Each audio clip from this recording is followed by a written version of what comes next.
Yeah, I'm just announcing.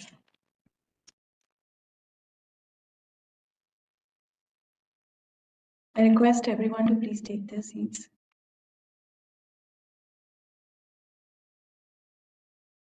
Good morning to one and all.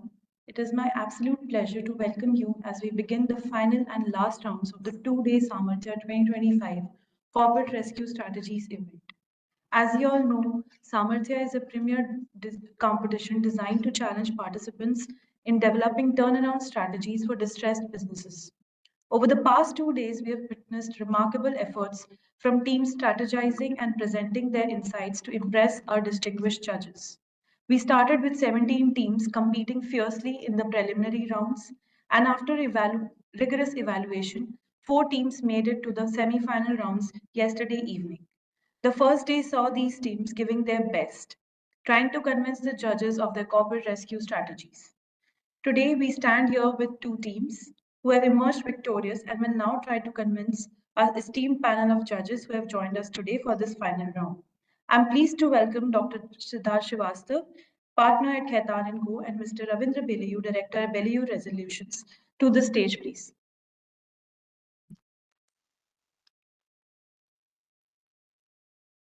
Their expertise in the field of insolvency and corporate restructuring will provide invaluable insights as they evaluate these final presentations.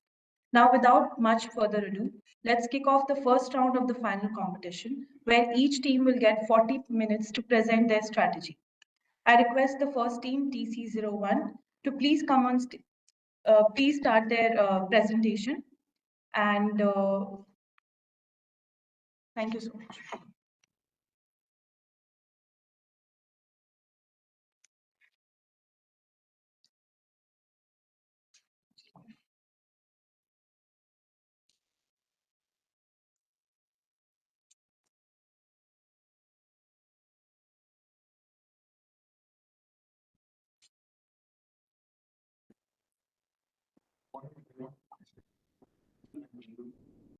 Usually opportunity to present the whole video, not just the single numbers, but structured on how participant helps review why and maintain the position of the holder for the holder. But it also ensure that the concern for this financial distress is accountability of the market. To give you a brief background, Holdings auto started at a critical junction today. A company that once paid a given execution did not work with unsustainable debt, excess mismanagement, unpaid wages, liquidity on the clients, and their production liquidity. However, the particular years is still have time to however, assets are due are liquidity. So our approach is threefold. To ensure financial discipline for robust cash flow and immediate waterfall. Second, we will generate liquidity via 700 crore asset contribution program. And third, we will be hold the long term optimal to give it a liquidity execution. And start with the debt repayment waterfall plan. Sorry, can you just also the articles are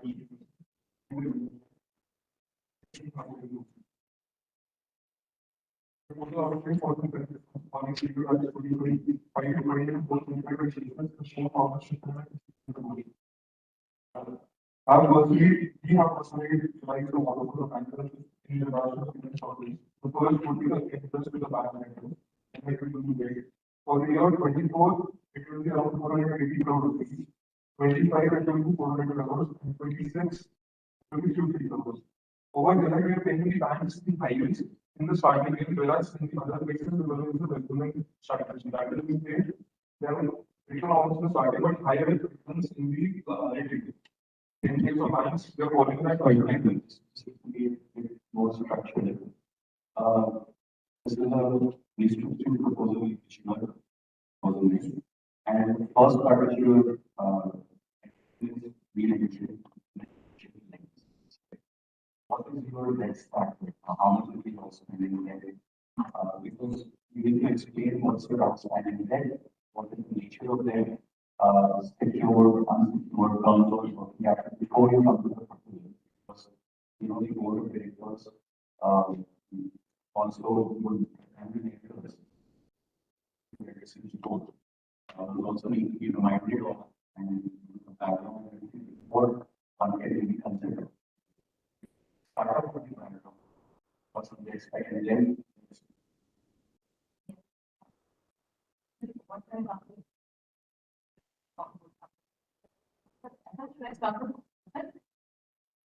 so this total outcomes company in the last 2021 and 2022 has been 11,100 crores.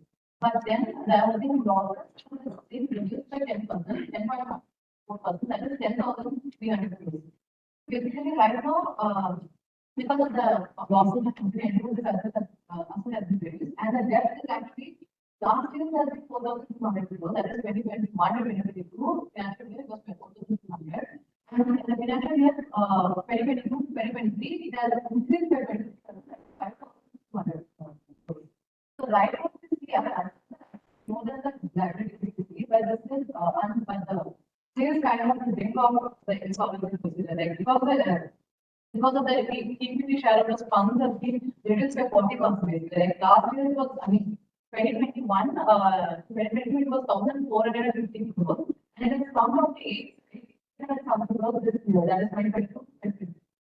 So this basically means this can expand. That's why we are here, explaining how we can prevent this from happening. And amongst the 5,000 crores debt, what's the differentiation between term loan and working capital? I'm sure you'll be dealing with term lenders and working capital lenders. Also maybe the secure lenders and unsecured. We can make some assumption. Okay, Sure. so that will be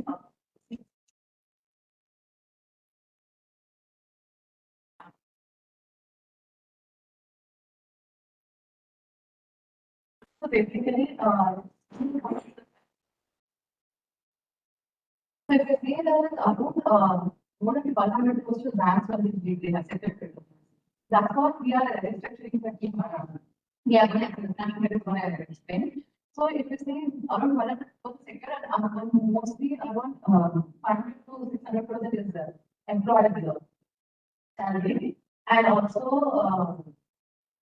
is the employed, and vendors are around 550, and the bank loan is around 1,900. Well, but you said secure. Yes, okay. And then employer is 350. Vendors are 550. Yes. And the bank loan principal is around 19. And these are the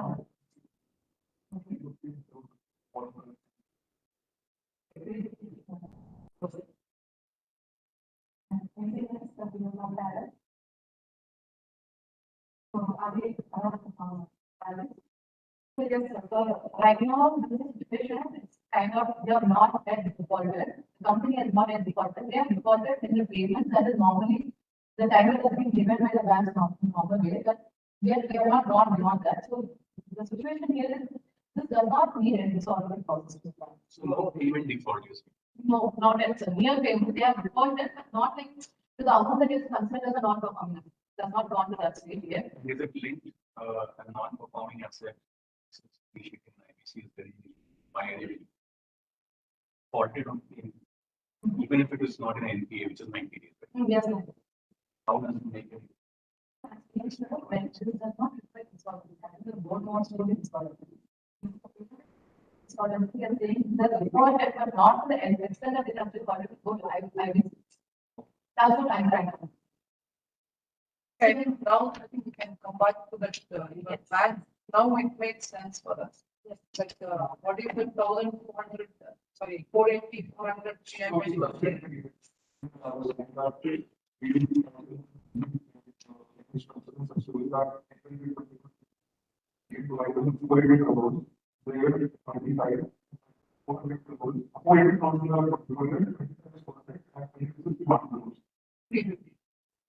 So this is This is to firstly avoid, first point we come is to firstly avoid being an NPA. Our side to maintain the credibility of the because they are always next company employees. We have evidence to avoid the consequences. The first we are 24 crores, 20 community 150 crores, and 26 120 crores. Next community vendors, that is for posting asking is daily. The vendors is around it will flow. The first is 24 is 220 crores, 25 is 180 crores, and 150 crores. Then the principal payment that is for the 21st 120 crores, 700 crores for 25, and 800 crores for 26. In the comes to foreign loan payment, we can have this in 2 years only. That is, 200 crores in year 24 and 150 crores in year 25. We were looking of also implementing an marketing system plan, but we can do a better marketing plan. Starting to spend on the later, but I'll include this one as well. That regard, any investments of the editors will be made 170 crores in 24 and 100 crores in 24. That will be one difference. So coming on That is for NBFCs. so great. Just for my understanding, you said there is a recasting the debt, and you sort of said that you will pay this much forward in 25. You also talking about a one-time set. We say practical point that is possible, but I'm going forward with this change. OTS right now is not your Can preferred. we, sir, or you will expect to do that as That well? is Right. the point. That can be spent with. What is more like a backup plan? It's the same Why line. are we not considering what is the first that is because of the fact that the fault is actually, I mean, that is, so that's. So I feel like if what is means we have to give immediate, right now, and the full amount has to be settled, which is kind of tough for us with something current situation. So the plan, go by a 2 years plan, which is what we are currently saying, would be a better option for us. Because, no credit, no creditor would be open to taking a cut on this plan, because if this goes to insolvency or liquidation, they can recover more than what they have given, which is, okay, it's not a viable plan, is what I'm trying to say. And the rest will be explaining it. One of the pointers waterfall we have two main foundation over. The first is the asset model which migration strategy. This is for approximately 700 crores. So we have also asset data for sections and not talking about now. We have an option of completely showing them. So in that regards, we have some great asset that is thinking of completely showing them now. The first one is the highlight. That is, this is approximately around 150 crores rupees. The second one is only line target from 150 crores. Third, we have certain items changing target from 800 crores. Fourth will be longer or longer. Then we have receivables, utilization of the same problem, that is from 150 crores. Another 93 payments will be further spent, but will not be 75 crores. These are plans that we have for 700 crores as of now. How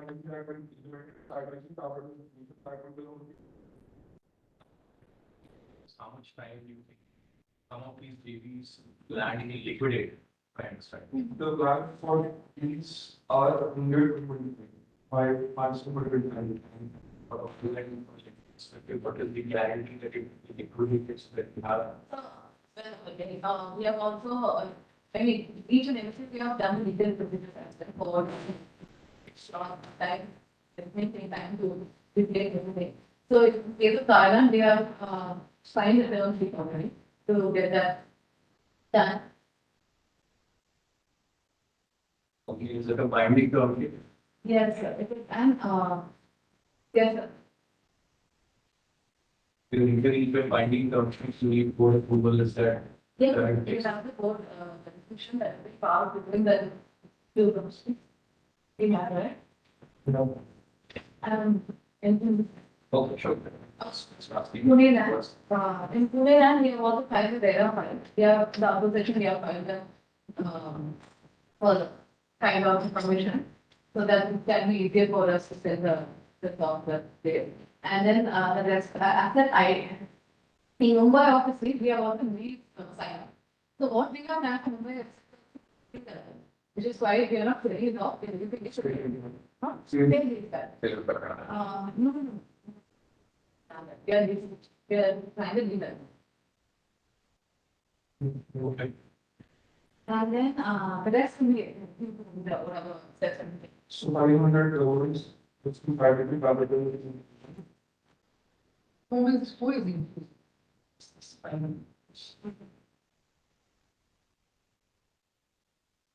So this company, I don't know, is lapping with the, we are behind the teams. So we are thinking also, he will, we are equal to something. To say that we are raising the equity from EV company. Yes, sir, we are planning to raise, we have not yet raised it, so our plan is to raise for them because company, I mean, getting the joint venture account with them will help us, basically because they will interest in partnership with the company. If we go, they need the components of the automobile, then we can get investors from them, the rest of the. And also because the European Union has decided to stop the like IC car production, that is internal combustion car production. Before 2030, by 2025, they will stop the entire diesel production.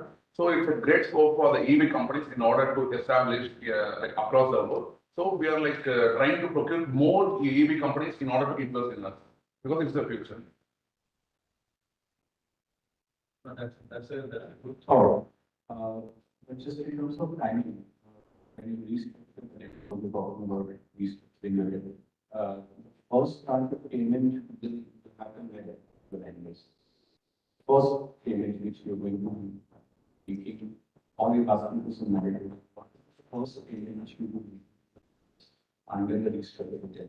That's from a creditor's perspective. How much time or will of interest amount will be and when would you meet us? And I'm speaking with capacity of the creditor here. When would be our first payment? Post restructuring. So that's Out of this 480. out of the restructuring. 480. And I will give you my last.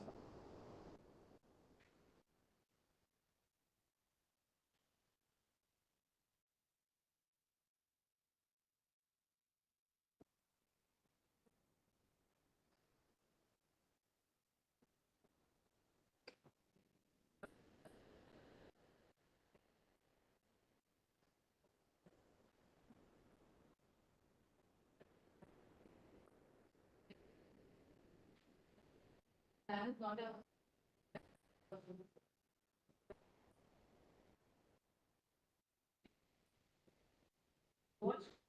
Asking the capacity of traders and traders. Yeah. So which means the current financial year will be some payments or we will do 3 months, 4 months.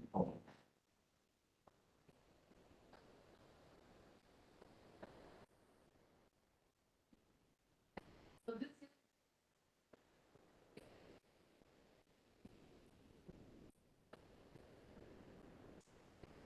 Right, and we are. And one more thing, we also.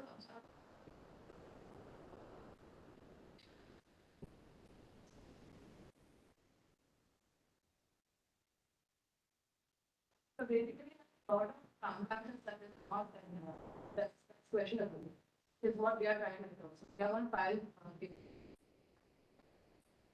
to recover us. One such thing are unreported tax transaction for the reporters have.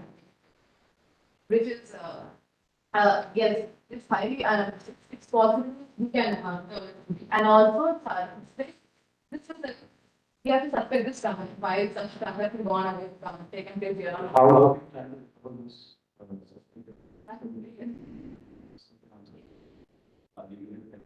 you taken any measures where when the state is specific transaction? What measures have you taken to make sure that you cover? Honorable judges, esteemed panelists and respected guests, a very good morning to all. I'm explaining about the legal aspects of the PMLA. First, there is like the Prevention of Money Laundering Act 2002 is a powerful legal mechanism where which we can able to recover fraudulently diverted money. In this case of Votex company, as an advocate, we complain under the section 3 of the PMLA and also we submitted the statement, audit reports and also finance report regarding the transaction which she said about, that unreported transaction. That even cost around 400 crores. Loss making foreign subsidiaries. The subsidiaries which are present in Spain, Japan, Thailand, Germany, which are all costing us 500 crores. And for this, we can able to recover partially through interest recovery process. And the third one is unaccounted related party transaction. That alone costs around 600 crores.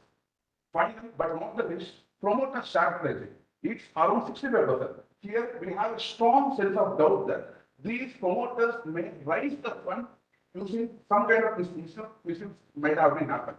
And we have estimated our amount around 2,500 to 3,000 crore recovery we can able to do via PMLA.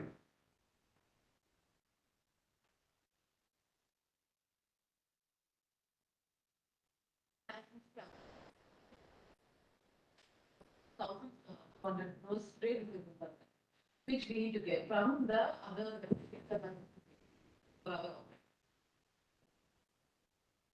and 900 crores of investment there. I was not sure why it is very just we are not sure why it's there. So we can actually basically we can track this for 1,100 crores from the trade bill and how so you can ask that way they're first looking to go to 110 because they've already 180 days they have billed their way. They have not billed for 180 days, which we can ask them to pay as early as possible because we are actually in the crisis. We can since we need the money immediately, we can go for a short. That can take a 1 now. You are representing the key management person. But 900 crores inventory, you should have a clear plan. What you are going to do and how it can be. So that is.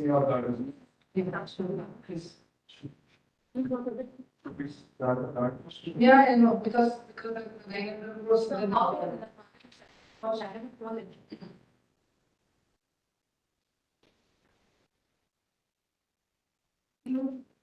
Yes, sir. Please. No, you can tell, you are the finance person, you can also. Of course, and that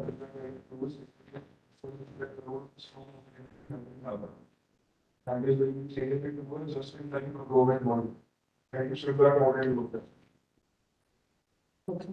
And we are trying to should do the better sourcing for the important.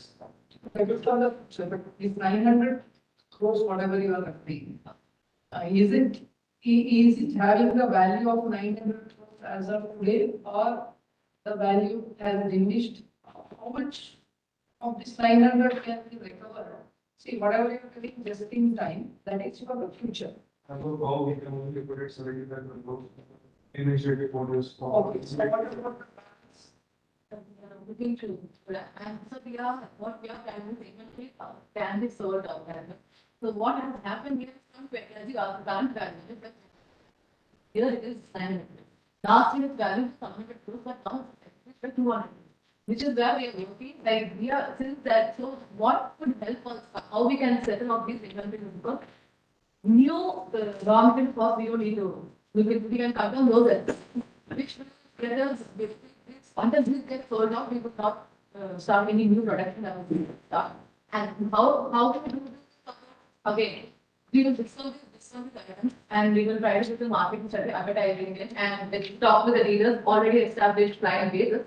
As this company was once monopoly in this industry and was a very big company, we can still talk to those suppliers and those people who we are already supplying and should try to get them to on board. And as we said, we are also planning to give them these components where we can ask them to, while partner and company, we will do some kind of, at the same time, we will ask them to invest in our company, which will make our company a better value store and accurate what can be recovered. Continue with that. Yes, yes. So the goal of the taking 300 crores for 20% state artists and being provided with the policy. This is, and this will finally go for the funds for the R&D and RWA that are the program. And the second is to the that is 200 crores for legal subsidy, which will be used for the work of the property policies. So,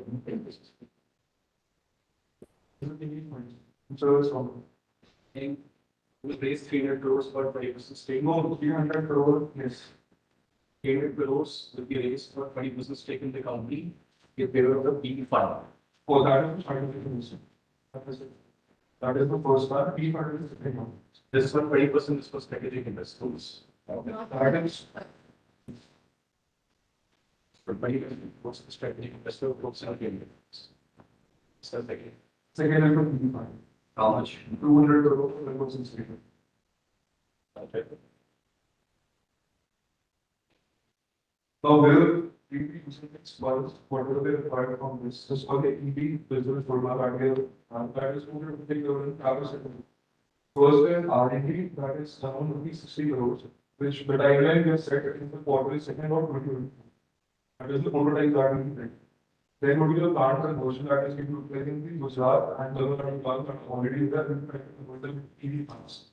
The amount that we have signed for those plants, and again, that is quarter 4 by year 2024. Then we have year 1 contract that is for rupees 25 crores. The year will be 25. That is domestic and use between us and last year, second half of export certification, around rupees 40 crores. Again, second quarter of the year 25. And then so we are thinking again, 1,020 crores in the component revenue by the year 2027. If we go to the start. And secondly, structure to be, whatever you are sharing, is how do you plan to go ahead in terms of the legal implementation? Sir, I'm starting from the trade to the amount like 40,000 crores, which are not received by more than 100 days. And we identified two types of investable persons who are not given us. First, development, the small sector, and for the large sector company. For the small sector company who are like not paid any for the water company, we all decided to file case against them under the section 15 of the provision under government for the liable to pay us interest with the government. And also the interest rate will be related to the obvious granted, and also we decided to find a contract with Samarthya, which is the government institution, and also this court will command the law in order to explain why there is a delay that they have to pay for the movement, for example. And also, if the law still doesn't pay, then this EFC can enforce the payment to an organization or civil court order. Then for the large companies, for the large sectors who have to pay their trade receivables, for them, we do have to start the IBC process against them. So, under section 9, opposition credit, the water company will find informal proceeding against the debtor who has the payment which is costing us more than 1 crore. For them, the rest of the IBC process will follow. The point you are referring is as far as the recovery process. Main threat at this point of is the lenders. How do you, whatever the plan you are sharing, how do you make the lenders binding to your thinking? What documentation, what regulation, what provision law? You have pushed the lenders. Okay, so what do you propose? Under which, no, so under which, is there any circular of RBI which, how do we, why should we agree to this proposal and what framework is Sir, that is the prudential for lost network company, that is audit prudential report, where we have given the time that 20% some monitoring. It will legally bind the creditor and also the banks, this audit prudential. So which one, which Circular, 24-month timeline from. To our understanding, there is no such 24-month time or compulsory for the release. So it's more like more, it's more like we have to pay the interest and also the pay the principal amount to the. Are the lenders bound by it? Right, the lenders can give you the opportunities. Where is the lender getting the authority to give a 24-month contract? Is this purely contractual which you are asking, or you're quoting some RBI framework which mandates the lenders? 24 months. They are saying that there is a provision framework of RBI where it provides this kind of. Yes, because there is very close to that provision. That's all. You want to facilitate this, we get it, and you want to help you. You just need to be sure that you have the powers to do that. We are answering to resolve that. Okay? And therefore, please let us know under which provision can I grant you 24-month monitoring. And we understand quality, but we need to also derive powers from. And we are so like we aim to stop the same of and let's say we don't run the thing, we won't run the thing. We want same of and we want to enable with have to work with the trainer and also the other lender to give us time to give us like allow us to do this actually. So they can also get into this income. And also, like, as I said before, there is always like a production framework. People just have the model, it's not back. You know, what do you think back? Only point is, which specific action you are going to take as far as the proposal is concerned? Are you going to section 230 proposal? Are you recommending us as a board? We will go with the section 230, or you are talking about the RBI convention?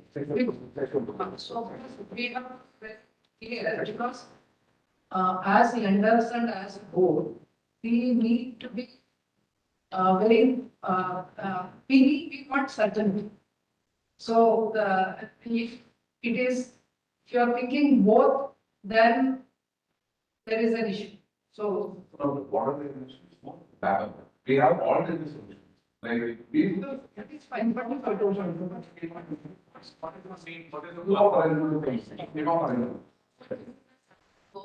No, fair. So 230 is what scheme of arrangement is what we want. Just tell us in bullet points, what are the basic tenets of 230 and how you satisfy those, so that we can facilitate this discussion. Just to empower the board of directors to propose a scheme of arrangement for all companies that these actually companies like this other constructors. How the company, the company prepare a detailed proposal and also putting the scheme that will involve should be equal condition. Question. Sometimes it may also merge or scheme that is impossibility. Okay, then are you one, it also would require creditors' consent. What's the threshold of that? So one creditor is 66% for the shareholder if you only get the some percent. And are you confident that you will get, and is it secured creditors' consent, unsecured creditors? And you confident of getting that 66%? Yes. Later here, and sitting in capacity of leave, how do you, so you're sure that, I will be able to convince my other co-lenders for a 66%? If it's the 66% conservative, then So company like also is for shareholder, 66% for creditor. I think they and go to 50% also but 66 you want to need for the music. Is a very good. It's not talk about somebody. So short point is just to summarize. You want to do a 230 compromise at a section 30. You want to restructure the existing debt.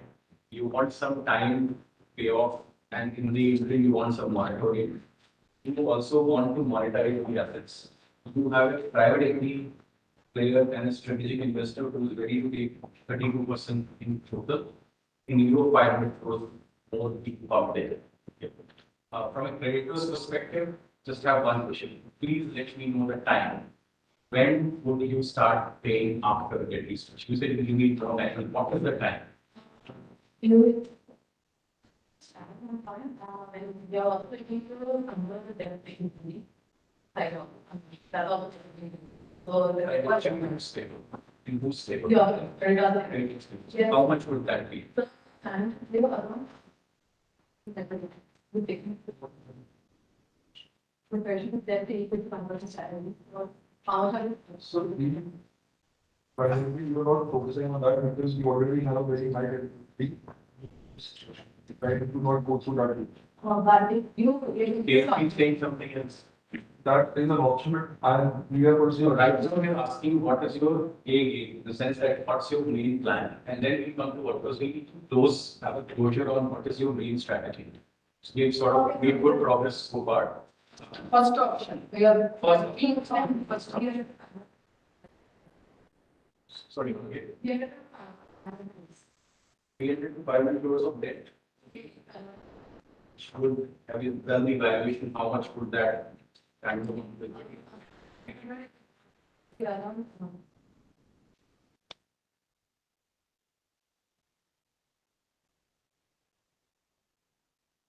In the meantime, just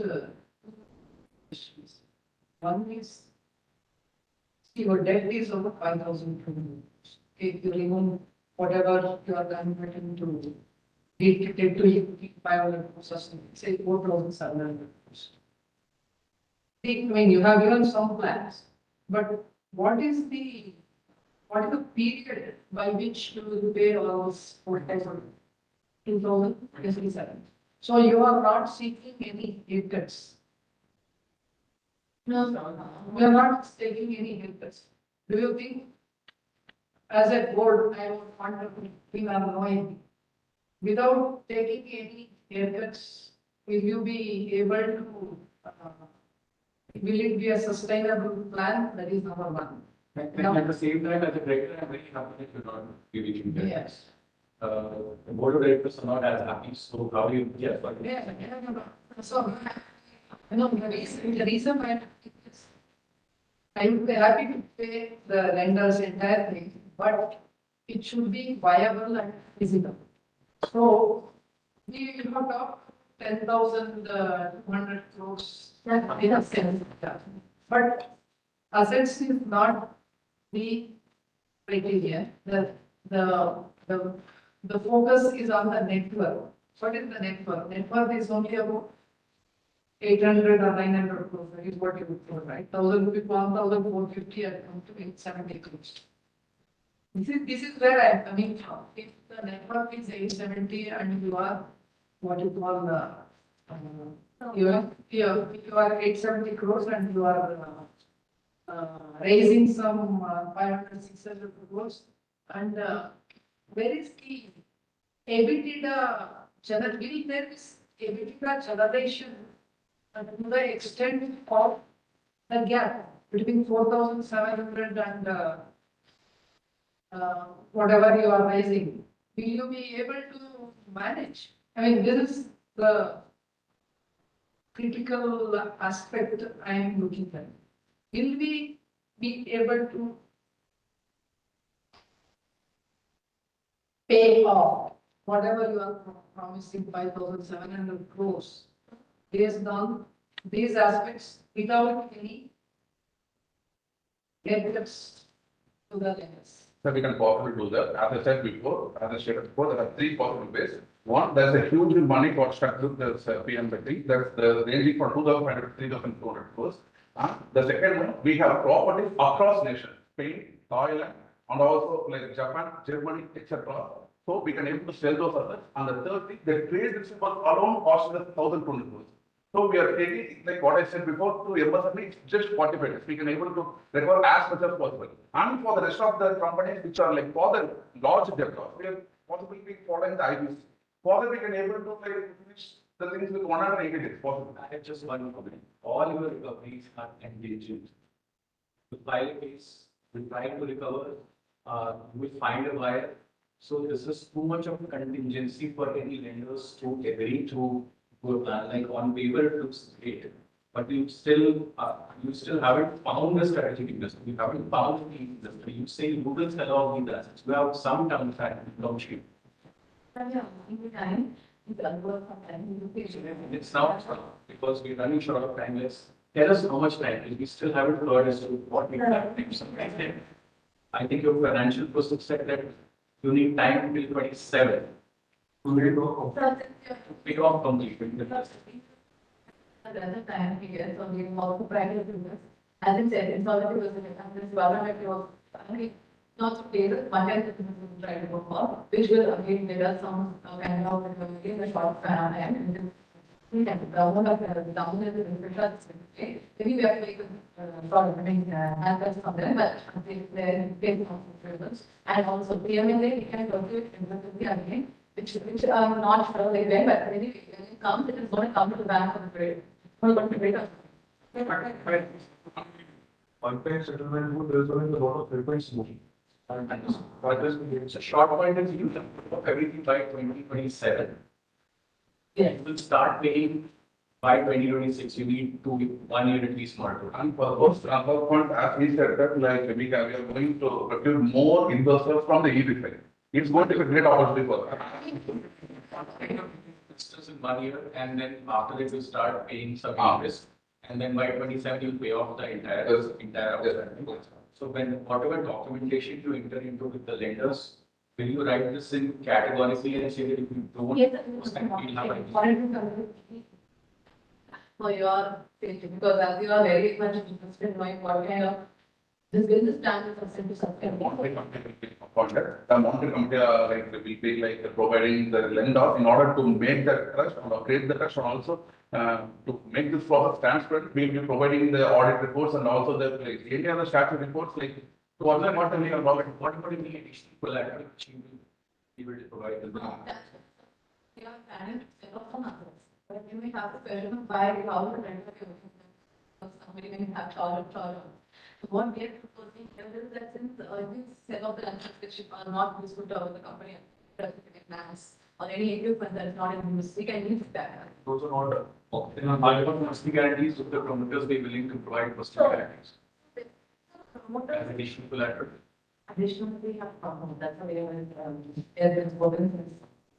So even though we are in a bad position, but our company made a situation where we have assets which is spread across the India and also across the globe. So all the product and business you can 100% control, sir. Yes. That's because that we can even, the last of the but right now, going to IFC, and you want us to be liquidated? For the record, which both of them Yes. The document is coming. Also, Yeah, so we can try to implement everything together, and for this credit on the financial with giving the charge of it. Tell it off, with the and working for you, how will give to the credit of who's having charge. The best person is working capital, because we are short of cash right now, we will do that as well. And whatever problems come to that, who actually sell. We will sell the assets off, we will give them the profits and we'll sell it and we'll be giving them priority. This is how a main plan. Even sometimes we can file that and we can open it. Yes. Thank you. well,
policies and reforms in the insolvency landscape.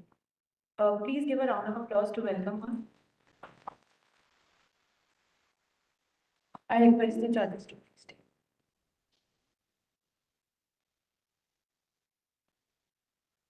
The rounds will start at 12 p.m. sharp.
Mahima.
Yes, good.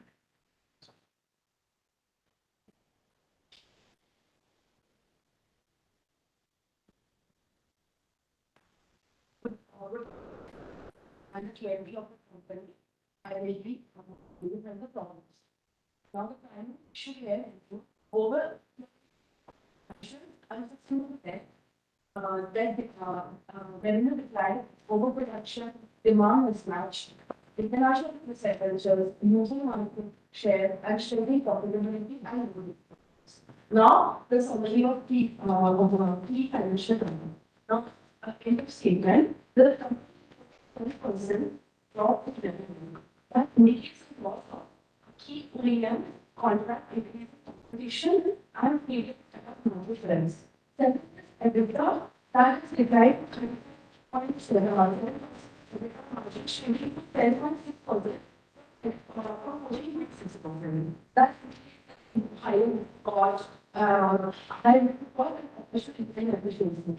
Now, my profit has dropped from 20 crores. Now, interest expense at 55%, that is added to the financial business. The cost increased by 1% for the previous quarter.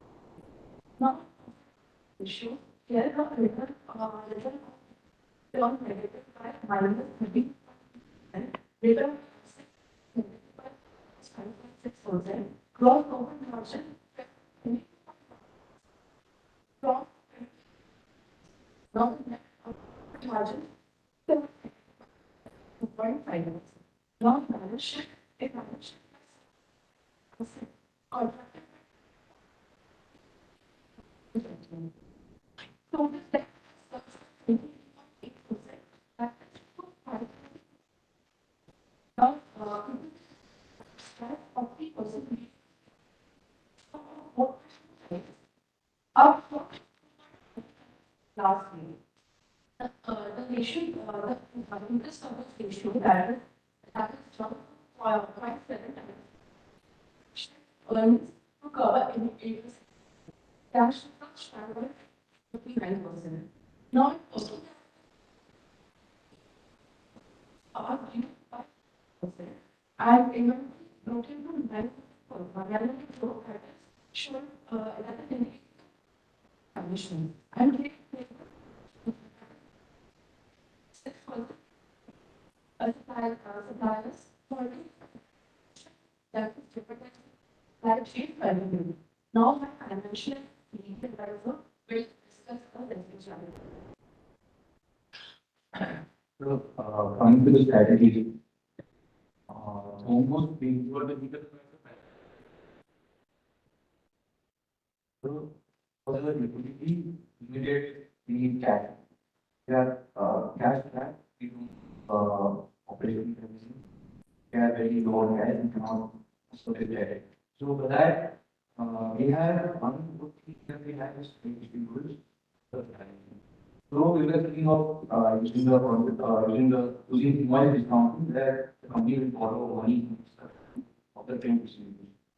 So we will These are in trade receivables in past, which are overpayment of the 180 days. Discount these receivables. so it's very employed we used to use it. But they be but discount past is like that is if constant. Yeah. Past receivable is the question. So you are you referring to the past discounting of past receivables or the futures? Past receivables.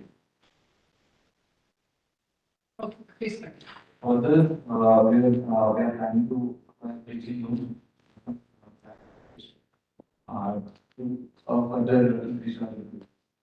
Further, another Just on the second of it, on the long-term reaching, how you plan to get to this flows in the stages of the company. Considering, yes, considering the status of the company, yes, we are at a loss of, we are not really having revenue, not significantly, but we have assets, 10,000 crores. So, it's comfort assets or uncomfort assets? Assets will already be encumbered. Some of might be encumbered, some might be unencumbered. So we are relying on some of the assumptions that some of the assets might be unencumbered. So that we should have a thing. So I'm speaking from the perspective of the creditor. Yes, I have done this in there. If you have some visibility on, I've spoken to the lenders who will be ready to provide this loan. Is this the debt you are taking or is this what's the problem and we will do it now? What are the means? The debt equity, corporate equity, how do we raise the debt? First complement that. So, short-term cash, we are also thinking of the concept of barter. These are the main suppliers. So that, strategic partnership with them. And, further, private equity, we were, thinking of, 55% of the private equity was there. We're thinking of, attempting to reduce our equity till 51%. We're thinking of letting them take 14% of our equity. But we will retain our certificate in our company. Okay. Yes, sir. Then, and for inventory, we were thinking of partnering with our, we were thinking of aggressive leadership incentive, 3 of our inventory. Employee policies, and fleet and corporate skills. Where think of these lines, where we partner with our corporate clients, we will give them entire stock and other responsibility. And we can also partner with live gaming platforms such as Uber and other platforms so that we can lead them our accounts. And what are your inputs? We are talking about dealers. Is the understanding these are the components manufactured because they are supplying to the OEM manufacturers. Yes. Then there is the question of the Ola Uber coming into the picture. Correct. It is an OEM company, so any product aspects is My understanding Yes. is that supplies goods to OEM manufacturers. OEM manufacturers in turn will produce the final product. This is the understanding. So you can continue, just a small point I wanted to make. This is not to do with the dealers of vehicles. You can continue. Since we have a few lines, our top 5 lines which we get revenue from that 60%. So we are thinking of open products, that is long innovation products, plus our revenue sharing agreements. Where we can employ these companies with them to renew our contracts and renegotiate. For trade vehicles, we are thinking of entering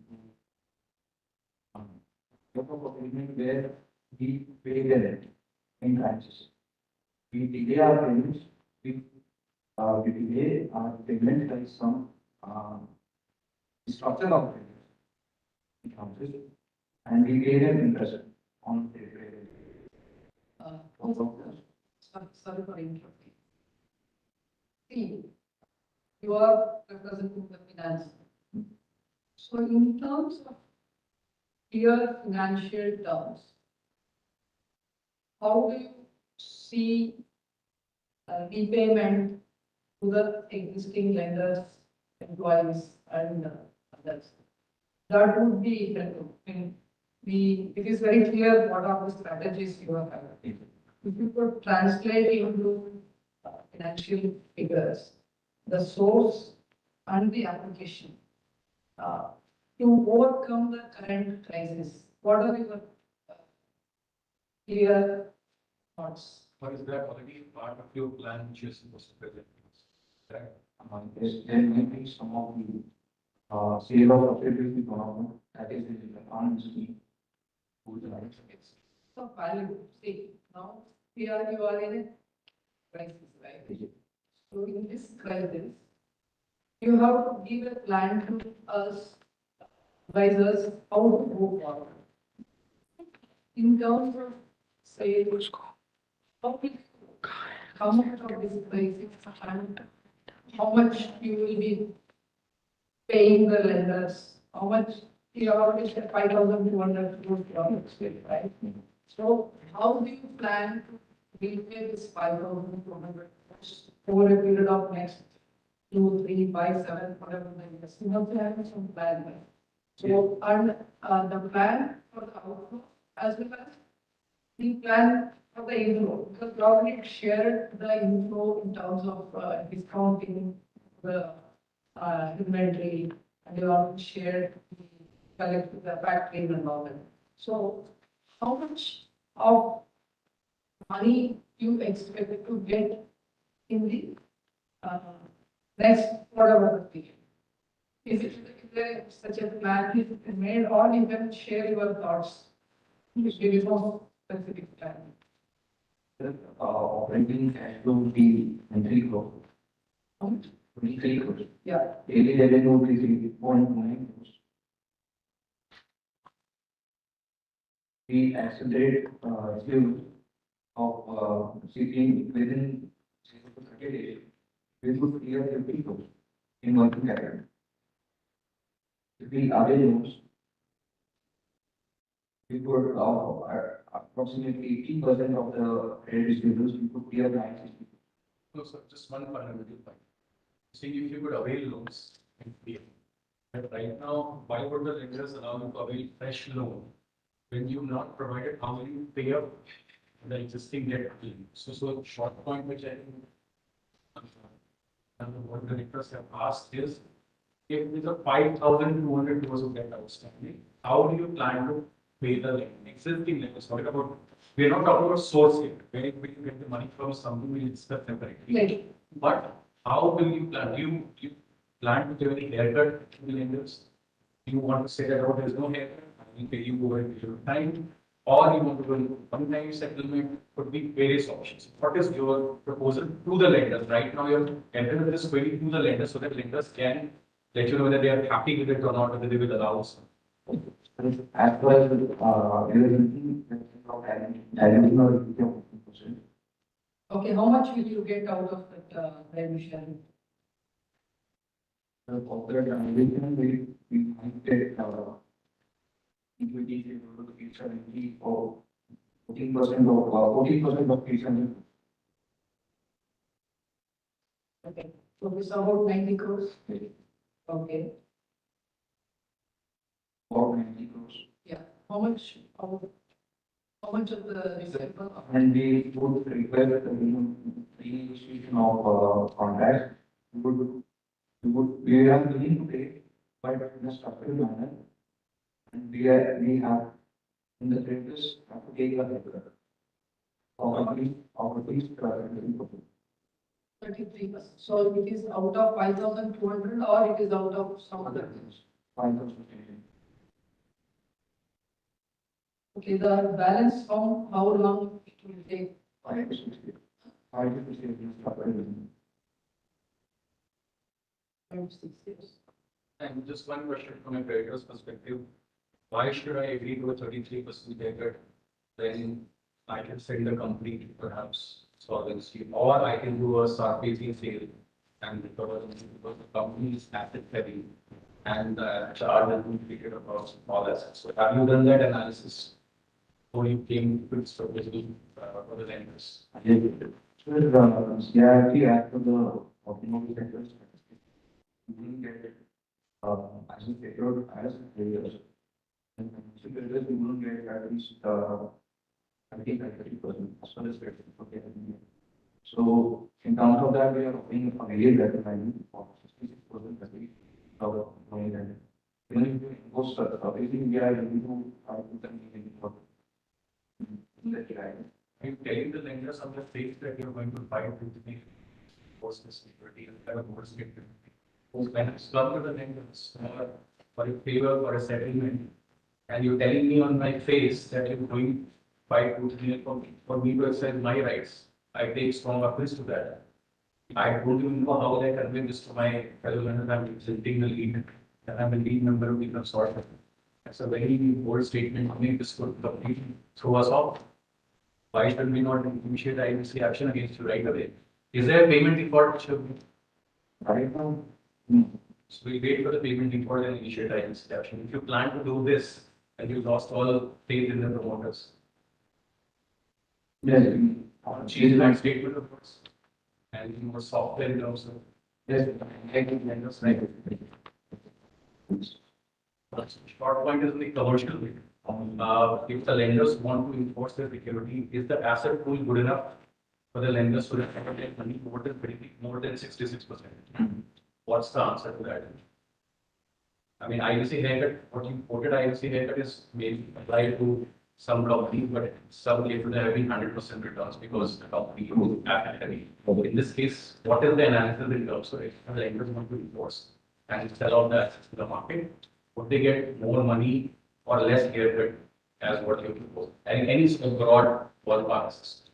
No, just to add, the IBPS at 33% is there in general. But there are cases where 100% of the admitted claims are also paid, even shareholders are also, but so it depends on the value of the asset. So how do you see the value of this company? The real, we call the tangible assets, and this is a company which is there for a long time. Yes. So it has an intangible assets also because of the relationship between the customers, suppliers, and the network across the world. So keeping this in mind, you could justify your uh, action rather than the average.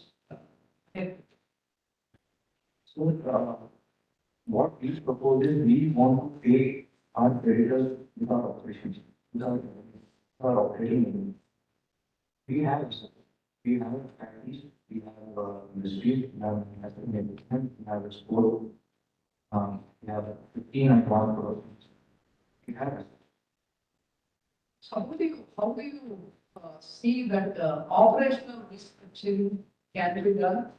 And how do you intend to enhance the major issue is the under utilization of the capacities. How do you see the operations of the company going up and the EBITDA going up? Is there any specific plan you have thought of?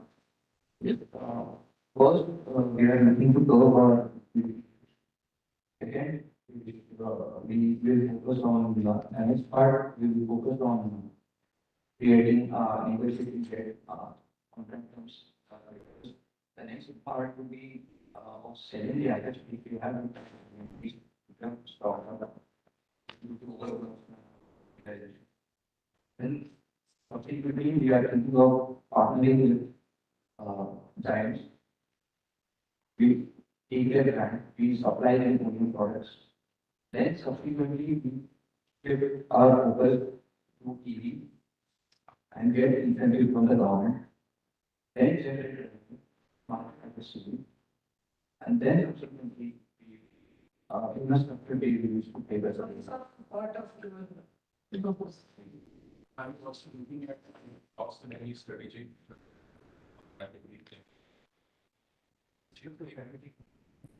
And share that result. We can do. So we have shared our project. So as a government, we are trying to negotiate for money. That's possibly we can.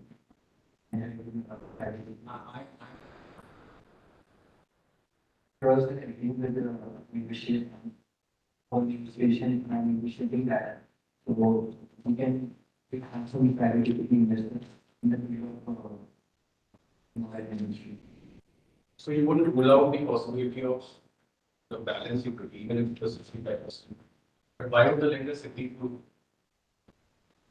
take away 65%? Based on the strategy that we have, there is a possibility that the company can, in that case, it may give more difference to liabilities. So just on this point, when you said that you were in the chamber and this was so unappreciated. Are you any suggestions on additional security which you can give to the lenders? What I hear is the contrary, saying that you ask us, request us to release the. So that time we were exploring of price issue, but something the problem is that we have seen the so that is why we were often that we have private and we since we are focusing more on EV products. Since we are focusing more on EV products and we are transitioning, as we can see from the past, the fact and this was not in upgrading to using more technology. Since we are shifting to the EV, so we are issuing green tech securities for semi-annual basis at rate of 7.92% of annual revenue. So green tech security is why which is venturing into EV. So issuing it now, and then how will you do that? Right now, you're not in EVs. How will you categorize it as green tech? Because money space will enter into future. talking about the current terms. So the new partner with the existing health practitioner. So we are planning to have this in pipeline. Okay, just, how are you planning to approach the members and make, and the board also, us to agree in a legal manner so that it is binding on the company and the vendors? How, what is your, And a big situation. yeah, as a legal, So that's like which we will, because since there were some managerial issues and this. So we were proposing, for the management, innovation management. We are proposing salary factor and however we are providing. With. just for interruption, not, connected with those as we go. Civil regulations.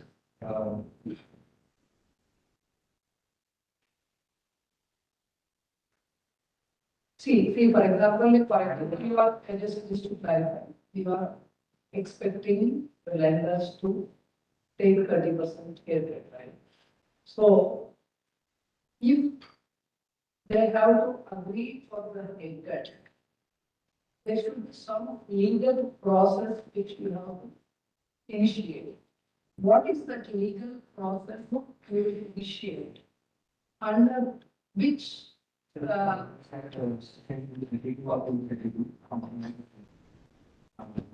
how do you proceed if you believe that would be the. For that, for that, we have to do some board resolution. Thereafter, petitions is to file. Approval of petitions is three more variants. And when you send letters to me, already.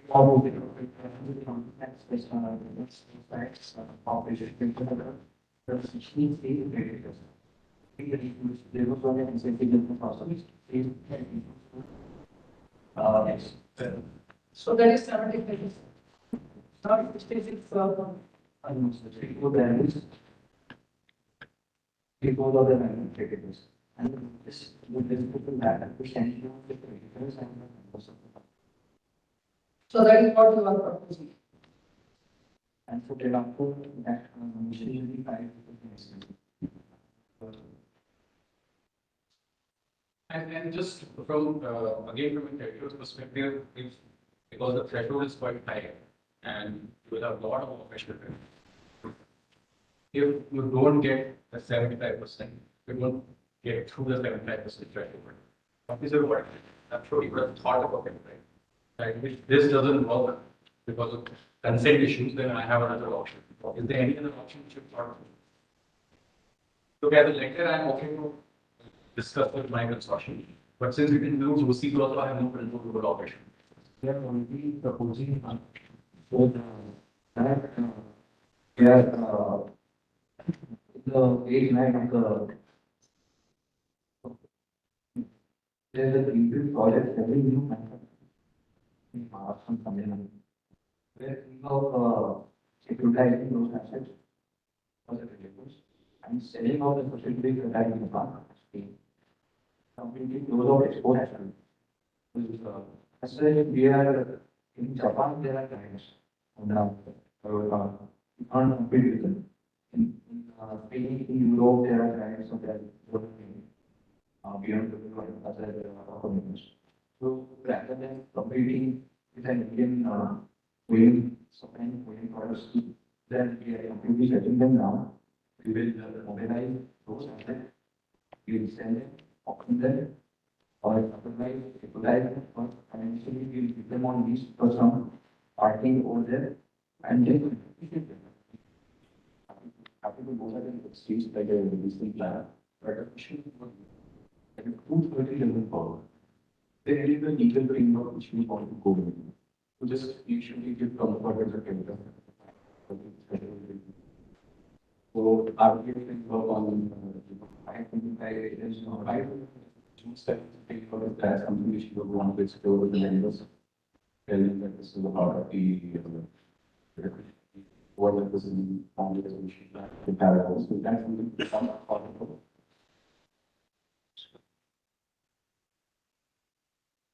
I mean, if you haven't thought about it, you've done it about consulting, that's fine. We just want to understand if you thought through the RDF framework as well. You haven't.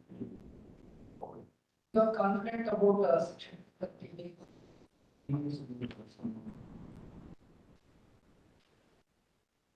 Further, since there was some annual, so we had proposed removing manufacturing labors and all that. However, we are trying to practice language of the Nigerian part and remove the non-efficient ones and facing some additional industry exports, for example, in our course. So as to increase the efficiency of the So you're focusing on operational improvement. Yes. So, for the, since risk assessment, not mandatory, it's mandatory, not restrict housing companies. But still, they are considering the situation of the company here, doing risk assessment for, I mean, What are the risks you perceive in whatever the plan you are talking about? one of the major risks would be our outcome funds. So it's contribute to 60% of our revenue. Second would be competition. My outside currently automobile sectors. Low cost manufacturing ability and electric ideas that are competitors. Different things that even for EV in other areas. Government salary and I realized customer base.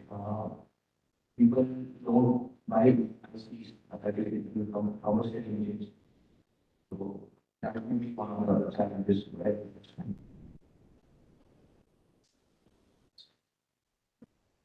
I think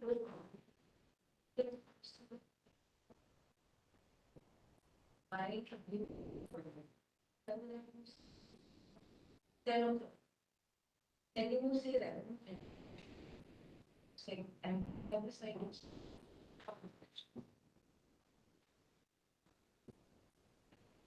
terms of how to show is in the Google that impact on small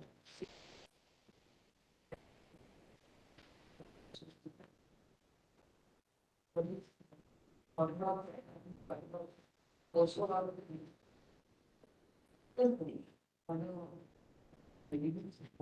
automatic and on the other hand, We are talking about it. Right now, we are fully dependent on our revenue. We have to cut our losses. So we are thinking cannot compete the outside area. That is outside India, we cannot compete. So we have to focus on the current customer base that we have. So we are setting down on exports. And we sell out there, mobilize the asset, one time those assets that we have already set up. We get our money and we structure our operations in such a way that we are able to move forward. We are able to move forward with our plans ahead and clear out a past.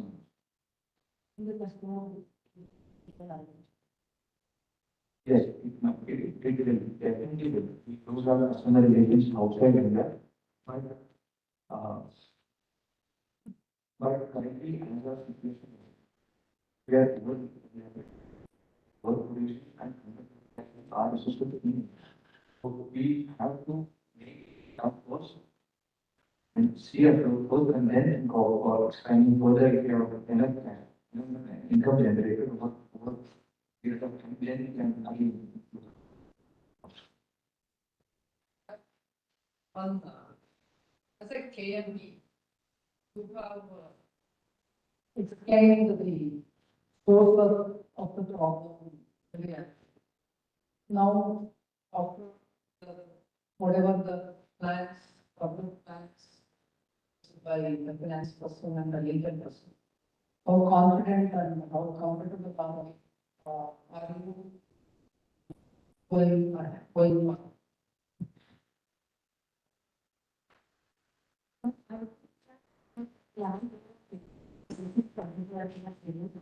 Because finally, upload the comment so that rather than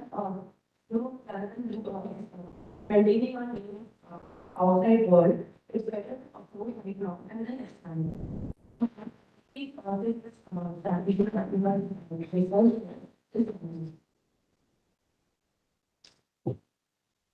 So You will get a private video care also. Who will compliment, and private video care was the planning. For and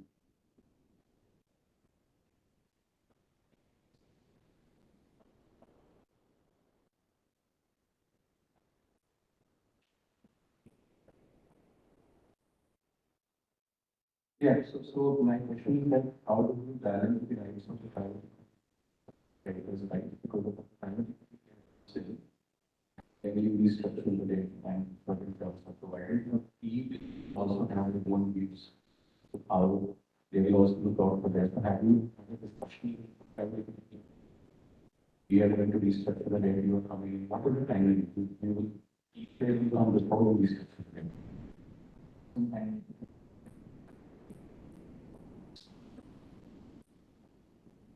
okay, so you are confident that you will be able to restructure the debt even without a private equity. That is a thought. That is not a deal. We would I identify the money of the private equity. So currently, after solving our memory problems, after 6 months, we are thinking of getting a private, system. And in terms of security package, what is the additional security will offer to the lenders, if any? Personal guarantees of the promoters. Yes. We are ready to offer personal guarantees of this. Have you checked with the promoters? Now that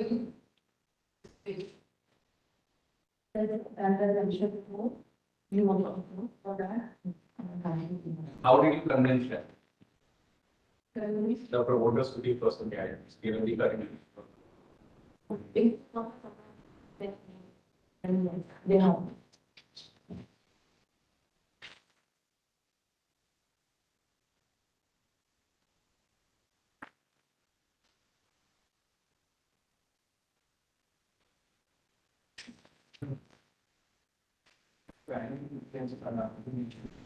After 6 months, since they also need privacy and privacy that the company can have. So for private equity, they are not supporting that on the after 6 months only, based on privacy. After that,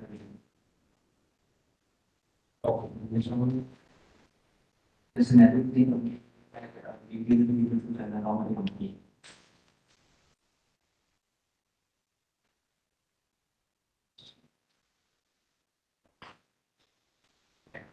Thank you.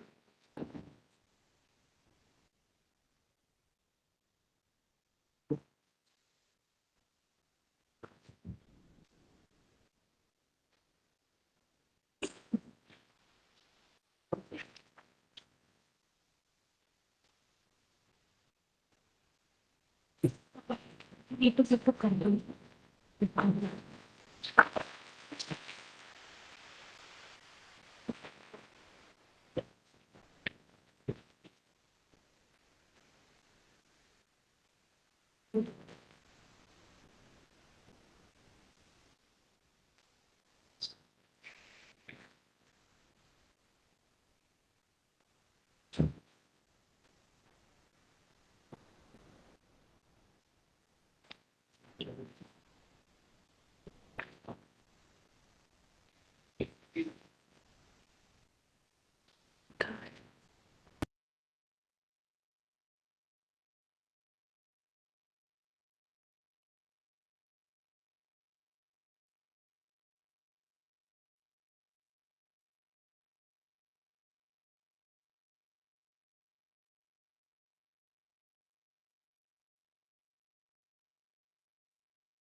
There is Vishnu.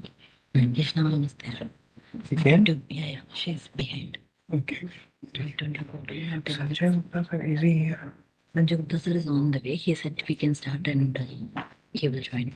Okay.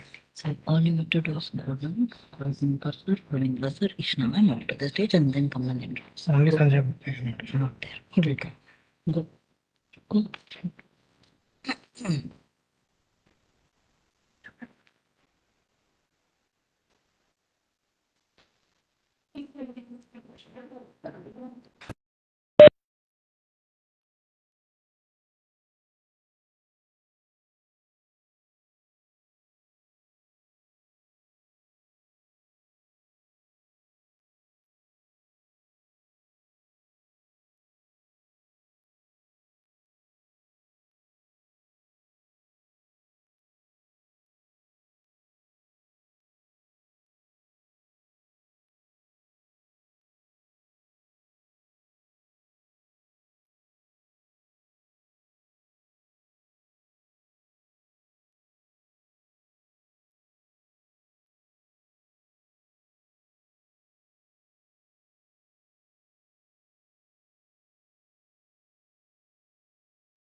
Good afternoon, esteemed guests and fellow professionals.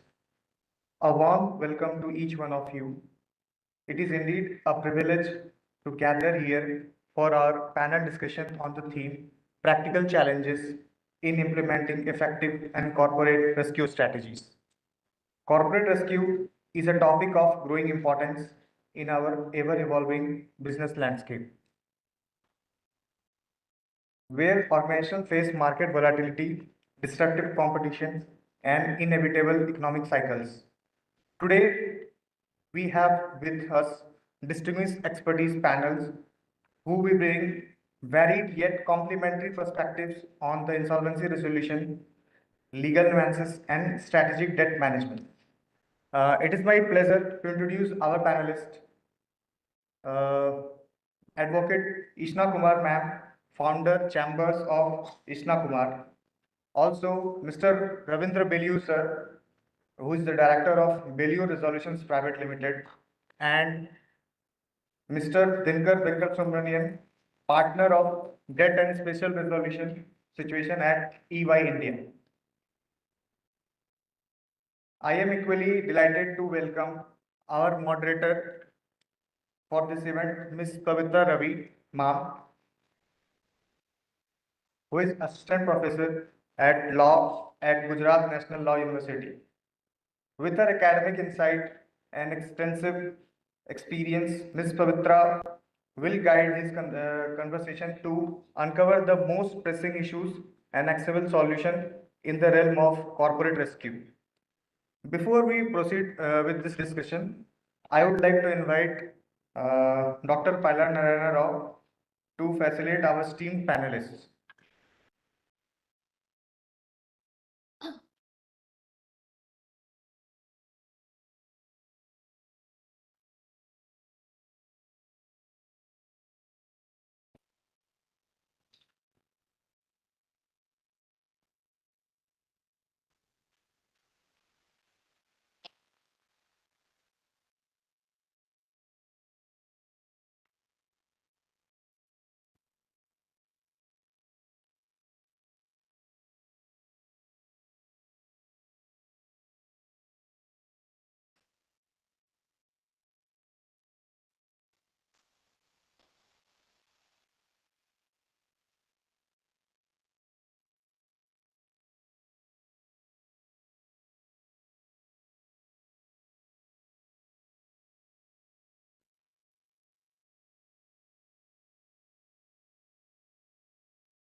Also, Mr. Sanjay Gupta, who is the Director of Famous Insolvency Resolution and Valuation Private Limited, will be joining us in a while.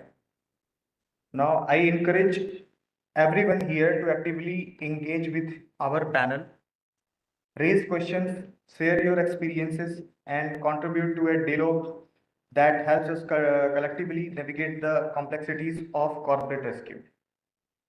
On that note, let us commence what promises to be stimulating and informative session. Ms. Pavitra Ravi ma'am, the floor is all yours. Thank you. As was explained by Aratman, we have a wide range and we have partners, we have we have an advocate, we also have a family who will be joining us shortly. But to open the discussion, we won't have specific questions directed to the family, then we will have common questions as well. My first question is to Dinka sir. Sir, the question is, the traditional approach often prioritizes financial before operational transformation. Do you think that this sequence should be reconsidered? And if so, how can operational and restructuring be effective plan? Thank you so much. Good afternoon to everyone. And if I'm very young attendees also, I saw around. And thank you so much everyone for being here on a Sunday. And first up, I must congratulate Anish for bringing up this topic because as a legal body and as someone very focused on the law, there is a lot of topics around the insolvency and bankruptcy code, but not enough focus on corporate rescue strategies. So I was very pleasantly surprised, and we should have more of these when we talk about corporate rescue as a question, because that's really what we want. Yes, it's been a very successful way to achieve that, but want to rescue corporates too. Coming back to your question, when I look at corporate rescue, I look at it like a perspective. So there are three parts to this. First is corporate governance. That's where this starts, very in terms of where corporate rescue should start is corporate governance. Then there is the internal aspect that we spoke about, the operational side of things. So it is finding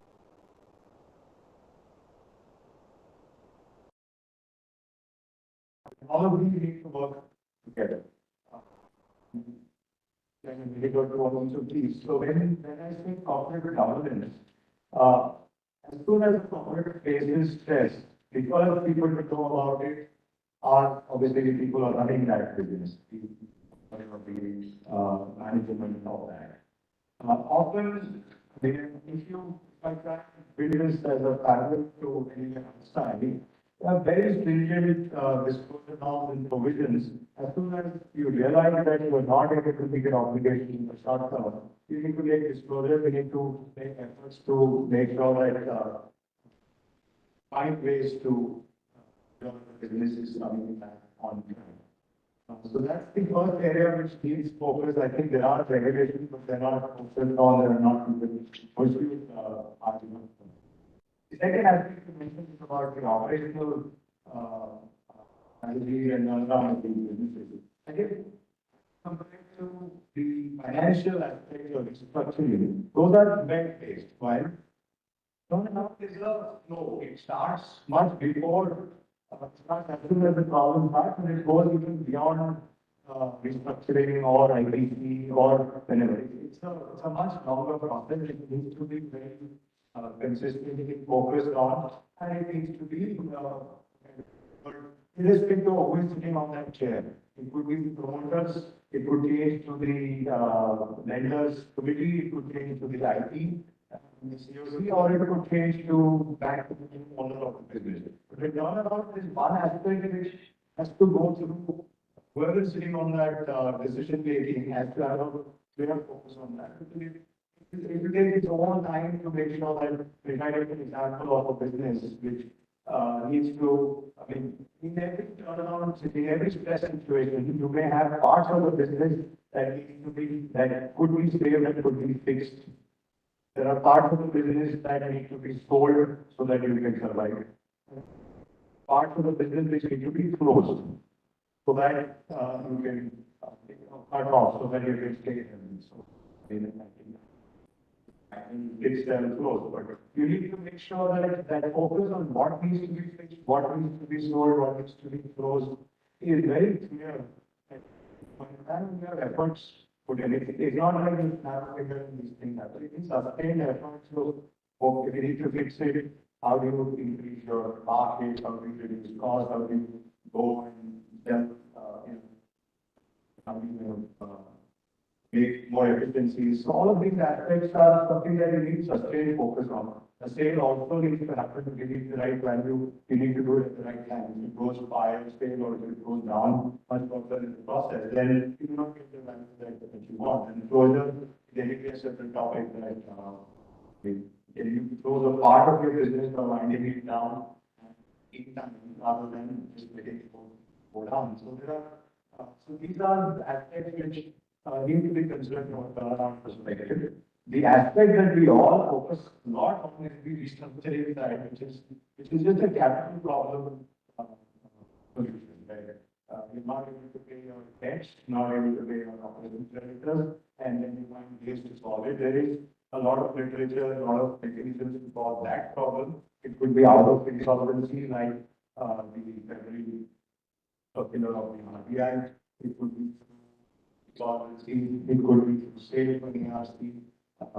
So there are multiple ways of, and of course now there are more ways talking about mediation, we're talking about feedbacks and processes. There is a lot of discussion and process about that aspect. The solution of the capital problem, which is restructuring, not enough only for us to fix. So I'll just pause there for the moment and maybe come back after 10 minutes. Thank you. It is the fact that the diabetes value has been determined through IBC and not as enough expense has been given to resolve this framework. So I think we have started the right track. On that note, we have a question there. It's a follow-up question on what Dinkar was saying. At the moment, national is constituted by the grading, but the operational transformation tends and delivers us sustainability. That you have gained experience in terms of restructuring mechanism. In your experience, what specific operational interventions have proven most impactful in corporate physical scenario beyond mere financial? Mary, share my personal experience. Bankruptcy, insolvency and bankruptcy court. I think that I have done it in a CEO position after the 97 crisis. So the focus what I have done there is operational. The important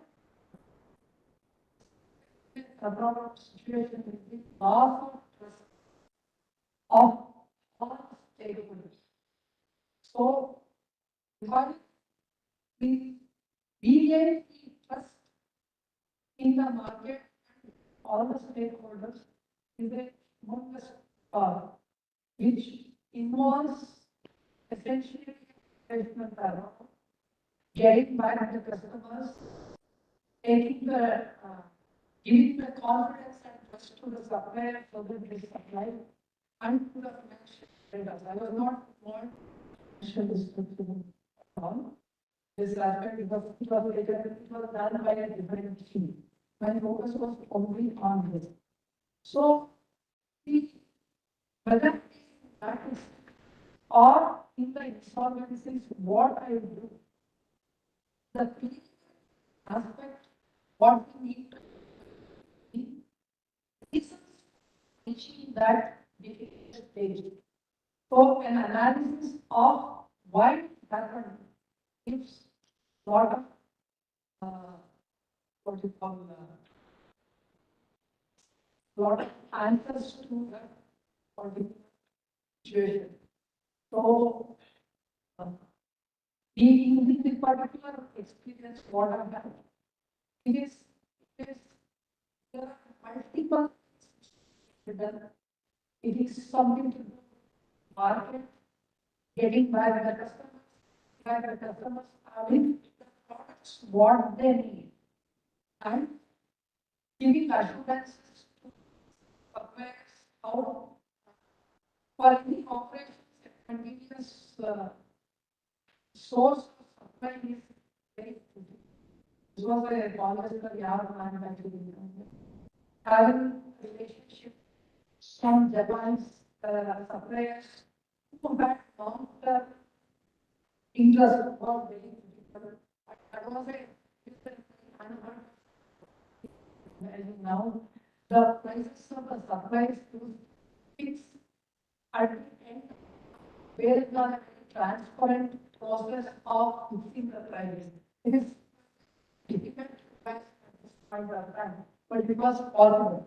So when we talk reviving the operational aspects, it includes product, new product requirements. It includes a composition of import and the local supply. We call a good composition of exports and domestic sales.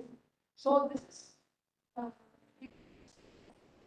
the term of very multi aspects include R&D, development new product to meet the requirement. For example, in this particular situation, we were could be exported to Japan also, but then this is not very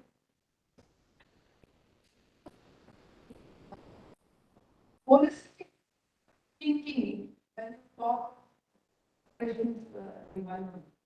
And that is where here and you may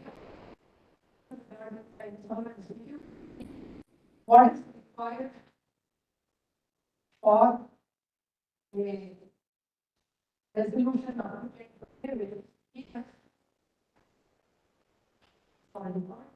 they have to be plan. So that's whatever team which is capable of so all these aspects need to be not just financial plan. So I mean, just to reflect when the competition was very far, because there are some specific questions to that team is asking what how so that is how I operate revival should be a focus should not be then improve practice to make this was a hospital beds this was I think at a and now the big hospital is come and on top of the 85 crores they have used to make it a top and presumably they are first possible plan. What is the risk for the how quick let us start the that's why it plays a very important role more so to visual restructuring and to media because to group I share my thanks to AFU for this opportunity. Also, it was whatever Nika is shared regarding the first thing and I listening program. Congratulations. Thank you, sir. As you said, when we talk about our techno-economic viability study, it is relevant that the consortium of credit does end up moving for this. Not normally look at population failure or the cost of population transformation. Indeed, that's one of the things we have to go back to the government mechanism and look at how companies are important in severe limitations in what might help us. Ma'am, I think you could analyst. But how can companies that require private economic versus those fundamental operational transformation? Are there any specific other findings that is that will help the companies determine obviously goes to determine before they go for IBC, is there a need for transformation market, the sequence will be shifted and then look into financial system. Is your take on that?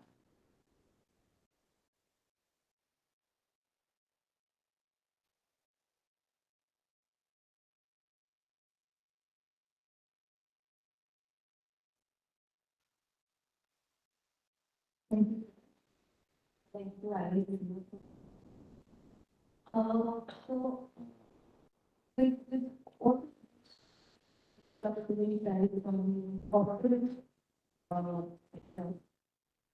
I said that conversation, primary structuring is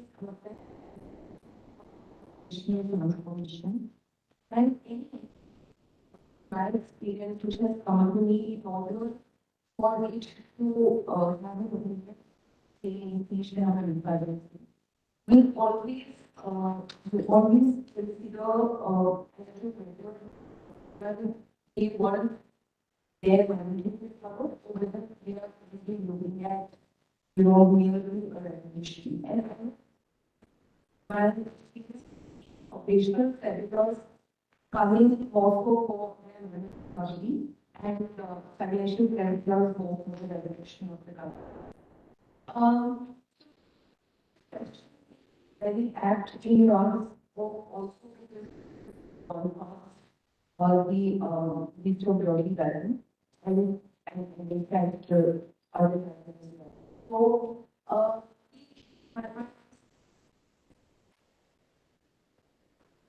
this company shall not impact the operations of the company in a manner that we are that for instance, or case of JPM, where the company is faults or, getting much associate, it will be holding the company. To calculate of the obligations and the right contracts, that there is a requirement of financial restructuring. And I think that management judgment of Jen, where Jen structure where by distinction of the financial creditor, the about the right that how financial creditor, while giving what is very conscious of the operation of the company and aware so, therefore, I for financial judgment and section 7 from the as against operational creditor who want to be interested in their money, considering the fact that the operations of the company are more viable. Over that matter, and the public company management that is on the brink of being insolvent. Reason for that companies give back to the salary distribution fund. So I think in my my understanding as the distinguishing factor of and having the fact that whether the company that can be so that or or these where one of the biggest brands of Mara that is today in integration is where not government company doing my so I think that legally that that I will look at where I will. Thank you, ma'am. As the very said, the change case already looked at the various that is specific. The law initially thought that mobiles will have be included to banana. But also lately we have realized that that's not how it works. Mobiles can all be the ones for building legacy and tracking those companies for good. And against project-based involvement from others we have been from, then we try and test the operational transformation. So I think what you gave me as pointers through the 2020 journey and what's happening in 2024 both in feedback session. And I think this takes back decision making itself. On that note, we have a question here.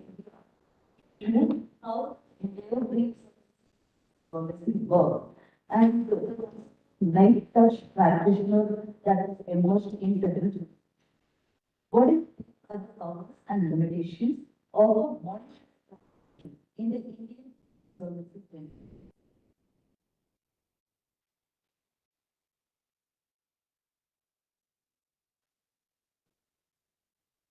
First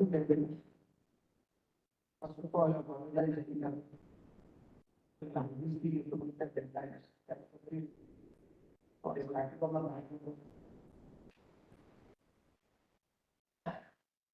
Thank you for that, madam.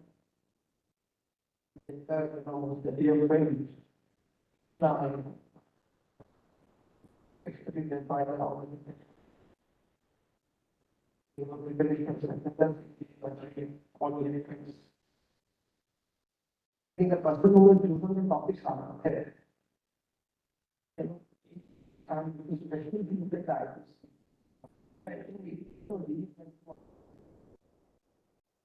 started the journey of the 60.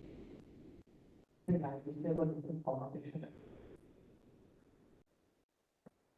One of the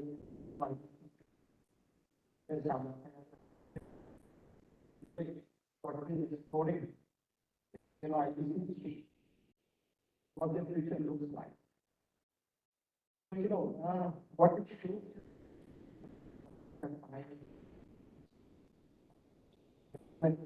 There's a level. What is the starting for all of the activities? So being all the 1100 professionals,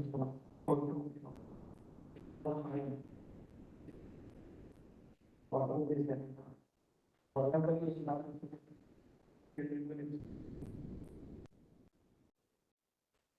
and you got to especially in India.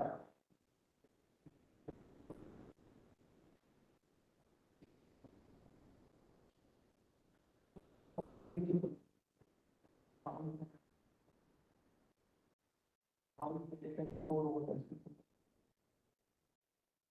What will be formed, originally,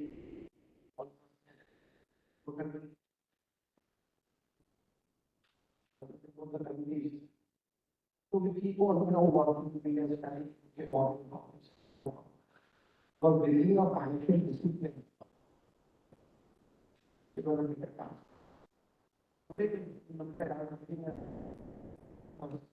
So what we find you look at how the actually how creditor knows it. And the moment you fall, you know the biggest of the biggest in the challenge. Creditors know how to exercise the right. What do we do with the regularity of our system? Believe me, what is the little So very like understanding how especially how to find the partners. But at the two, where the relevance of found laws, now I know how the learning is on and what how the different calls for the activity and impose the learning. Everybody has with the need of the art, and where everybody is discussing, the current scenario. Where it's happening, all of the areas, all you could see, already comes to us. If you look at the list of the SDI, 60 to 70% of the cases are getting so yes, or there is a settlement of issue. The market has become so mature. Even the bankers also are now, they're not taking time, to settle the things. They also follow the creditors. They want to settle the debt. Similarly, whenever, any vendor, any corporate, they don't have to dispute with they come and settle. 80% of the cases to in many years of the foundation and the now and that is the real of the code. Success of the code is not that the case because settled through IPC. Rather, the success of the code is the settled which has been settled outside them. So when you guys are going to, when you are going to come, when 8 years somebody is active in this arena of the life, I think some of the guys work with us, I think a monthly nursing they work with us. So they were busy making minutes, working on the studies and getting some more. So when they come to us, the first thing is, you guys don't know actually. It is a commercial law. So they were saying that you are lawyer. So you give a lawyer when it is active. Finally, if you go for a surgery, if you go to a hospital, it's not a success of an individual. And you have performing a surgery, there are many doctors who are performing to make your cases successful. Similarly, when you are somebody comes into the IPC and any of the things, so there are many factors which are complicated.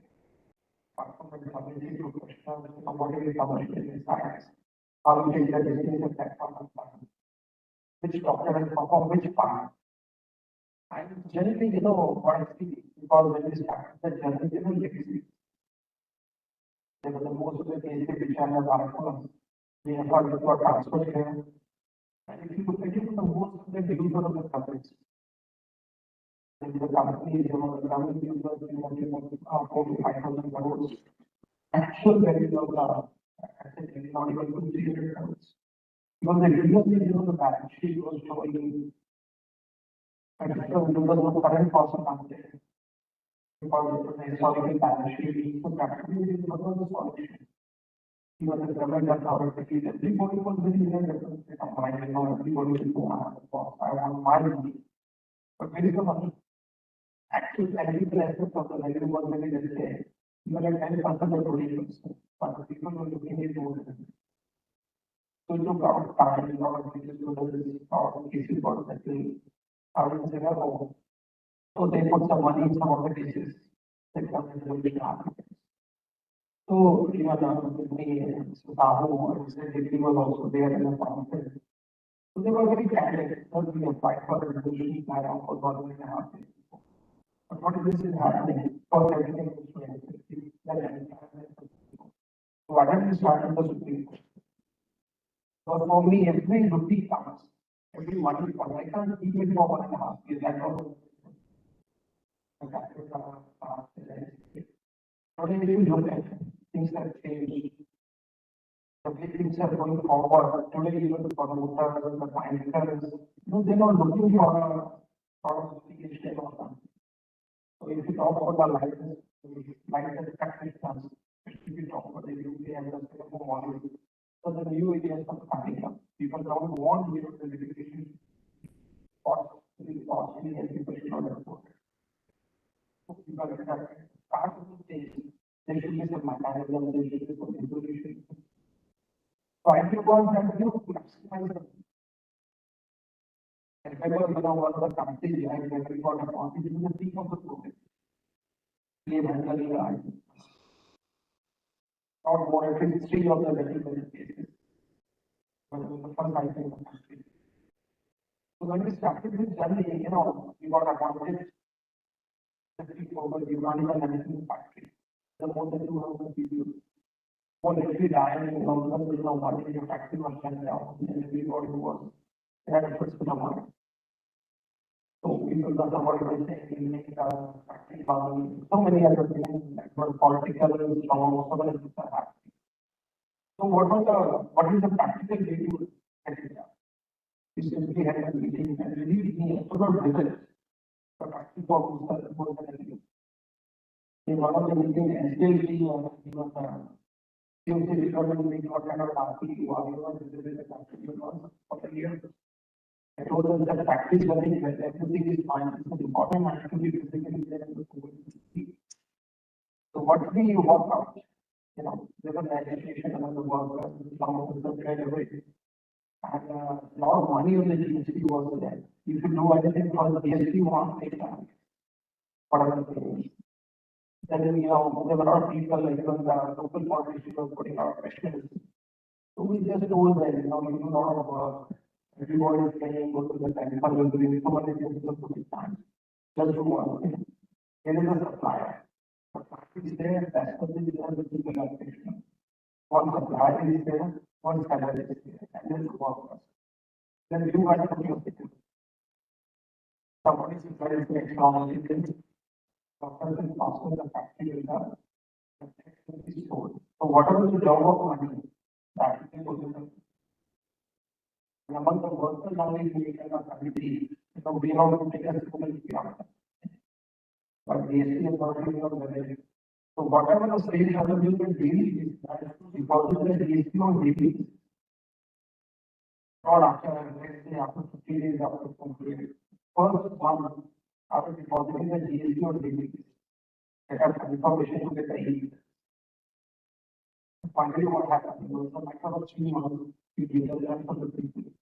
And that is a company, where we even given a bonus in the and when the regulation back comes, there is not a similar to people for the due to the developer, there is a cash problem. And all the given bonuses, promotion. So it's a policy action of measurement to come is generally, what being financial professionals, the moment you get appointed in the RP, everybody start looking at what the fundamental has done. They start looking at the credit card, the limit, country start. So most of the focus goes into what we have done. Maybe one part. And the real story is how to bring this part into the back to the paper. Then agencies only looking into the time. Also, the foremost all of the corporate professional or administration professional is to make the country back to the very need of more protection.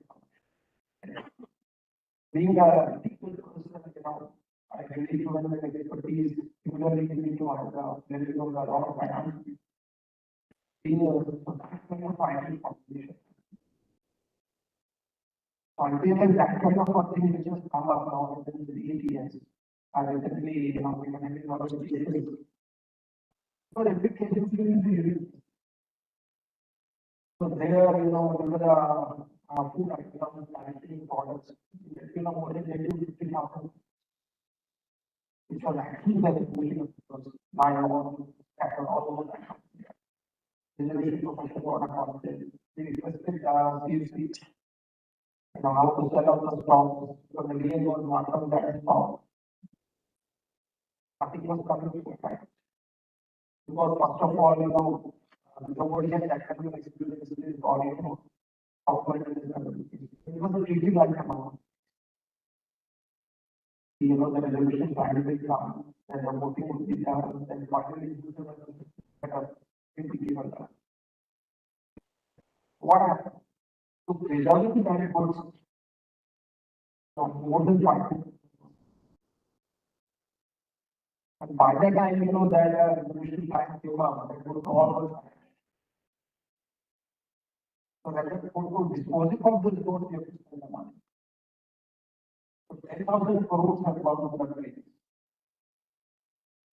So idea is that being a resolution to question or professional, you cannot say, everything is the same, and the whole book is. Correct. If you go to the NCCRS, you and the unique markings. As a professional, you go to the right of people, the right frame of mind, the right presentation. This is what I do. Right. A lot is also comes from people and listening. So you have to look for a solution.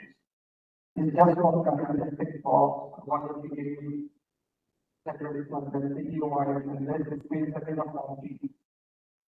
So idea is that you have to move on much ahead of this. That is the key. Look at most of the time you say, which are keep on selling that, we keep on it. One of the cases, a reservation plan. We sold the assets at 12,000 we got it at 92,000. And 2 beds really attached. So they were just waiting for the money to come. So definitely now for reattachment of the money, for the assets and it's not even done. Somewhat is 92 crores, not a small amount. So that is what we took instead of going to that plan and moving to the higher authorities and we should release 200 people from the panel. You release the entire. What was the idea behind that? And what the security numbers, the top national and private sectors of the country. If they are undertaking the not instead of thinking that it will actually do for IT, not working into use, we utilize the money. IT was being distributed the money. Finally, do 1.5 years with the accessibility. By that time, everybody was so going forward, what I'm trying to say is to talk about the life of professional. The work itself, somebody is wanting to get into life. Now you don't need a very heavy plan. Life itself means, you have to be more towards the meditation whenever some issues are popping up. You have to be more tired. You're not into deficit position. You're somewhere in between. And we were saying, there's a lot of religion actually is not there, but you need to monitor. So that is going to be when you monitor for practice. So you're not going to feel the legacy. You're not going to get the cases where 1,000 crores of views of the legacy is there. Or the customer views or customer target is going to 5 billion crores. Or income tax is 500. So they will all legacy cases. Right? If you don't pay the GST, then that is going to the GST department also. If you pay down income tax of the time, they will start calculating. If you don't pay customs, there's a different agency. So, to get what will happen. So, what you look for a very techno commercial. The best of the legal trades, the value of this package, this is going to work. Really feel that's going to be our whether we talk about arbitration and this is going to be the real practice. Whether I should say, but we have crazy. You're confident enough to know what it is.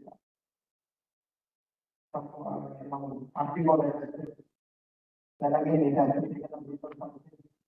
So nobody knows what is going on. Today, when you are moving, when you go into the authority, when you move into the people, what is the law played with people are respecting the foundation discipline. Now you can consider your 4 areas and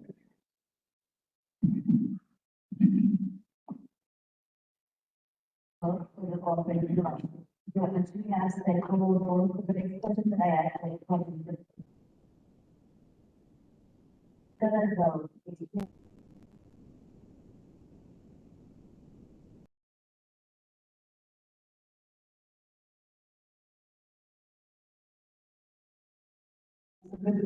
and multiple instances and write how I do.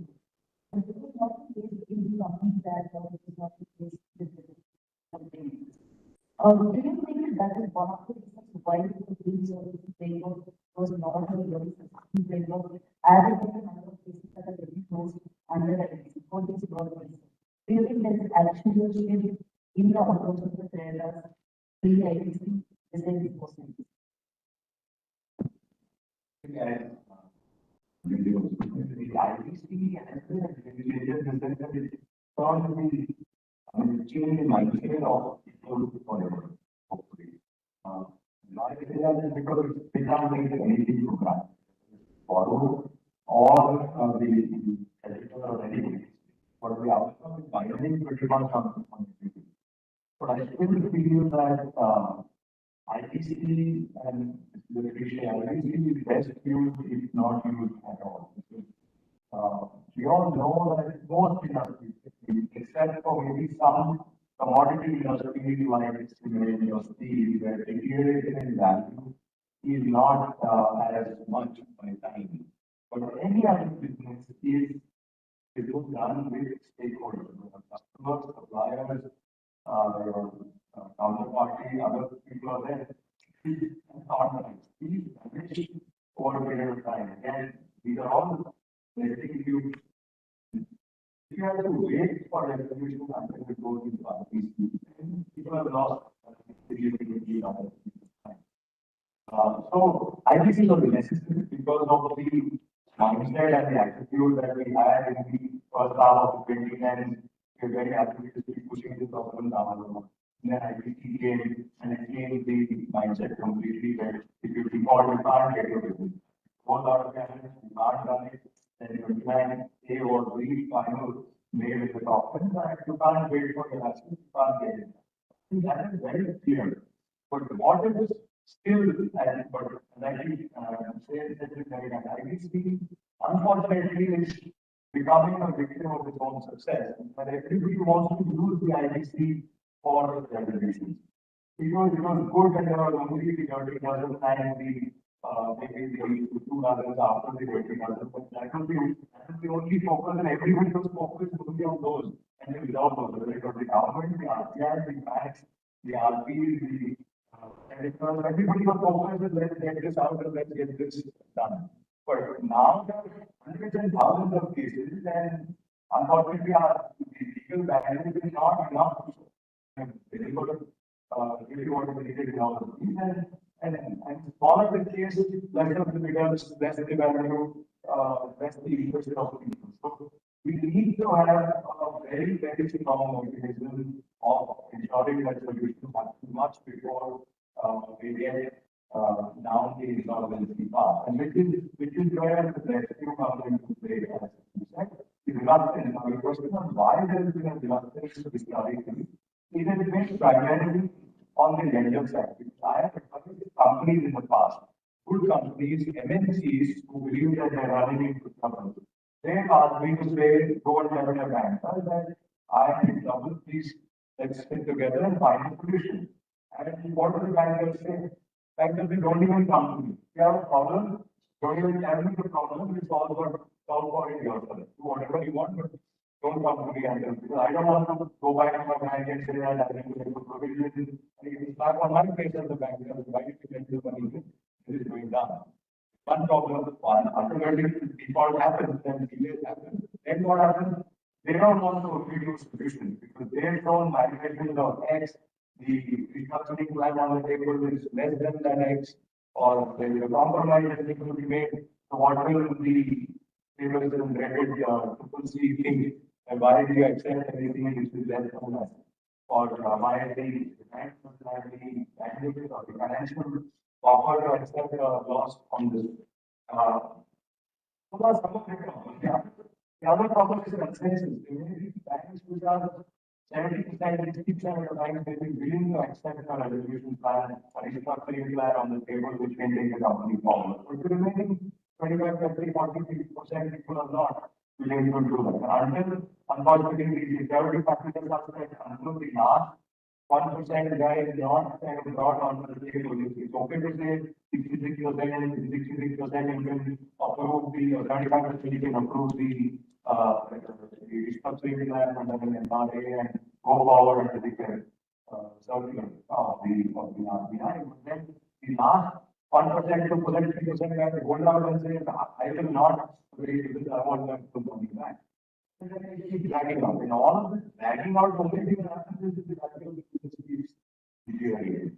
That problem is still there. It's not like it's gone away. The only thing that has happened is that today banks stress levels have come down from 40% to less than 3%, and banks are healthy, they're providing for all they're all profitable, so they're not treating the things as much. So, but the attitude of the bank is even more, I would say, today gone the other way around. But I don't want to make any compromises because the loss is not necessary for me to take it. So let it go into RTC and let the outcome come from IBC. So I think that in this trying to resolve the insolvency, the promoters have obviously seen the worst and they want to resolve things faster now, either by borrowing more expensive money or by doing OTIs or trying to put a reasonable solution on the table. The banks are not ready yet, and that's where I think the education is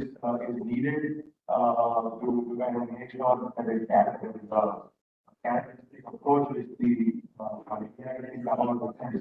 if you don't resolve this today and it goes down further into insolvency and the rest of the state, from the date of default or from the date of it becoming and default or an NPA, ultimately there has to be penalty on bank for the losses incurred by the institution to make that happen. Equally, can companies can make sure that you've done that enough and more situations that happen under the circular under the RBI circular also where banks have recovered their banks have got equity in the business in compensation of the losses they have taken. And those equities are more than compensated for the losses. And in those kind of situations, for the banks will be rewarded. For example, the call that they took in time to reduce the whatever the starting losses at that stage and do a restructuring. That mindset of a commercial thinking, irrespective of what people think, irrespective of what will happen. I think that commerciality and thinking needs to come in the banking system. Only then we can progress and make sure that we don't get to use IPC at all, which is the ideal situation.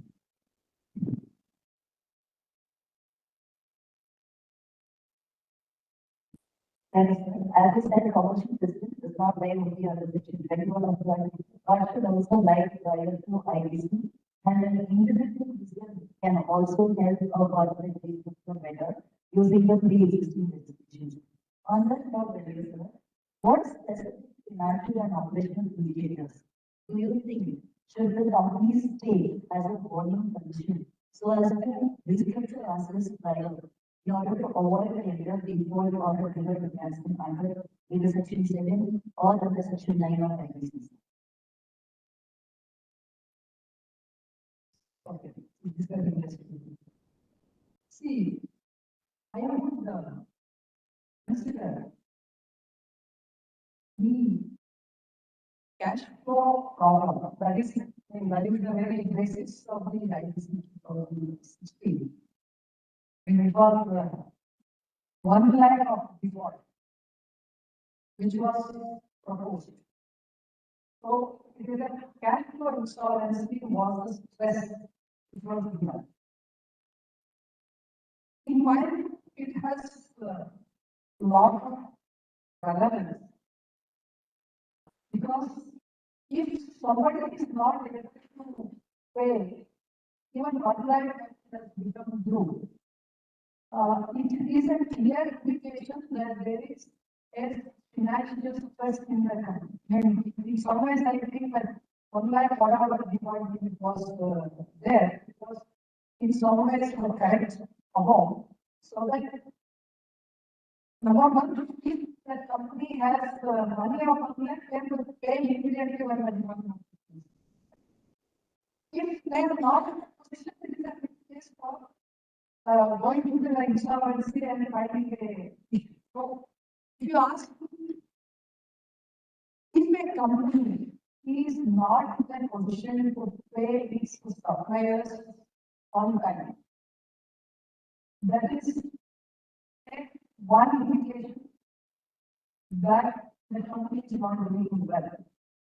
The reason is, supposing if there are temporary difficulties, like receivables are not coming forth immediately, or there is a general economic trend which is affecting the payment. Then coming back to what Mr. Binja was telling about the governments, there is a huge responsibility on the owners, because they have committed saying that if the debt equity is going beyond whatever is committed in the sanction letter, they have the responsibility to bring it back to them. This is, I have a lot of respect for the people who have framed this legacy law on the cash flow response. So that is number one. Number two, already financial terms, you are asking about what can be fixed. I depend a lot more on the cash flow. What I mean by cash flow is, I have seen companies which are profitable continuously, but they have negative cash flow and continuous. So this essentially means the management of the working capital. So if the inventory and receivables are continuously going up or whatever the business, that is a huge what you call indication that there is a cash flow problem. So if it is the number of, say,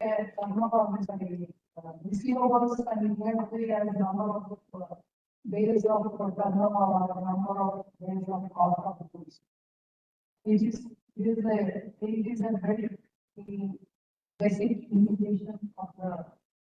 Because of course, having said that, we can't have a particular number in general, because each industry is different, each company is different, the business, each company's business model is different, even in the same sector.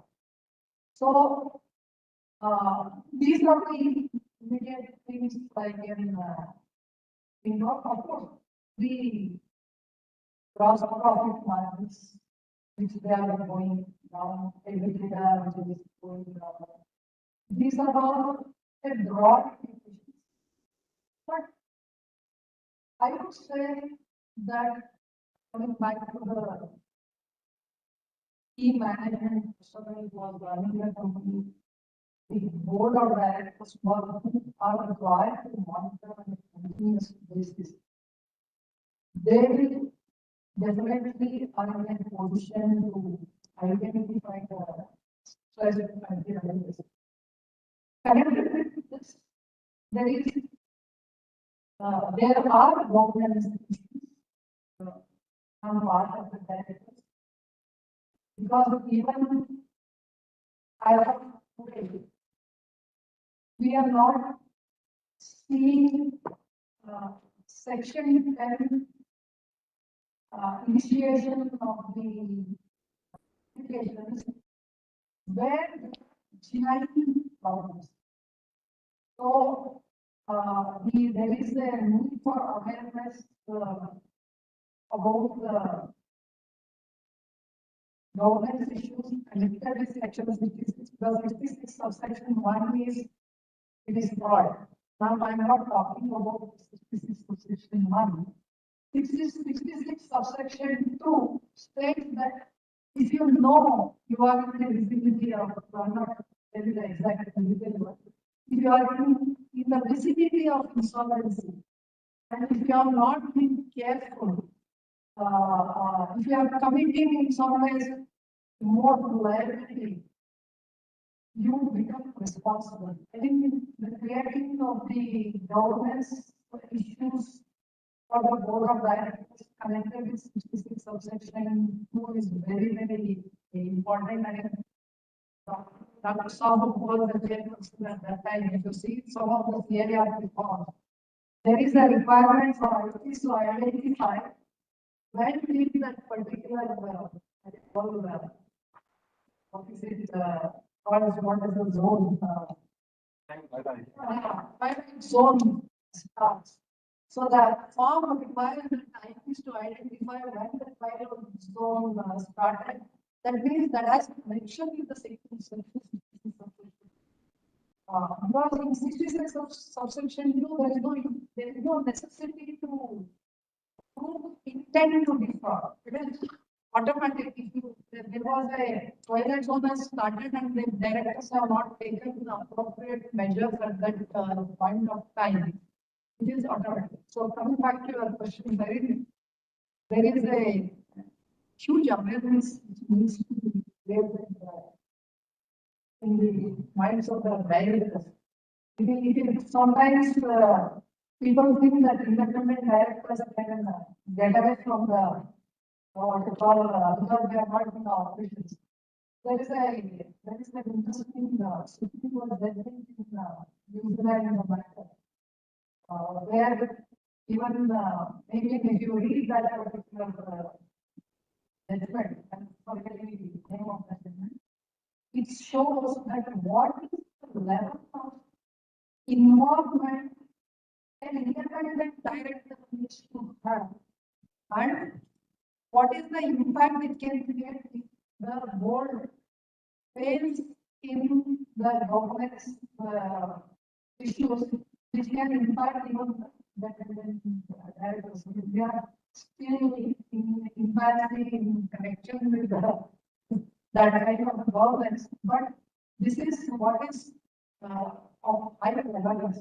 So in my view, the financial operating ratios are not of high. That is, but the key management personnel and the board of directors have a huge role because they identify it very fast and definitely unable to play the rules, whether it is one line or one two. He has huge implication. That is where it has answer your question. You definitely did answer the question, sir. You are also held in the frame of question for Krishna now. That's what is prompted that AMP should be the one who will be the modification of the and also serves as the corporate governance mechanism. I'm pretty sure AMP gets to know what is happening. But what ends up happening is that they lack financing. And future fiscal financing as an enhancement is not a place for corporate financing. What's your take on that?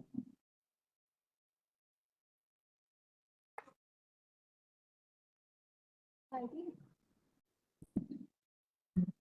I think if I have the company experience, various types of subsidies that are provided by the government, and of course, a regular framework by a company in order to assess its valuation and stress level, if I may say so, is something that might be one of the ways for the company to know that what is the extent of which it has reached, we call company comfortable. Also, I think there is a holding subsidy, especially in the real estate scenario. There is a holding subsidy companies concern that is going ahead. And because the finance is only between the company, once that is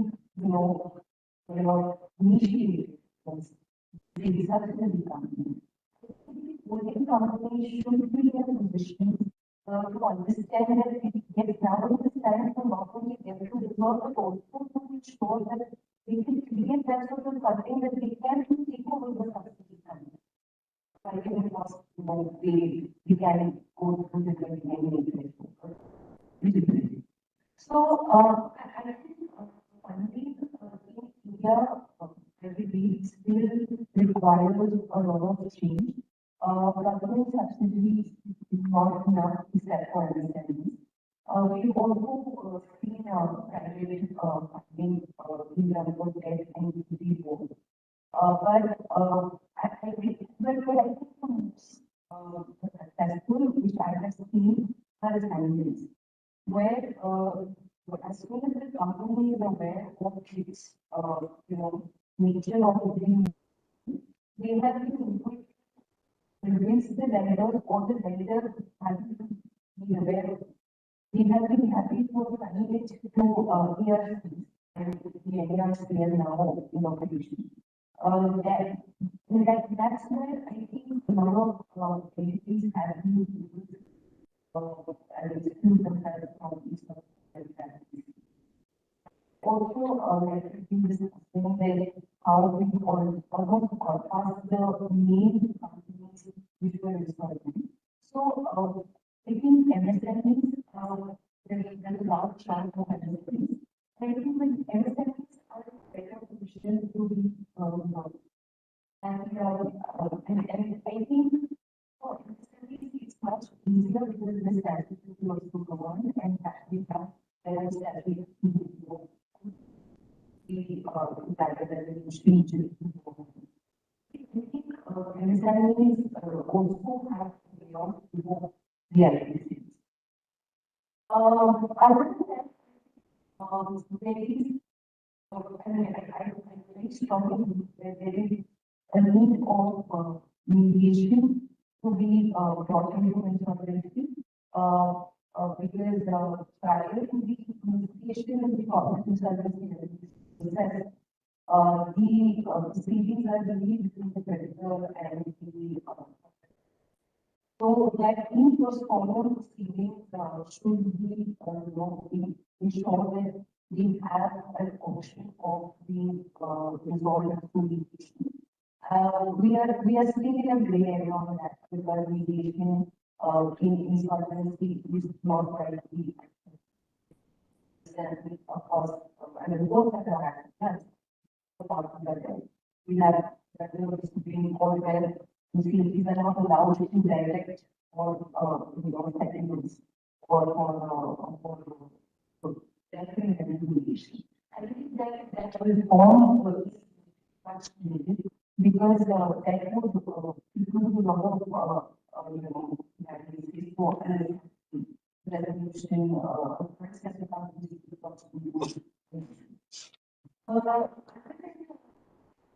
I believe from an operation point of view, if the company's operations are not working in a manner that may result into being taken to insolvency, then I think no entire job of cases which is usually done post insolvency, maybe a way of to look at. So that rather than them to be pushed to insolvency and then the job of these they might want to give it to something who is in a position to find it even before. So that's primarily my view on the funding understanding is always big schooling and the statutory companies and I thought mediation. I think it's mediation.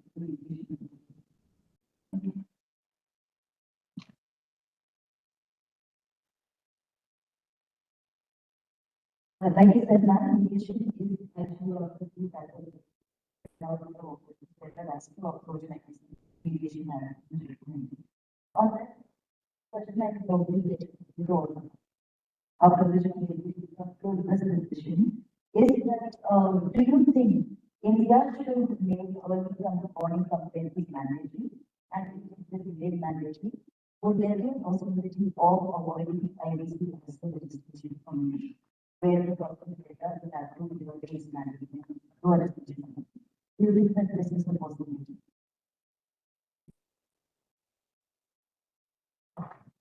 One of the questions you asked about the financial discipline.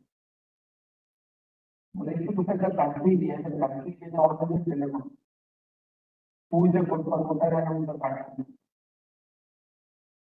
Today in the era of startups, we burn billions of cash in a negative balance. We say, they are the people who are the shining stars.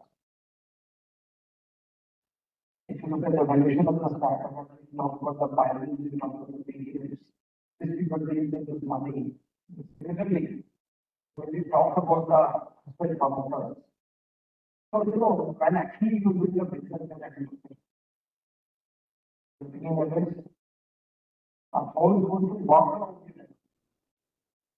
Some foreign government getting a lot. But now, if you look at the Indian perspective, I remember one of the companies was the year, you must have heard of. So we were their officers. I remember one of the finest what I had at the time. Talk about the technology, what they were using at one point of time over the sector. They were putting so much money in the so much of things. But what was wrong? The technological option. Technology was moving much faster. The moment they were putting the money by technology from the Canada to the CD to other things to what will happen. They use the portable bank. Instead of the digital card, that's what the technology machine about going the way they do it. So putting a promoter to be big always it doesn't work. And if you want to execute in the country, the government is coming with the background and making around the families that this is the if you put so much of a pressure on the promoters, on the young people, and think how will you come up?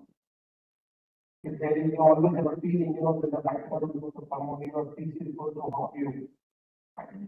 Sometimes it's not easy, especially when you have building costs. When you're working on this, but definitely there is a good bad. When you talk about, the important signals, so it comes. And I see, you can see the company, a making company, and keeping a thousand of stocks. That was a small warehouse. Any person with a visual technique, first of all, they can say, how carrying a manufacturing company, keeping a thousand of stocks. So, what the bank is doing? We have seen one way you are giving a loan, other way you are giving an entity to the company. So what is possible, you're giving a loan of 11%, giving an entity. So the warning signals or the indicators of activity, being a cost management accounting, we audit DLL, Tata, Vodafone. We have seen multiple companies they audit. Because of the company, we used to audit. So we could see, the warning signals start. They start giving the indicators. What in India, what we believe always in the numbers. Everybody is got a very you being a professional. What you believe the company for about 1,000 crore now has around 50 lakhs. Only we talk about the numbers. I mean, you could see any of the movies we see that's for 500 crores. Number one movie. 500 crore like movie comes from and the important thought, what is the number of the people? That time you have 500 crores, the ticket value of the movie ticket was 125. Alright. Today, that same money value of the ticket is something. So how much number of money people got? So what we talk about, I'm giving advice to all the people. If you are into ITC, you don't have to focus on the development of the looking for. You have to think about the quantity and the quality. If you talk about data and Birla, what is the particular? What can I add up? I think maybe you're aware of that. What are you going to buy a percentage? This is finally when you are closing the deal, finally this is everything done. So what is important in India? Questioning, the signals. So what's important is, if they negotiate something with the company, in one quarter, they were into particular profit. Next quarter, So what went wrong with the they have 282 systems to check their cardiac and customer open tickets and viral faculty to they have 282 panels where they check and balance. The report was not the systems are all the internal control and they can do the same. 500 of profit, 3 months before the 500 were lost in the next quarter. So there's some exposure. So the two prices that can actually try and you're not going to control of this. So if you start looking into this, so whenever we deal with something professional, so we have seen that companies, they're doing a turnover of 1,000 crores. If you look at it, the book shows only the turnover of 200. A company is doing a turnover of 200 crores, it's not automatically balance. When we look at it, the electricity bill and the number of units and views, which you cannot inflate or you cannot avoid. That shows the per unit if you need our next, let's say 2 units of production. That itself proves you are able to do that function. But if you producing 10 lakh pieces, actually book it was only 2 lakh. You cannot run, if you're producing a particular unit, you need a 2 units of production. There you can cash the fund. These are the indicators when you do the policy audit, you fix the transaction audit, when you do the live audit or when you talk about the independent director. So the moment you come to the policy starts, per unit, you will get the number, you will get the answer. So it's very easy, particular thing. So tomorrow we should never look at the balance sheet from the what is happening to this country, we have the best of the auditor, best of the status, the best of the cost. Despite, your CFO will agree the qualified to start a company. Still, why haven't we gone the way? The portion is despite being the best of audit, this is what has gone wrong, basic problems. I just continue to apply the right person of time. Professionals are applying the right person of time. The independent access to our based on the opinion that it was needed. For example, add colleagues in even a small person of a company or even a cost accountant or a small professional, he can raise this very people. How is it feasible? If you start giving this kind of numbers, I think you will not very young. From our side. You don't need any more regulation, enough more regulation. Regulation only implemented better corporate governance and from the company organization so that who they agree that the only other angle that I'm saying is that everyone knows when there is a problem or we want everyone knows. But the focus is a lot on the person who did what wrong. Focus should be on the problem, accept the problem as early as possible, solve for it to do operation turnaround, financial restructuring, but equity, whatever is needed, do that so that we can maximize this thing other than saying how much I get, how much you get, who did what wrong. I think that too much of brain gaming is what we engage into, and by the time we accept this problem. If you accept the problem and focus on rectifying the problem through all the means available, we can get to much better results.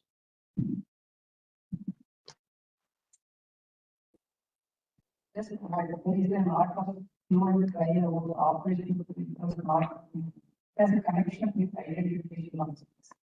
So, in my view, operationals, because are in a best position to know whether the company is doing well or not doing, and they can what you call if they adopt a proper credibility check of the corporate data, they are in a position to in some ways identify the sickness very fast, and if any operating trader is giving the credit for more than if they are keeping quiet more than 2 months beyond the due date, there is nothing connected, but it is also an indicator where the stress starts. That's all I would like to add. And I have very contrarian view regarding the operational creditors should get equal to the secured creditors or other creditors? Because I mean, if I am a CEO of a company, if there is a overdue goods, I will not dispatch any goods. That is the, because that any operational creditor should take, and they are in the best position to identify the stress of a company where this problem. Thank you so much, Tanvi. The two criteria is the family speaking in terms of understanding the practical implementation. We also have another panel like I thank you so much for the work of my article to taking the time out on a Sunday afternoon to be understand the difficulty. Thank you so much. We would now like to invite you to join us for the high tea, where we can continue our conversation later. Thank you.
Yo no le gano, ¿no? Yes. Second number le gana, ¿no? Final number.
And suppose the NCC market, that has been a bit bigger than the insurance.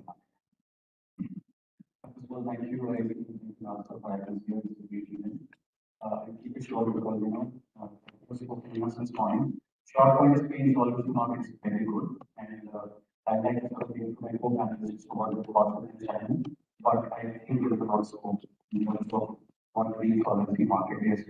And we sort of like to give it your thoughts on this as well, and then sort of come in with what my experience will have been in terms of this.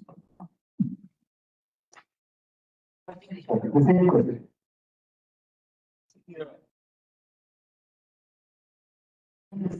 Maybe it was suddenly removed the difference. So I think that as we are very important to understand why it's speaking. And there is talking about the distance, the purpose was not that you have to recover them, but not a reality law. If you look at the data, and if you look at the data, and the way the laws earlier were taking it, you talk about CIPA, you talk about the NFR issues, we talk about that how the factors are that even if I give you the one instance of Madras, 18 years, or members going to Supreme Court right from the BFR and to the only on the issue of that whether CIPA would be applicable, not state the CIPA would be applicable or whether the CIPA will apply or not. And you need to know that statutes. And coming back again and again on the issues, it took almost something 18 years. I think Supreme Court to decide on something. And then we came out with the laudable decision that has to be resolved within a period of 180 days. And 270 days, that will be 30 days.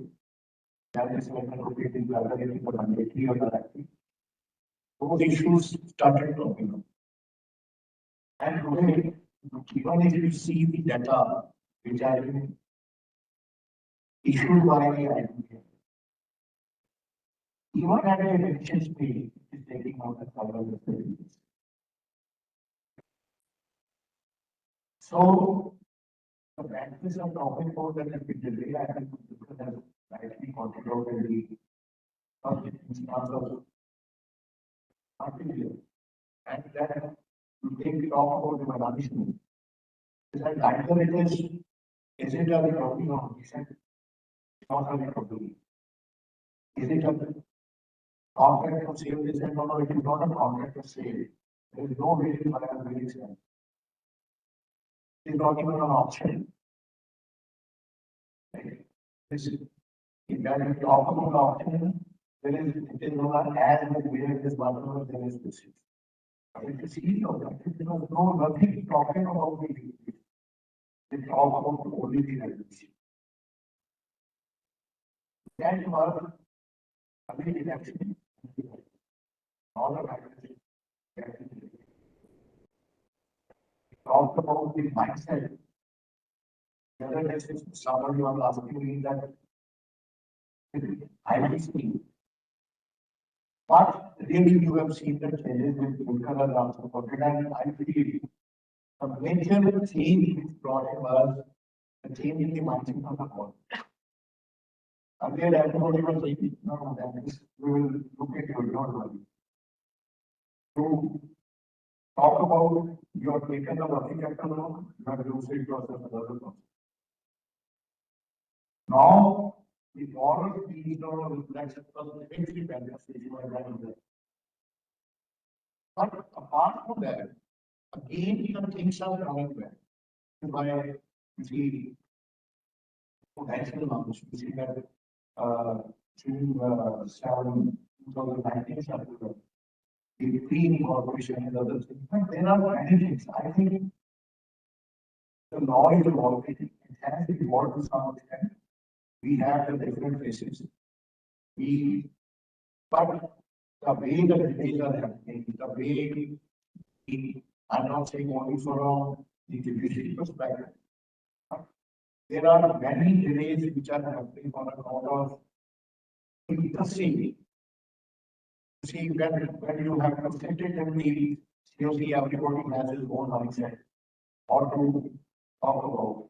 And which we were saying that, okay, the bankers are already comfortable because they have done the reasoning.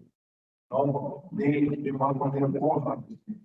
But if the mindset at every stage would be the transmission, and how effectively we can bring that transmission.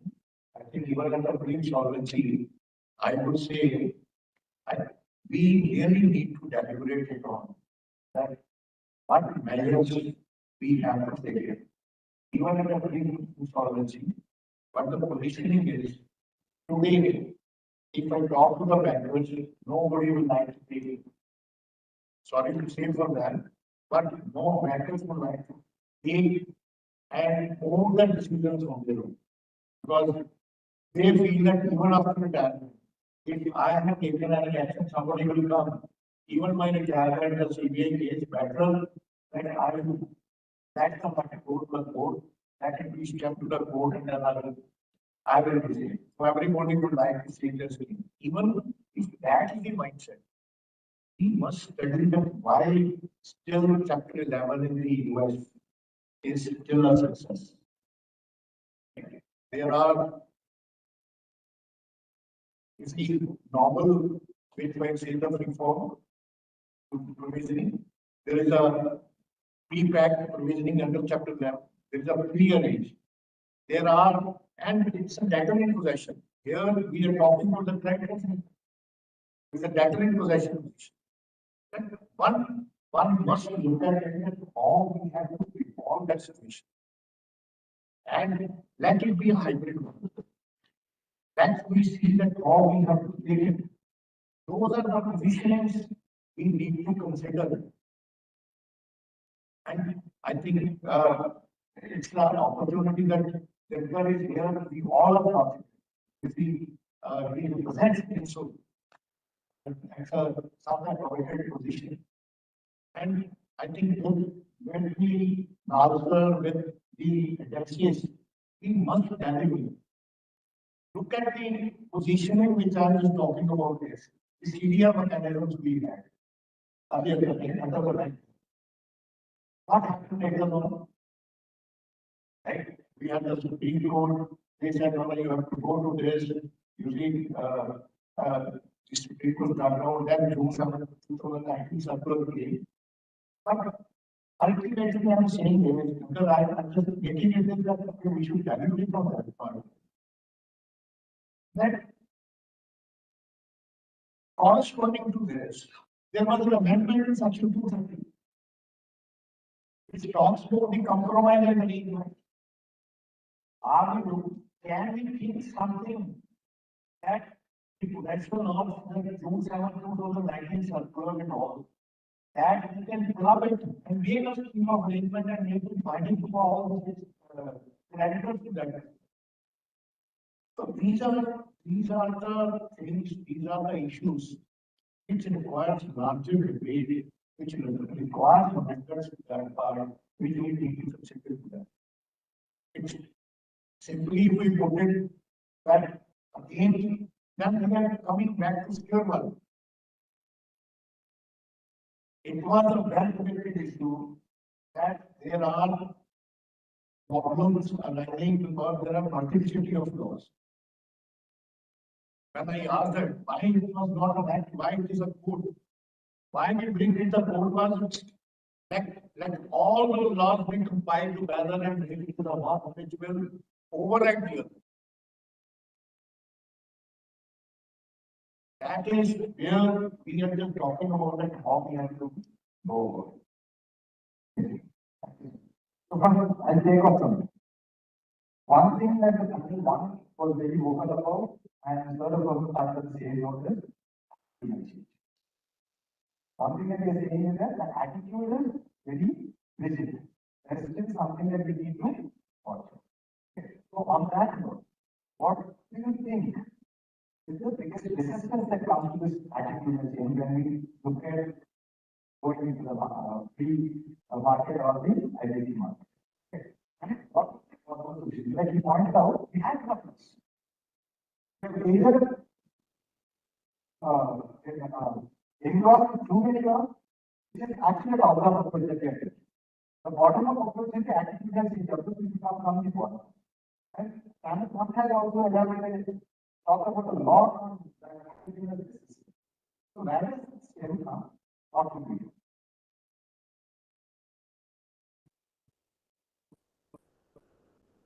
Well, as someone's going to be very familiar with and because it's voluntary.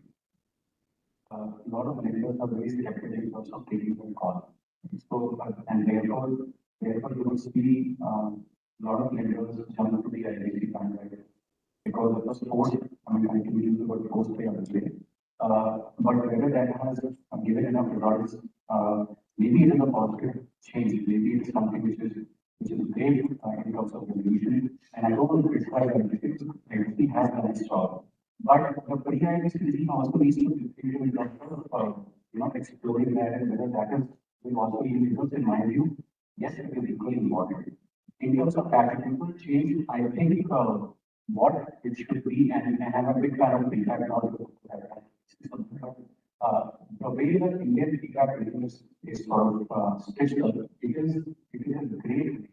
May not have picked up the same way it was supposed to, but what it provides, a dedicated position mark. It provides a lot of individual vendors, but it also has an element of code intervention. Right? So in terms of if you come up with some sort of feedback engine which we have right now, which has the bearings of giving enough rights to the promoters to not use the company and giving rights to the members to have oversight, but not an uncovered power. And also have a court intervention in terms of court blessing the execution of impact solvency and then finally approving the plan. So in India, we need a regime like that, and that is why my personal view is that regime should also be opened up for companies at large. I know it has been only for done for SME and it has only seen 5 successful cases. The sixth one which has just happened in 9%. I have seen the process to be taken. So therefore, you need some sort of hybrid model which will force the lenders, also give the lenders some comfort, right? Because not only their call, they have some. And just to come back to, and I just waited for the other panelists to come, I just wanted to sort of what has been my experience in terms of pre-insolvency market now. So the IBC market as such is a wobbly market right now. From 2017 to 2021, it was all IBC. It was the qualification, the restructuring and insolvency, but it was actually the insolvency market. Post 21, we have seen the restructuring part of sort of gaining contraction. And it's a big start. It's a big start in terms of the pre-insolvency. We have to deal with the second circular as far as for they have to think of them. We are seeing lenders have actually now started looking beyond IBC. Also in terms of the road context, when the road sector is really going to solve or goes into stress, they are looking at substitution, they are looking at substitution. So what has been a sort of a shift in terms of philosophy of lenders is that they are happy with IBC, they understand the limitations of IBC, and therefore they are ready to look beyond IBC as well. Not at least all the substitution of IBC, but in addition to that. So that's very important. And overall, if they see more success in terms of pre-IBC, their confidence in that regime will also increase. And that can only come in when you have mechanism which is at coverage of all. And just to give you an example, if you talk about chapter 26, so in certain cases like US, there is too much more intervention, which are in jurisdictions like UK, New Zealand, there is too much of freedom, there is too less more intervention. Right? India should be a hybrid output. right? And we have one example. So therefore, the pre-insolvency is there to stay. There are various measures which lenders and stakeholders give out, but some changes also needs to be made to give more comfort to the lenders. Maybe I have some suggestions for strengthening the RBI principle, which we can have this, but that is the basic guidelines.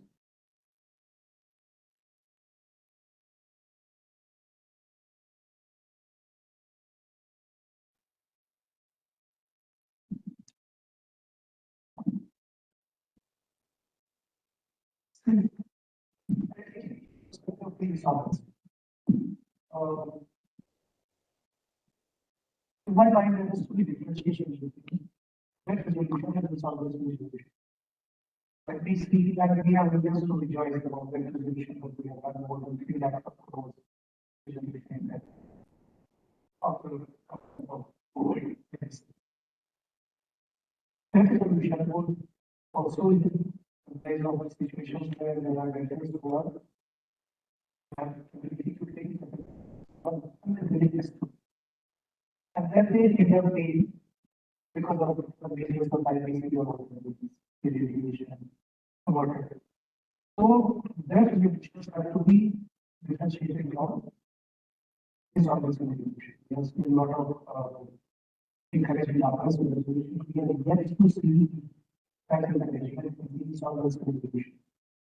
So when we say about pre-insolvency, this period may we should consider that this is a return control page, not return control which is post-year or post-initiation. So we have to be cautious that we don't should probably put to the and they already see this. So coming to your question. Yes, I agree with what the kind of that you have that should be executed. Bankers should be more business oriented. They need to know, they need to understand where is the debt resolution, where is the insolvency resolution. And that's why there has to be a strict change, a lot of changes required for the motivation of the most of the issues come up when there is a lack of partnership between the businesses. That is because of our attitude.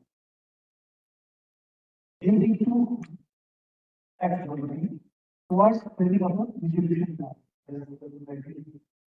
Maybe a package kind of proposal will come up for resolution. And yes, when it is a situation which is actually an insolvency process, insolvency as it should immediately go towards the insolvency initiation process. Having seen now the resolution of so that asset preservation should be. That's so next thing. How do we get the insolvency and should they work as silos independently? Or do we need to consider the bridging between the application for saving in it? So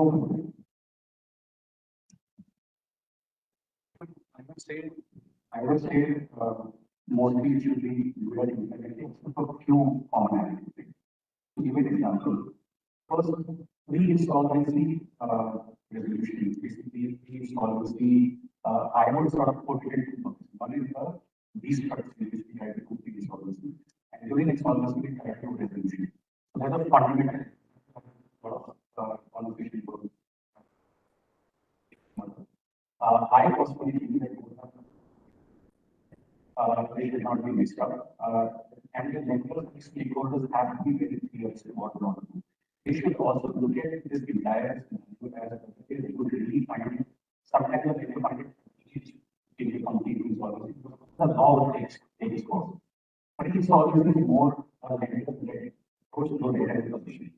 So therefore, they should be accepted. Except for the few incidences where we talk about RBI service, we talk about it a lot and it's not.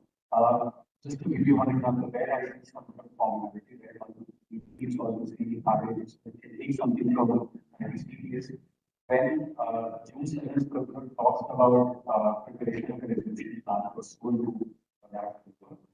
it should talk about what are the related terms should broadly engage. Okay, it doesn't talk about it's very generic language. So there has been a lot of confusion in the market as to what all the resolution plan under those subject can engage. There is a regulation starting here. It's a broad kind of what the resolution plan can engage. Right? So that is something which can be sort of incorporated in RTF framework. And also there's a lot of confusion in terms of what all we can do with it. That is something. A short point is it should operate independently. It takes some aspects from the but operates independently. Otherwise, it would become a mismatch and nothing more it would not be. Conceptually also, if you can look at it, both are number one. You see, the IPC, once you take a elected and then order is under ban. Order is ban.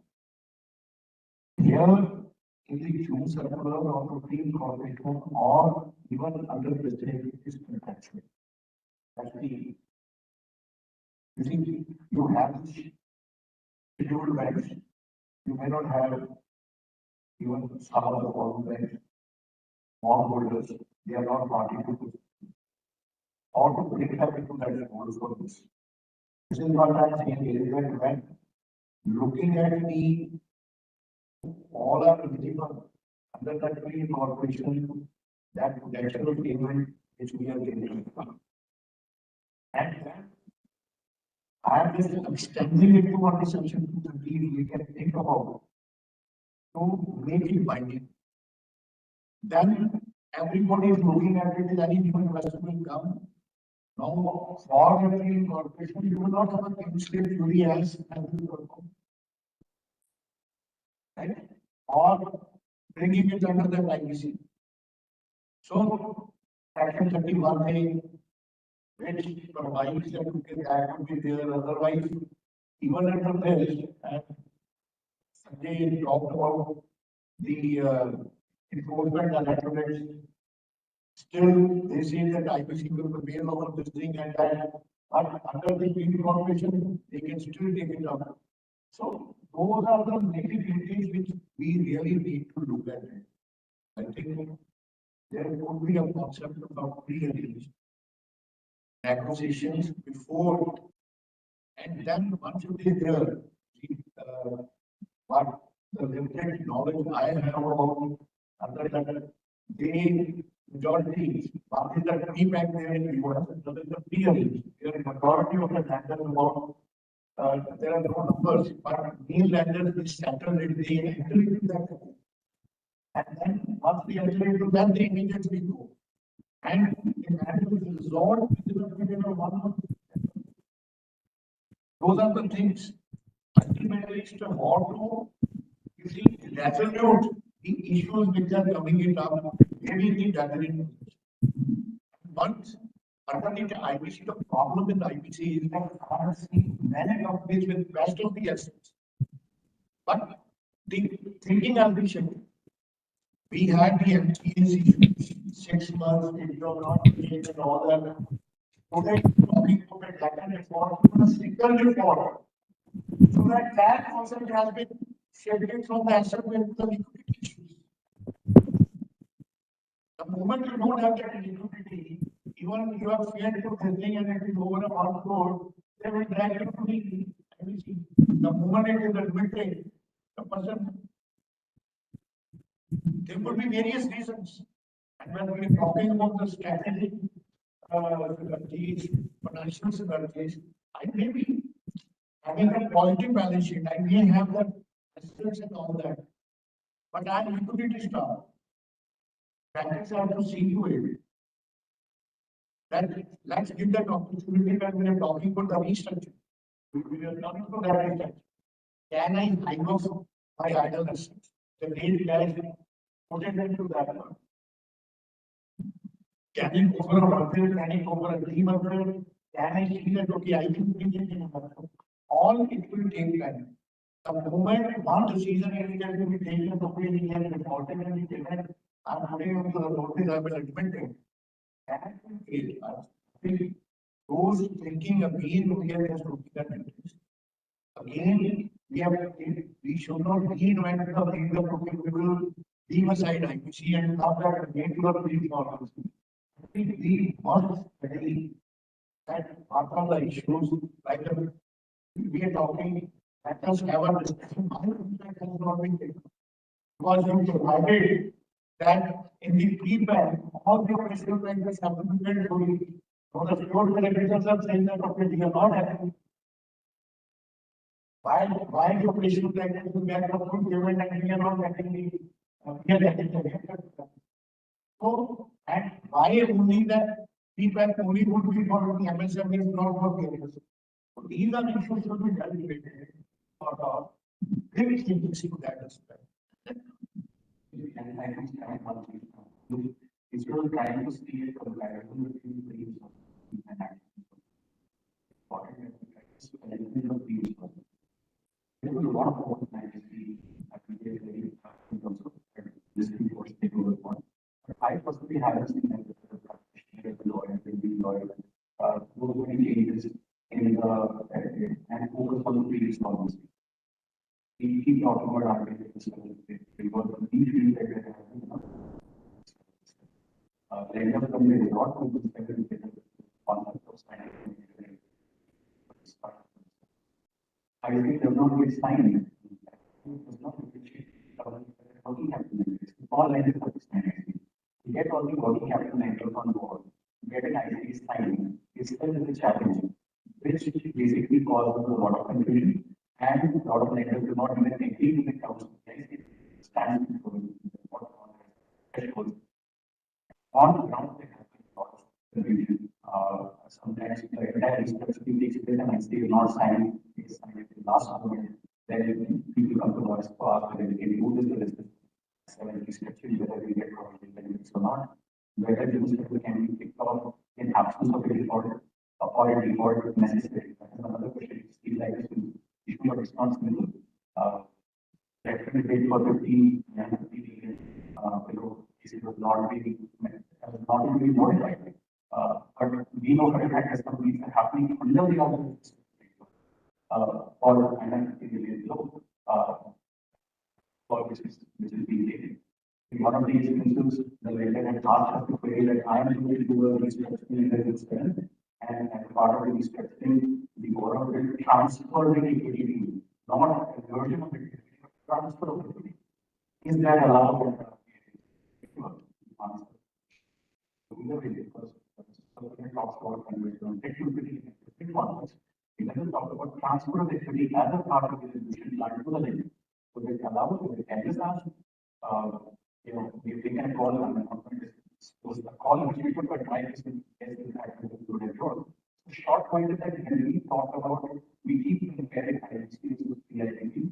I think the time is high time when we start and seriously looking at pre-install those resolution and focus on what better we can do and from an executive perspective also, how can we further improve the pre-install system. I think a lot of this have been done on it. But this is something which, from a practitioner's perspective, like how we are facing lenders are asking these queries to us. And I would want to contribute. See, to my mind, we installers, the regime have a regulatory regime of the transfer. They have a proper regime. They really also have the changes there. And we forward towards the supervisory services. To my mind, the insolvencies where somebody is going to OPD and having a insolvency regime that is somebody goes towards insolvency. That is the kind of somebody who was you stay admitted protections from all. It can be changing that. Insolvency, you only identify those who can be reviewed or those who are serious. And it is a very more than interesting. I have how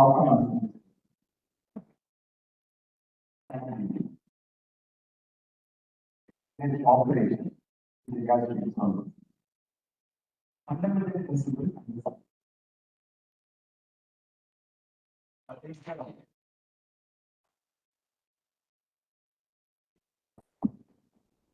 as and when the issue of stamp duty comes, CI becomes more something. In all the lectures, when I go and pick up the sessions, probably you have to get rid of myself, just to, because that's a topic which one has to really look at it, because these students are also, they must understand what stamp duty is, and I will always say that if you are involved into a restructuring exercise, right? Or suppose if on a daily basis you recite Ram Ram, you recite the name of Allah or Jesus or Vaheguru, right? The one thing you must do is, as and when you are involved into the restructuring, you have to see stamp duty, because this is such an important step and father will. Now, principles governing stamp duty is a very, very important part. And how ultimately the part is the same. If investor has to invest, he has to see how much taxes he is going to bear, how much duties he is going to bear. Ultimately, out of that, the file he has to allocate. And then he has to give the valuation to that. And the step duty is the one part. So first you, I thought, because if I stand on my legs and start thinking of that thing, I think even 520 would be, it may take another 1 or 2 things you talk about that time to be part of. But issue I'm just bringing it is you so that I'm just wrapping it up in a 5 minutes as an absolute course. Number one, to understand that number is that the stamp duty is payable on both movable and immovable assets. Second is the stamp duty principle. And if we go back, we have to just look at it from where we are talking about the stamp duty part. We have the Constitution, the schedule. It talks about it gives 1991 power given to the central government to levy stamp duty. Here you have the central government power to levy stamp duty on the national instruments.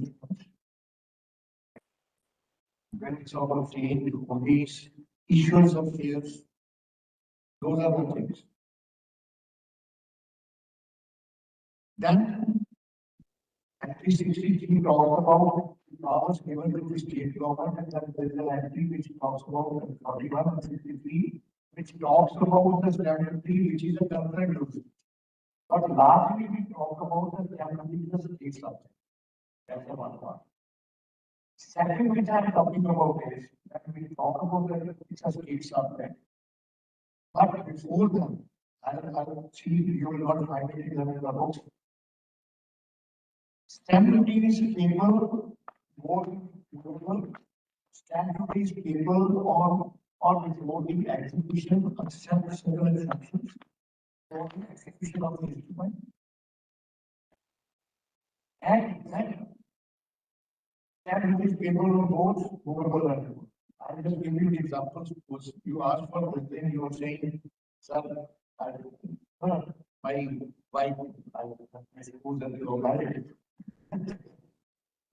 So you said that no, it's already there, but my wife has a project, it's not, I need your this pen. So I said, no, it's a costly pen. I paid you the money. Paid you money, I gave you the pen. Right? Are you going to pay the stamp duty? No. Or you asked me that would be you right.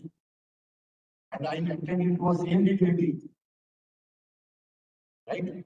that is where of this brand I was signing there, we said that there are manufacturers given the representation and varieties. I said that I design all representation of varieties. You entered into a state, I was supposed to be statutory on it or not. This is the business of very fine distinction. Stamp duty is not really able of transfer of assets. Unless until there are movables which are assigned to all the movables and then we transfer from. Here you have to. Here the delivery and the economy sometimes you make a issue comes with respect to then it's a state sum. So I divide these states into three categories. One category of states are the states because there is a substantive law, Indian Separate.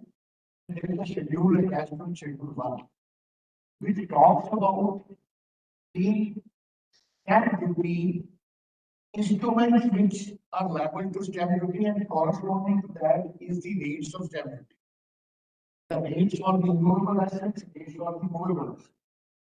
So when I divide the states, I divide the states into three categories. The one category of states are states which adopt Schedule 1 and Schedule 1A and B.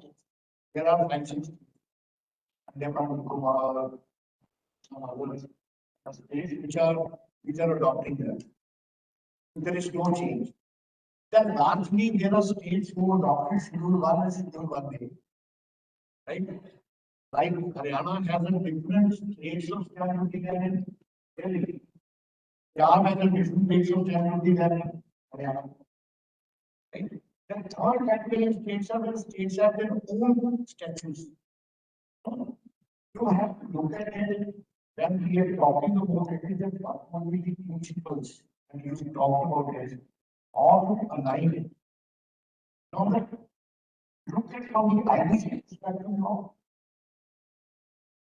Talk about it is it talks about as you know the management date, whatever is exact, but it is not giving you the detail that okay, you are saying the transactional taxes. So I am saying all these taxes are the transactional taxes. Being under the income tax act, being under the stamp duty. These are the transactions. You are not getting any favor. You may have to pay to it. So it's very, very important that you have to make a structuring either pre-corporation, pre-solvency situations, or even during the IBC. Stamp duty is the one subject which you really need to implement. You really need to see what will be the impact. And state-wise, there is success of the property is there. Then you have to look at it from that. And incorporate into that, you can't put it simply in the resolution. Now, these days, I think we know very well that all NCCRS orders are talking about if you ask for the services, even under the income tax, it has to be seen. If there is a provision to that, you have to go by that provisions to this. So these are the aspects I can continue on that community part, but it's a very, very important part to be considered by structuring either even at a pre-formation, a pre-solvency stage, or this thing, and what benefits. I think those are the recommendations one can look at it through the issuing that all the states have to take. Then there are disputes, even they got through the finance act, the stamp duty on the securities, and still Delhi government is fighting a battle on it with the state jurisdiction why it is only 100%. Not just that to it. Probably we should have a separate battle discussion on that. On that, we have various payment monitor as so, do we see a potential of a situation like when we look at the resources? Can we have a potential? No. No.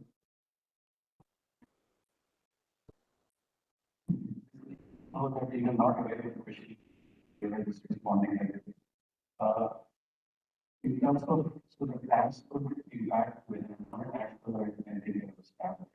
First of all, in terms of payment of tax, for the past years, I'm sure all of us are aware that in insolvency scenario, we sort of, like, but we have given it, we have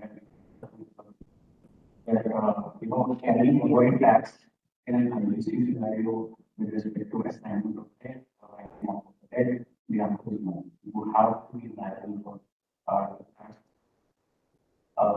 administration of the transaction, even in the ABC. So if your resolution plan is not a segue for you to just get tax exemptions, it only gives you the power of that you pass these things. And therefore, whether it's pre-insolvency or whether it's during insolvency, this aspect of tax cannot be avoided. One aspect of tax with respect to carry forward losses, benefit of which is available in context of the ITC. So that is there. But in general, I mean, the view is that obviously ITC or pre-ITC from a tax perspective, is ITC not going to give you anything extra in terms of extra benefit, so avoiding any tax except for benefit of carry forward losses. That's why what our goal is, I think, give me 2 minutes so that I can answer your query with examples. First of all, tax is the one swag that even sometimes they were feeling that they would not be attached, and now the companies who have acquired the assets, they are into the problems because they are getting the tax advantages. Why so? And that I will give it to you. First of all, you have to evaluate the tax versus tax from a different vision. Issue is, there is you all have heard about the haircut. That I said that I have a full hair, right? So they said, no, it is not that haircut, something else is there. But what is the haircut is that there are loans received from the bankers. I'm just giving you an example. That 100 crores of loans, banks have, and it's coming in my books, banks have to give. And you settle it for 25. So you save 75. The issue is, rather than 75, what you save is your income or not. That's the moot question which is coming up. Now, if 75 is an income, they will say, why not pay the tax? Your saved income. So the first thing is that you have to evaluate it. What is the kind of tax now? So you have to distinguish it. Whether it is a term loan taken for the capital asset process, in the consumer loan, whether it is a working capital loan, whether it also includes the interest component of that. It will combine all that and it is a principal plus interest. So working capital for the purposes of business and interest, you are already availed in benefit in your PNL, you are taking that benefit. Term loan, you are not taking that benefit. So this issue people are relying on the Supreme Court judgment in my environment. They were saying that there is, or they were saying if there are any benefits or compensations which are non-monetary, because it's a monetary, you are not going to pay the tax. But the interest component of that would be there. But what happened with the budget last year was the amendment 28, they included all cash into the component. They had taken away the article of interest. So that is the one aspect you have to really first evaluate. 28 section 41 of the income tax act 28 41 is an important aspect as in Badri being important can know better. Right? So I'm not talking about, but since that's the aspect as these are things which is like I always put it in okay, then you can start. So that's the first part you have to see from that angle that how the taxability is even for the thing and you have to really structure your resolution plan in a manner. And that is what people are now putting it up with that your tax will be not converted into fifty and then it will be sold. Let the bankers take the laws rather than coming in the hands of the corporate. So maybe rather we can understand to all it's a very lengthy and process which you may take time to absorb that. That is the other aspect I will understand is the carry forward of losses. Now, if you have to pay the tax and you are taking the benefit of carry forward of losses, right? Ultimately you are saving the tax. So that means whatever the losses in your books and your tax rate is 25%. And if there are losses are 100 crores, that means you are saving 25. Ultimately, even carry forward, you have to see the aging of that. Then this carry forward of losses, one, there are two sections, 72.04 that you can carry forward for a period of 8 years. And there is a special section which was there in 72A. And if there is a merger happening for the industrial company, it will again revive it for a period of 8 years. So eventually you are taking the benefit of 15 years, for in 7th year you're taking it. So that amendment has also come. Rather, we are talking about some benefits for loan issues. Amendments are tax amendments are always raised. They said no, whatever is the period of 8 years, it is not going to revise, so they will still have to wait to that aspect. The third aspect which is important from it is the liquidation aspect. Now, if you see the 53, then the liquidation will happen. That aspect will also be taken care of. There was a, and if I am making it is the person who is buying the property, he will say that I will disability case and the Supreme Court and case. They said no, they are going to this. TDS is a beneficial provisioning. It's a like an advanced tax being deducted by a buyer, which you will take that benefit. But they said that we have to dispose it of, I don't have, after the liquidation will come, Supreme Court said yes, then there is no need in liquidation. That you have to deduct. The buyer has to pay, buyer might pay the full money. So there are various aspects of the tax rates. Then that the return, if the returns have not been filed on time, you will lose the benefit of that process. So it is even incumbent upon the people, even incumbent upon the IRS to file the tax returns on a timely basis. So tax is the one aspect which sometimes I was one of the speakers where I am able to go to GST officers and the tax officers where we discuss all these aspects of the larger and many things which you need to talk about. Yes. So the tax is the one area where it needs certain refinement. Like the one last but not the least is the section 79. Change in control. Not invariably the change in control. If you pre insolvency situation 79 is immediately triggered because 79, if you look at the provision of 79, why don't we talk about that you give the notice and the benefit only through the resolution. I am difficulty even taking the benefit of 79 under the liquidation. Because under liquidation there is no resolution. How to carry it forward?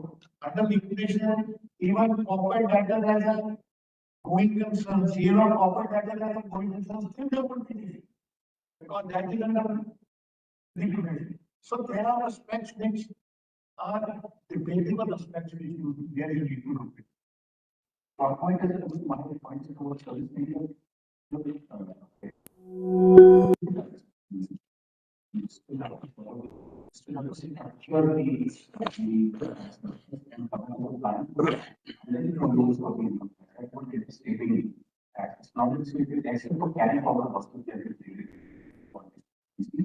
There's no other way we can just save tax only because of the money.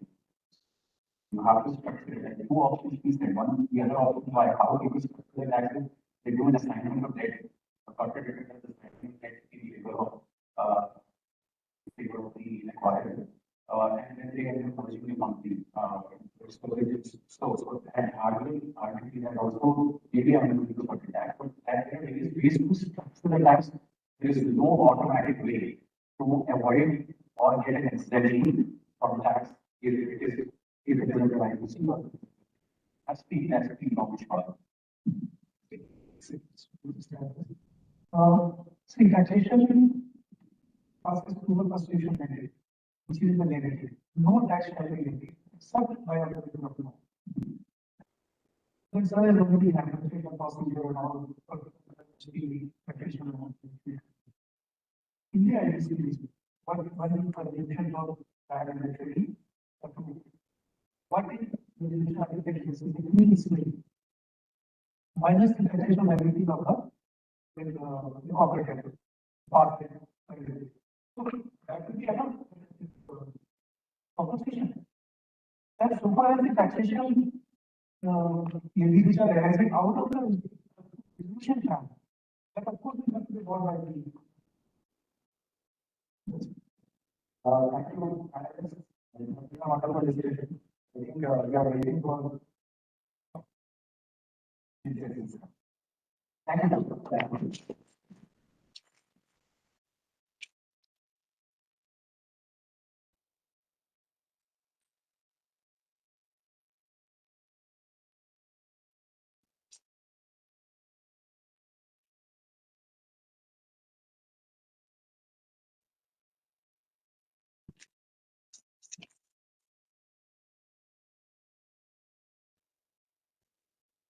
Dear esteemed panelists, thank you so much for sharing your invaluable experiences and insight with us today.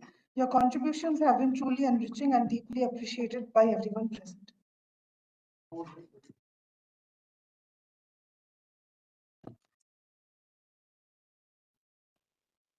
Valedictory session.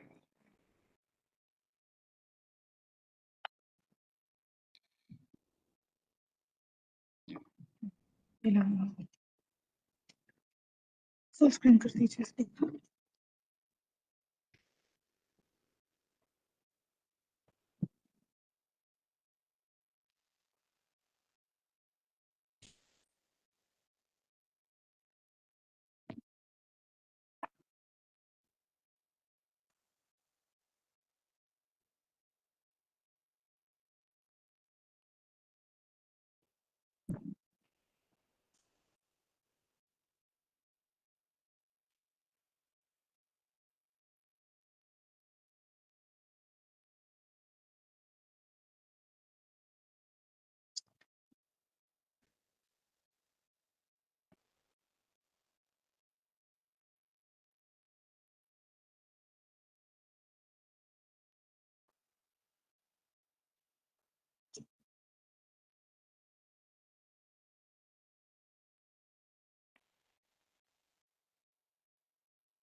Get some notepads.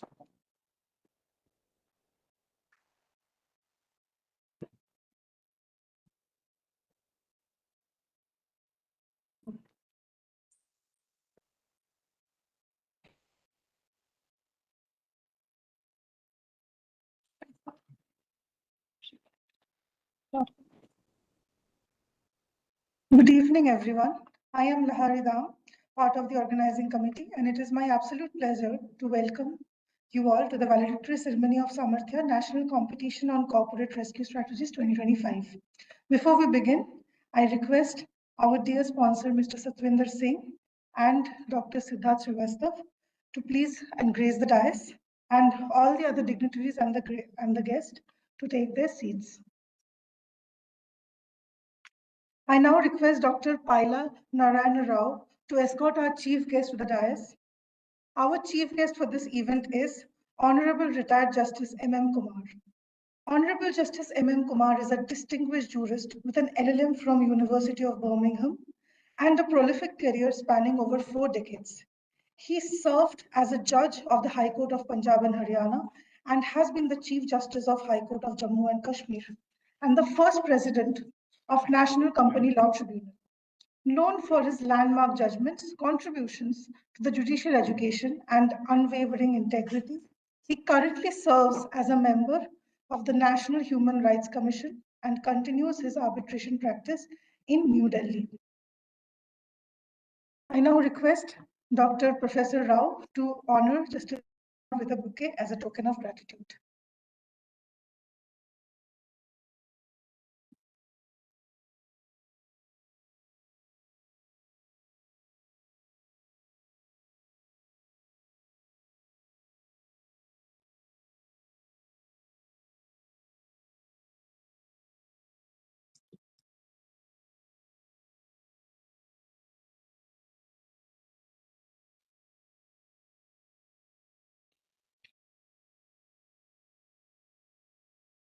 Now I request Honorable Retired Justice M.M. Kumar to grace the dais and inspire the young lawyers.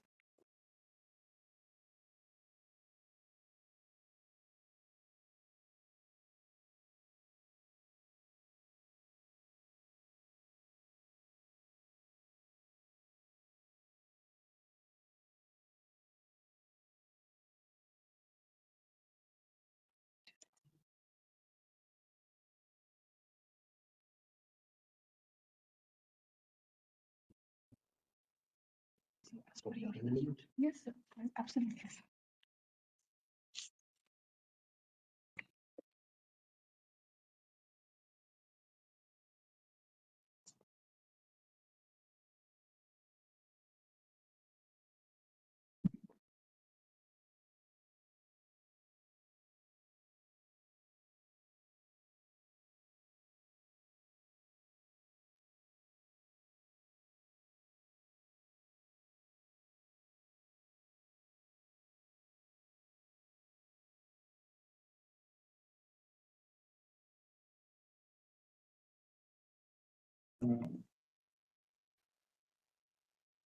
Dr. Pillai Rao, the head of the academy.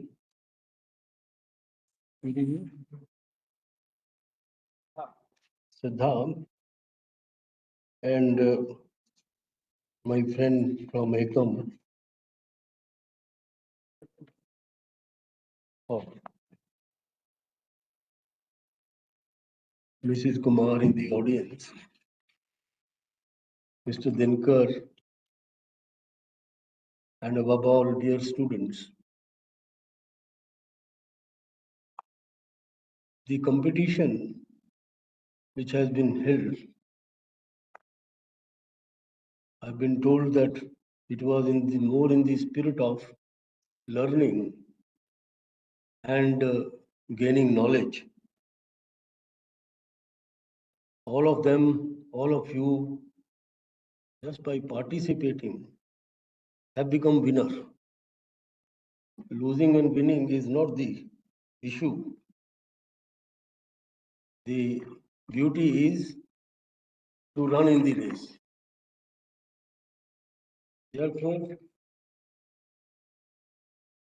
when you look at the life history of great people like Abraham Lincoln, he lost every election.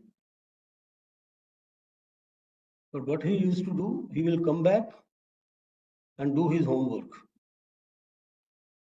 And the homework used to be to write letters to all the voters, whether they have voted for him or against him. So when he contested the election for the presidency, he was elected. He had room at the top.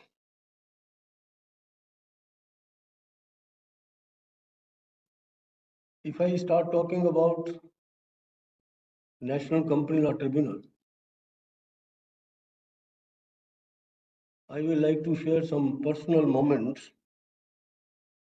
I joined Company Law Board on 4th of June 2015. I had no inkling that one day this Company Law Board will be converted into National Company Law Tribunal. Some litigation was pending before the Supreme Court. 5 judges bench in 2010 cleared the decks in Union of India versus Madras Bar Association case by permitting the judicial functioning of the National Company Law Tribunal, because the Madras High Court has declared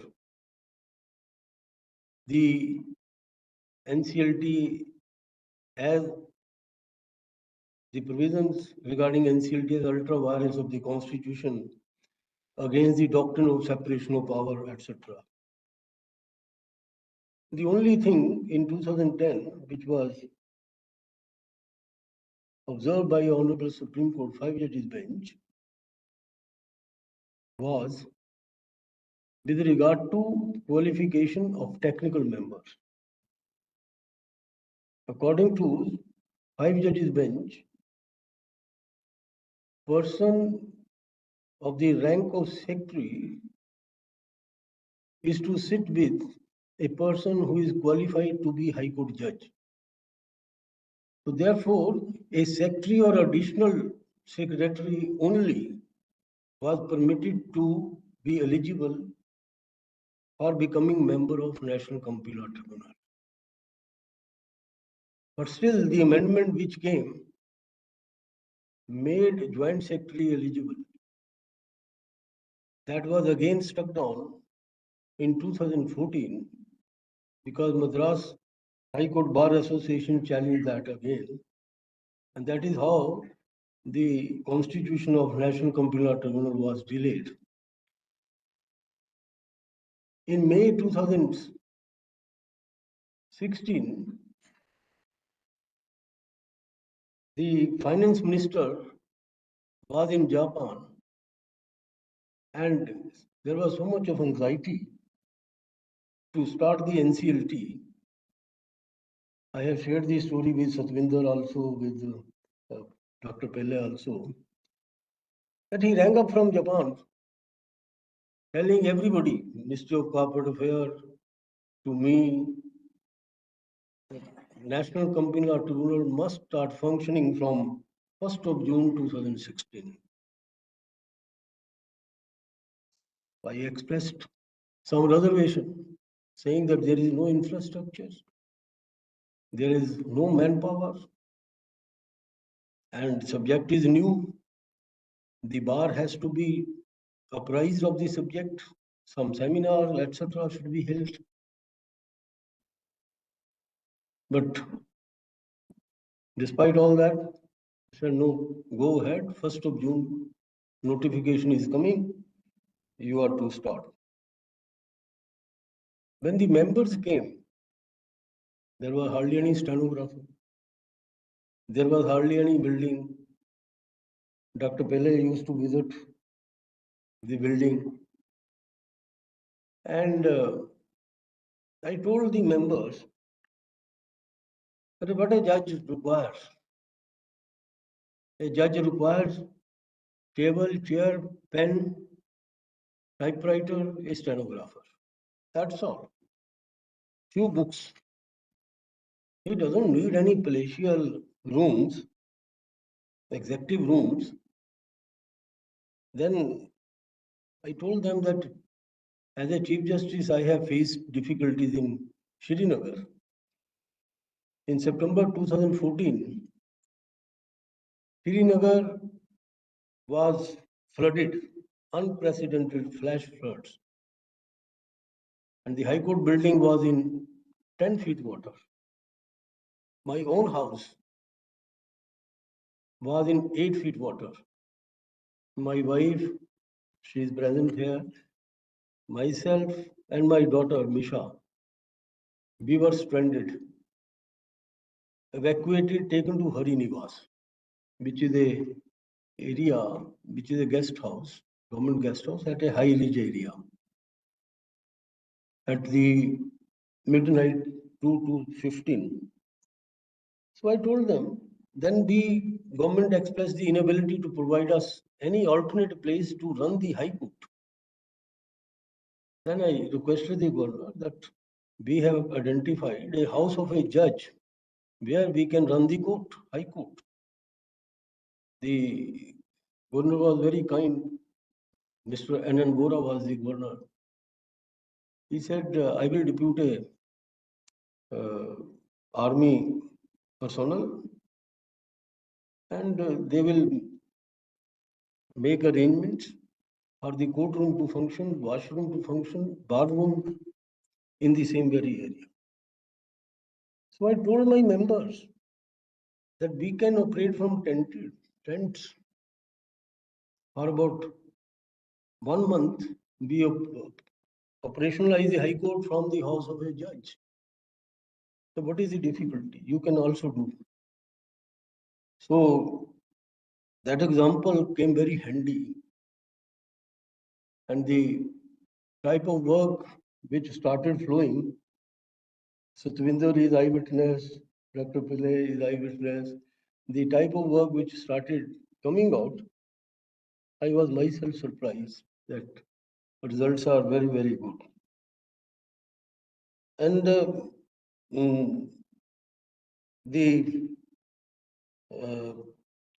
thereafter, benches were to be established all over the country. And there was Gyartho Fund also. Bombay was very, very restricted, small area. A courtroom would be size of this dais only, full courtroom. And the corridor, only one person could pass. Only 4 or 5 persons could sit. Satwinder must have visited Bombay. Later on, Post and Telegraph building was taken on rent, and we were able to operationalize that 2 years later. But I must say, despite all these difficulty, the bar rose to the occasion. They would come thoroughly prepared with new proposition, with new ideas, and members were also very inquisitive. Lot of queries every day in every case. Bar also played a very pivotal role. We were able to bank upon our experiences of winding up in Companies Act 433E or SICA Section 22 cases, the IFER, those cases were so before the bench could be operationalized, there were various types of suggestions. One suggestion which you may be surprised to know came from the ministry.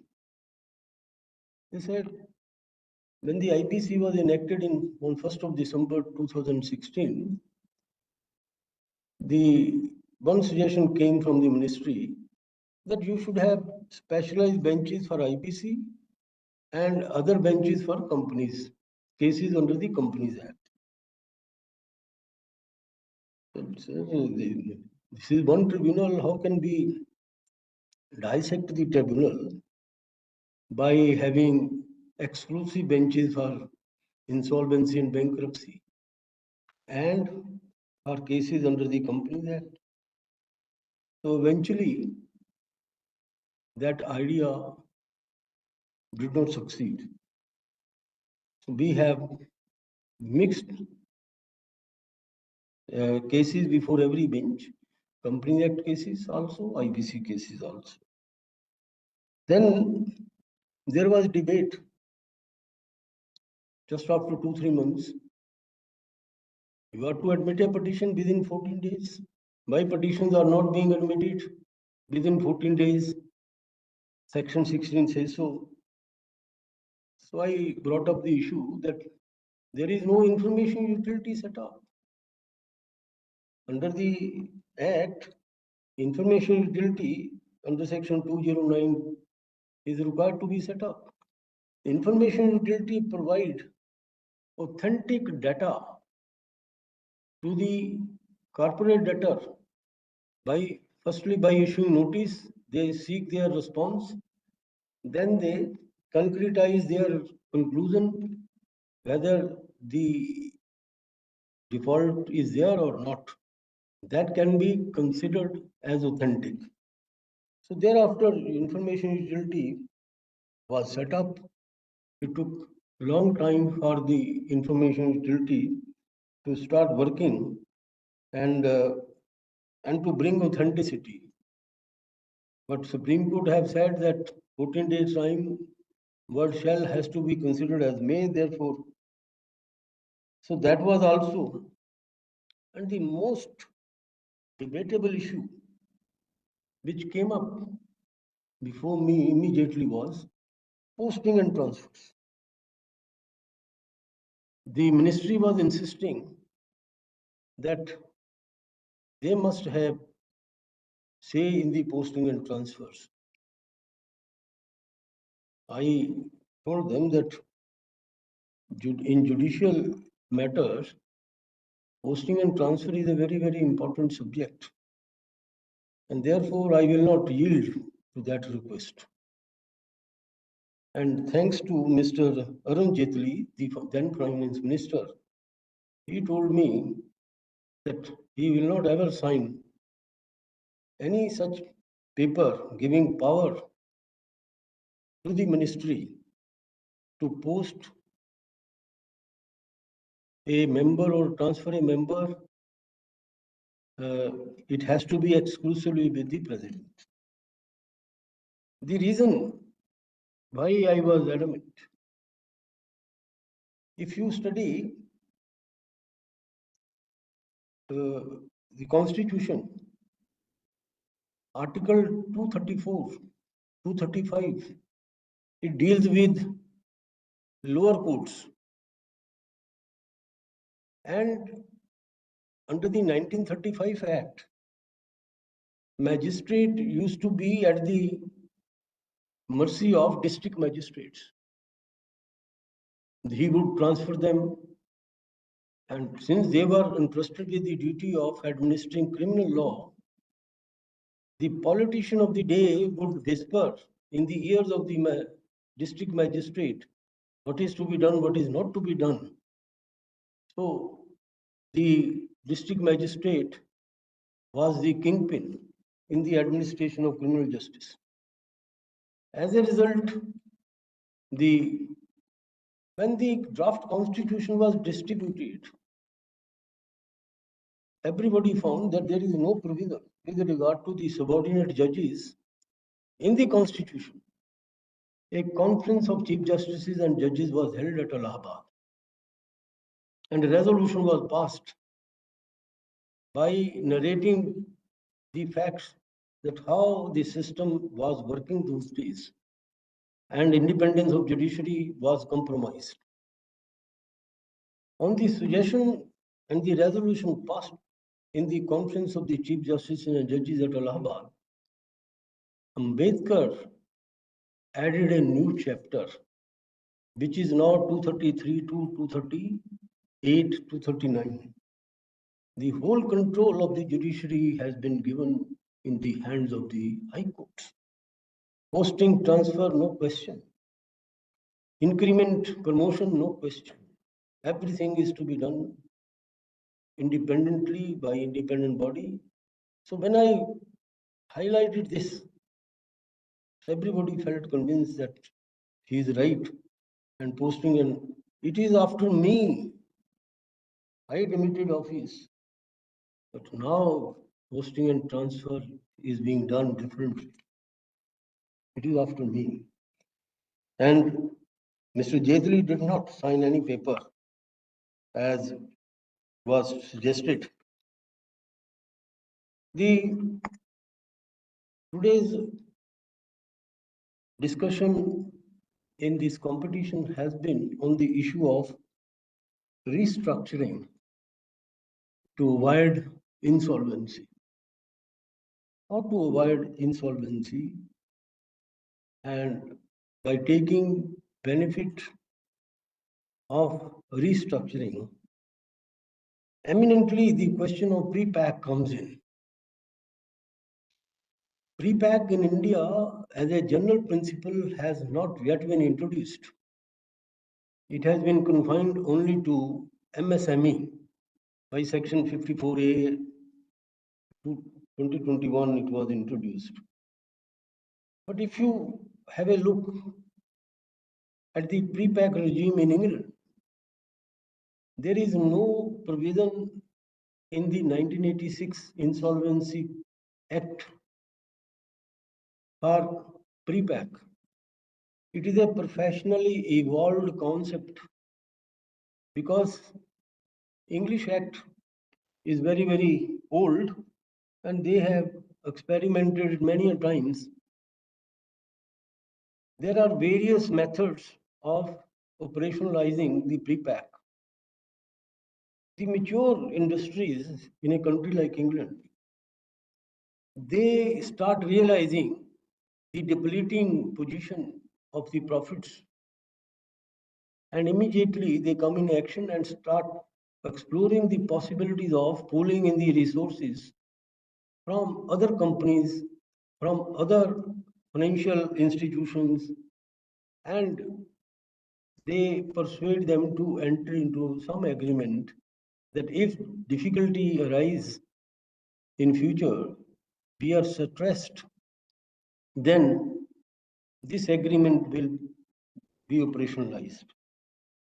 Some provision was made in the Enterprise Act of 2002, where before the court, insolvency court comes in, administrator could be appointed by the parties, creditors as well as the debtor, who can explore the possibility. Administrator is equivalent to our RP. In England, they call him administrator. So the out of court, it is done out of court. There is no necessity for the court to come in. The system evolved is at the bar. System evolved is at the stage of pre-litigation. There is no necessity for anybody to go to the court. Now, MSME, for example, in this country, how many cases have been resolved under 54A? Very, very, very few cases. Somebody say 7, somebody say, but not more than 7 since 2021.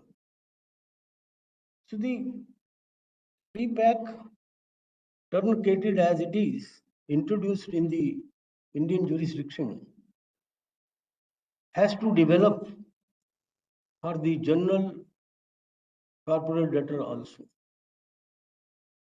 It is not far away for us to think that it will develop, maybe because the benefit is possession is not ever divulged.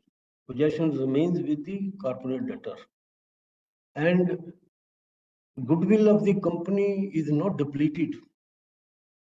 If you have a company like Anchor, for example, if there is a notice issued by NCLT, it is a public listed company, the share of such company suffers setback the very next day.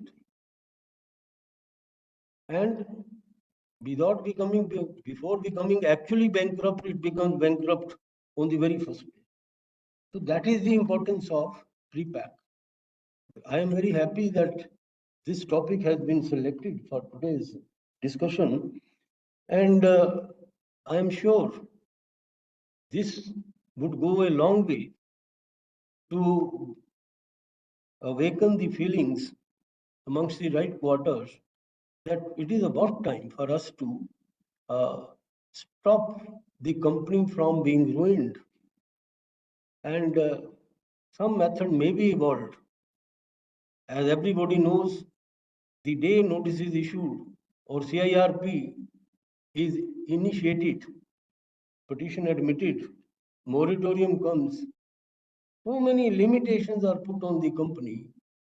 The earlier directors are out most of the time. New directors take over, or the company is in the hands of the RP with whatever best effort he can make. He run the company, but he cannot run the way it used to be run. The concept is that better management will come. If you have any case law study, that in how many cases after the corporate insolvency resolution process, a company could be run effectively, more profitably. In how many cases? You will find very, very small number. Only one or two cases were reported. I was reading day before, where a company has gone in surplus. They were able to meet all the debts, expenses of the RP. They were able to pay the maintenance during the CIRP process. Still, they were in profit.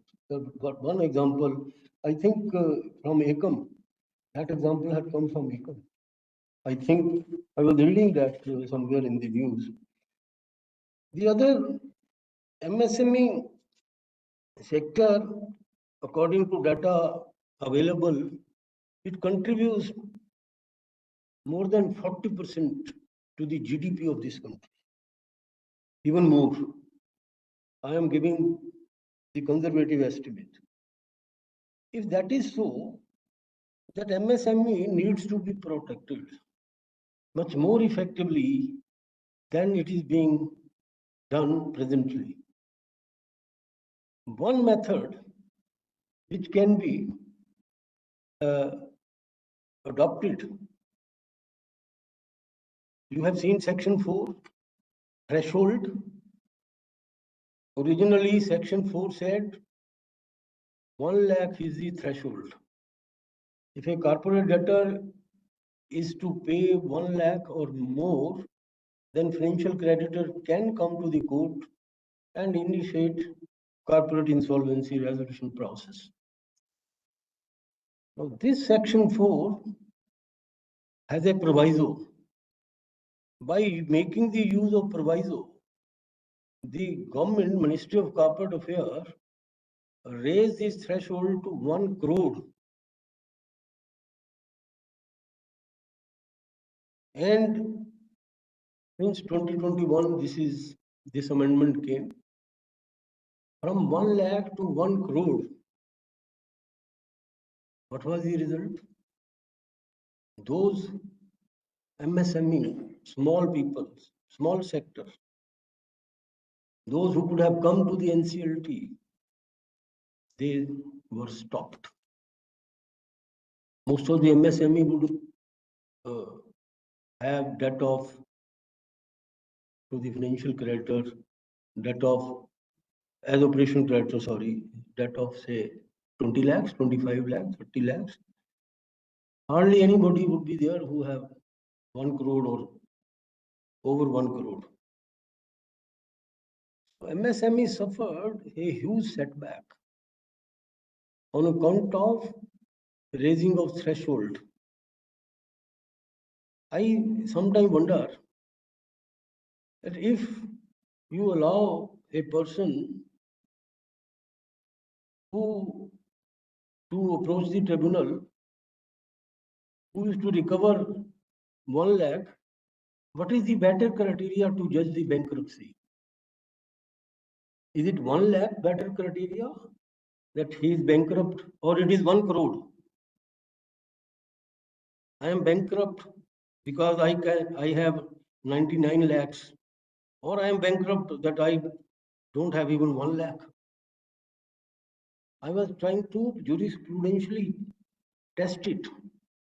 In a country like England, it is 100 pound even today.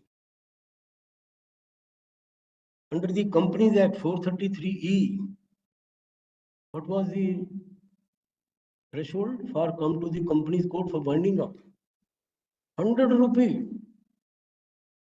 As a company judge or as a member of the bar, I dealt with many cases. More than 100 rupees, notice issued under 433E and old 433E, which is no longer there now. And the company will come running, pay the amount.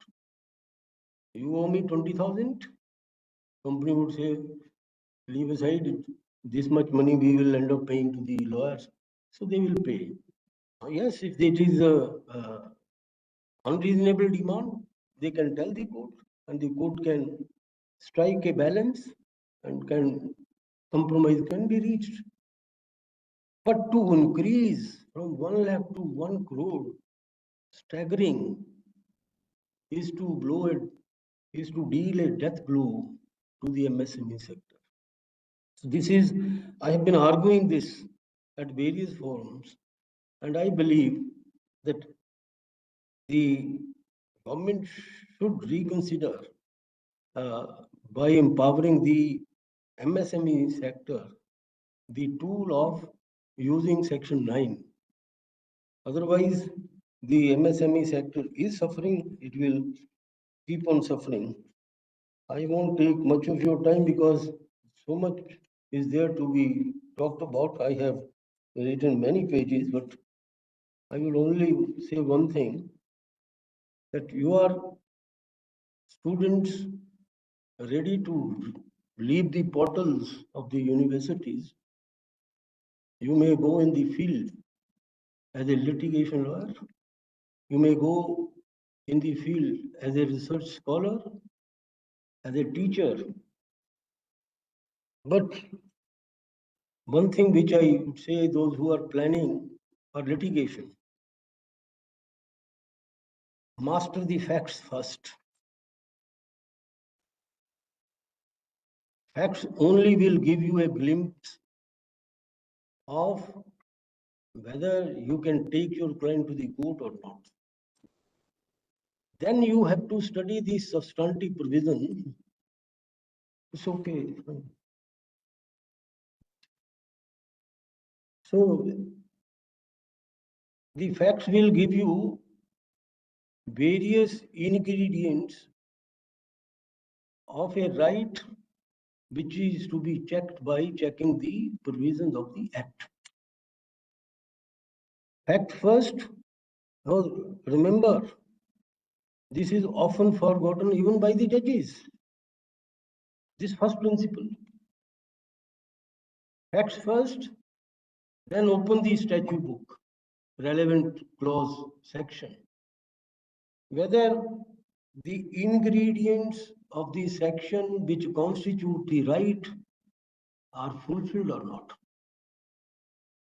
There can be 1 ingredient, 2 ingredient, 3 ingredients. Therefore, I remember Jagpal Shastri. Jagpal Shastri, he was chairman of the Amendment Committee of the Companies Act 1956. And retired judge from Madras High Court. Started practice in Supreme Court, member Rajya Sabha. Person like Nariman, Sitalwal, they used to say about Shastri that he's a formidable lawyer in front of us.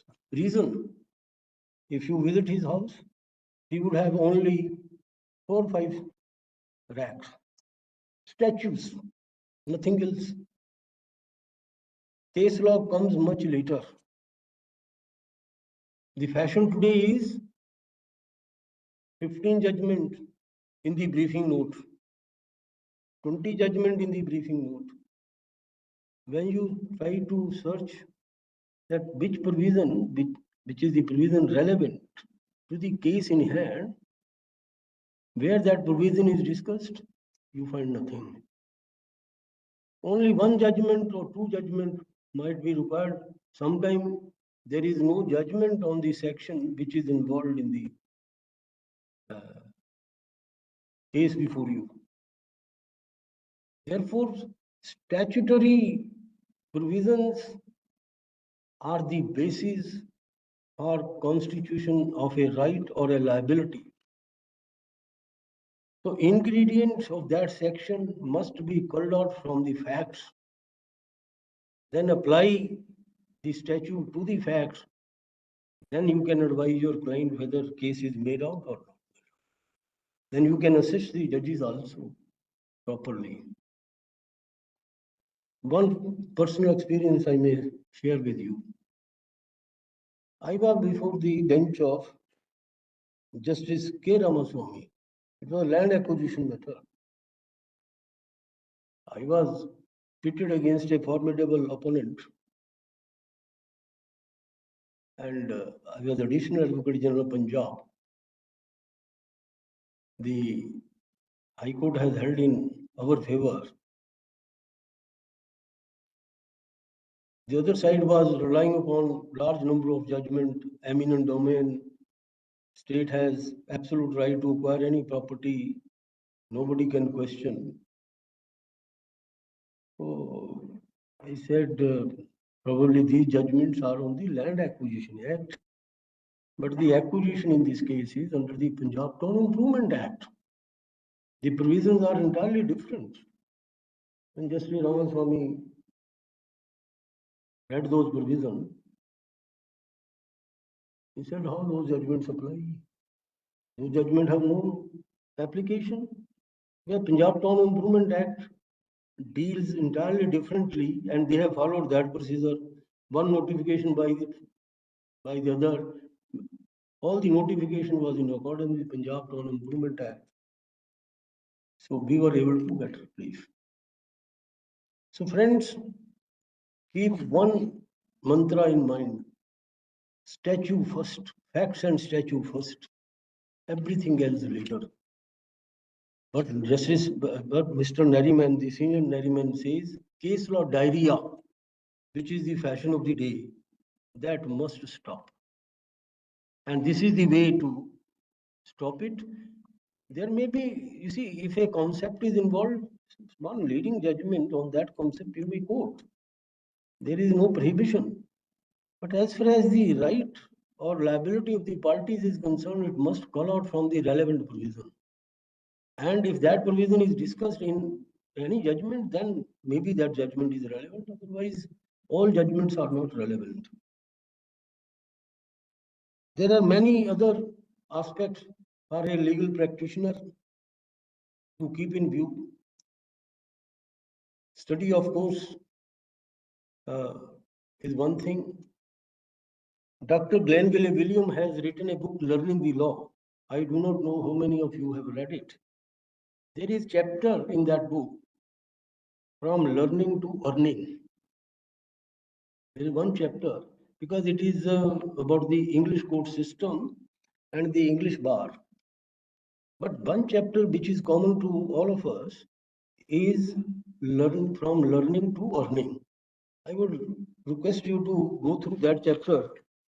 I am carrying one copy and I am leaving it with Dr. Pillai. This is the book which you may, From Learning to Earning, that chapter is there. Then he goes to the extent of telling you that how you can plan your day if you are not that busy a lawyer initially. You know, Lord Denning, he was a man of mathematics. He did not know much English. After First World War, he started practice. and he would start writing short sentences, 3-word sentence, 4-word sentence. He won't write long sentences. And because he thought that grammatically he may commit a mistake, therefore short sentences are better option. He would write his argument 3 times before going to court. That is what he writes in Discipline of Law. He has written 5-6 books, but Discipline of Law is very, very informative about his own life. And then he says that he will read the paper book 3 times. Then he will go to the court. I have been student of law of contract, company law. Exception clauses was one of my subject. There is a book written by me on that subject. I had a chance to study Denning while writing that book. Denning argued exception clauses all over the country, all over England, and he succeeded in every case. From 33,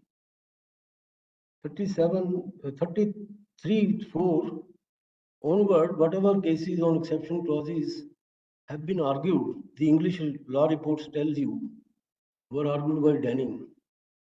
And he was elevated later, went up to the House of Lords, then sought reversion, came back to the Court of Appeal as a Chief Justice, as a Master of Rules. So friends, there is a evening is telling me that I should stop, but there is so much to discuss. At some other occasion, we will continue. All the very best to you. Those who have won, congrats, heartiest congrats. Those who have not, they have also won. To them also heartiest congrats. Thank you very much.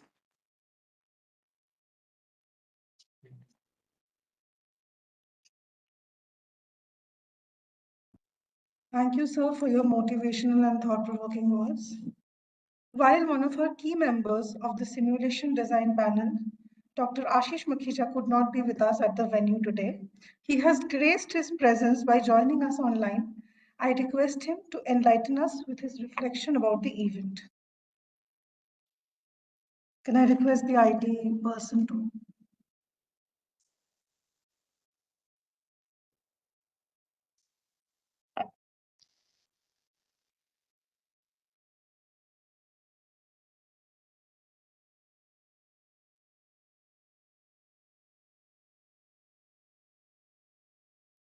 Yeah, Ashish sir. Yeah, okay, thank you. I hope everyone is able to hear me. So, friends, it's extremely a delight and it's honor and privilege to be here as we draw the curtains on Samarthya National Competition on Corporate Rescue Strategies 2025. Well, to me, this event has been more than just a competition. Well, I believe it has been a journey of intellect, strategy, and vision, bringing together some of the brightest minds in the country to craft solutions for corporate distress. Friends, I was wanting to be there, but because of certain circumstances, I could not be there. I made a special request to Honorable Justice M.M. Kumar to be the chief guest, and I was so happy that he accepted that invitation in just 1 minute only. I think we must really, really applaud for him that he has accepted that invitation and he has been here. And of course, no event could be successful without the participants, distinguished judges, eminent guests, and of course the bright minds of Samarthya. I'm reminded of Peter Drucker quote, "The best way to predict the future is to create it." Now I understand when the idea of Samarthya was conceived, organizers wanted to go beyond traditional moot courts and case study competitions. The insolvency ecosystem in India is evolving rapidly, and while legal frameworks provide a roadmap, the true challenge lies in their application. How do we rescue companies which are teetering on the brink of failure? How do we ensure that businesses remain going concern instead of simply liquidating? That's where Samarthya was born. From a desire to bridge the gap between theory and practice, to give the students and professionals the opportunity to think like insolvency professionals, corporate strategists, and turnaround specialists. Today, as we witness the culmination of this event, I can confidently say that the vision has come to fruition. Samarthya is unlike any other competition in India, friends. It was not just to test knowledge, it tests innovation, analytical thinking, and real-world problem solving. It is an initiative jointly offered by Nalsar University of Law and the Indian Institute of Corporate Affairs, making it not just an academic event, but a movement that encourages collaboration between law, finance, management, and economics.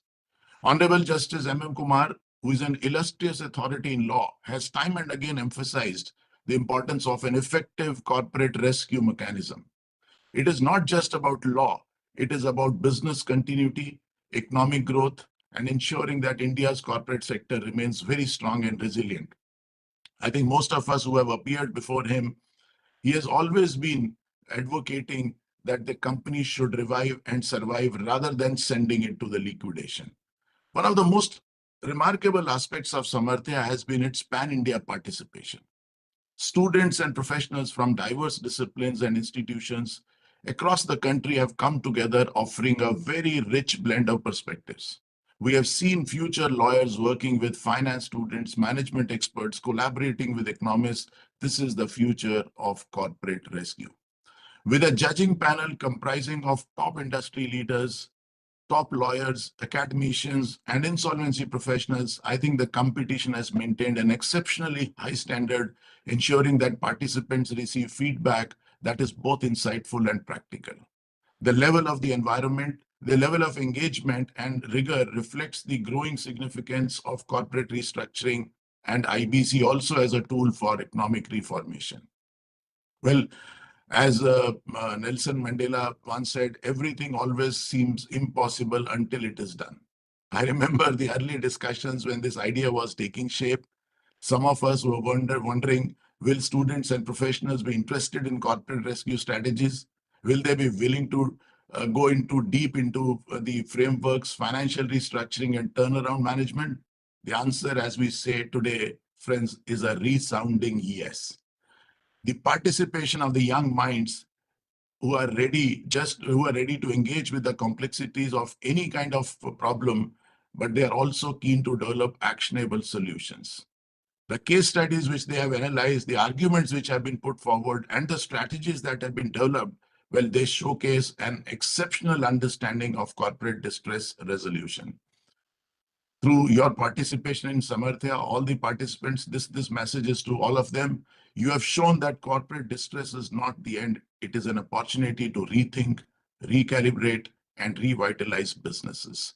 The idea and strategies crafted here have the potential to reshape India's corporate landscape and not only relying upon IBC. In fact, the solutions lie outside IBC also. Well, Honorable Justice M.M. Kumar has always been a strong advocate for ethical and efficient corporate governance. In many of his landmark judgments, he has reinforced the principle that the purpose of insolvency law is not liquidation, but resolution. That is the spirit we have also seen in Samarthya today. The importance of corporate restructuring and insolvency professionals in India's economic ecosystem cannot be overstated. But by taking part in Samarthya, I believe the participants have stepped into the shoes of decision makers, identifying strategy levers for recovery and crafting sustainable solutions. Well, many of you friends will go on to become insolvency professionals, financial experts, legal advisors, and even policy advocates. And today, that marks the beginning of that journey. Well, India needs professionals like you who can navigate the complexities of these kind of laws with integrity and foresight. And Samarthya is shaping typically that future. Friends, success is not final. Failure is not fatal. It is the courage to continue that counts. Samarthya has typically tested your knowledge and it has prepared you to take on challenges, think critically, and emerge as leaders in the corporate rescue mechanism. On behalf of the organizing institutions, the distinguished jury, and everyone who has participated and contributing to this outstanding event, I congratulate each participant for your dedication, hard work, and vision. Whether you win or not, as Justice Kumar right now said, whether you win or not, you are all champions of corporate rescue and the future of India's business landscape that will be shaped by minds like yours. With that, I thank you all and look forward to seeing you excel in the field of corporate restructuring insolvency. Friends, the journey does not end here. It has only just begun. Thank you and best wishes for your future endeavors. Thank you.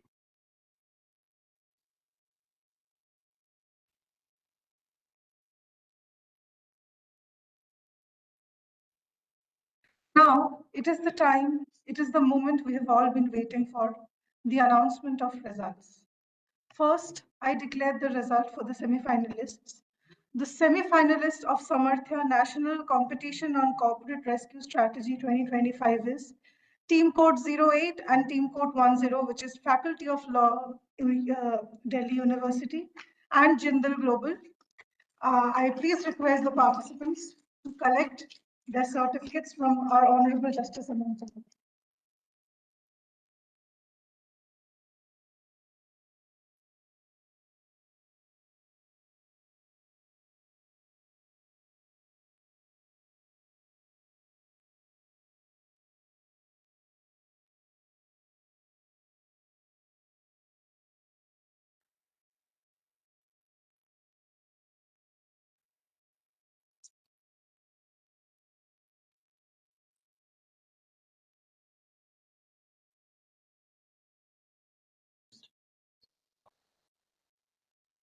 Congratulations. Now I invite Satwinder sir to announce the winner of the corporate simulation.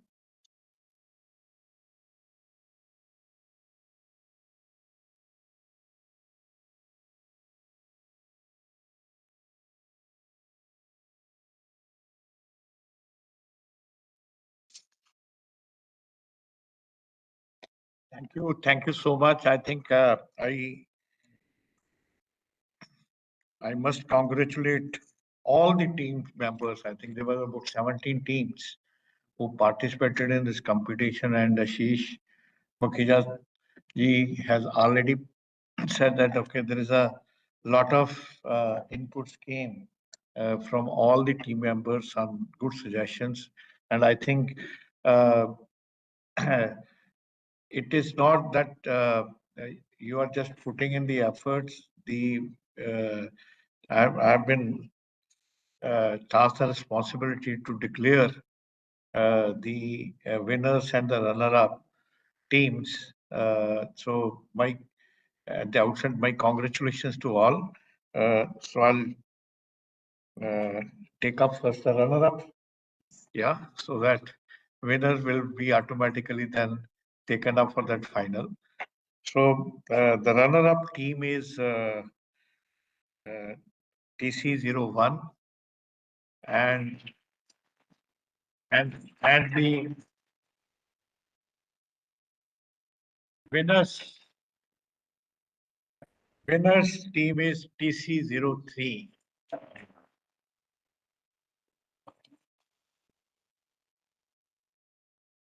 Congratulations to both the teams for being here and coming to final. That's it.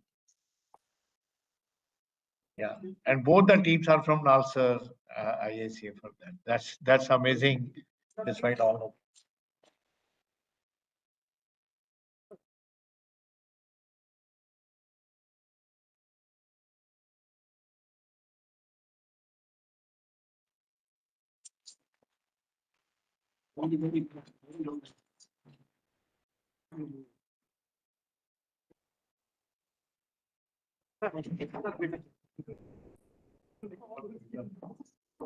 Don't get that.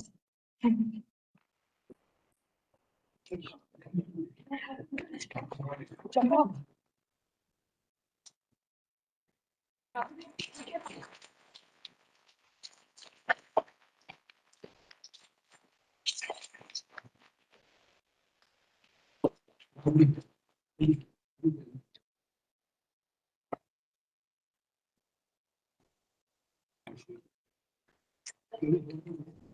Congratulations to all the winners and the runner-up team. But wait, the show isn't over yet.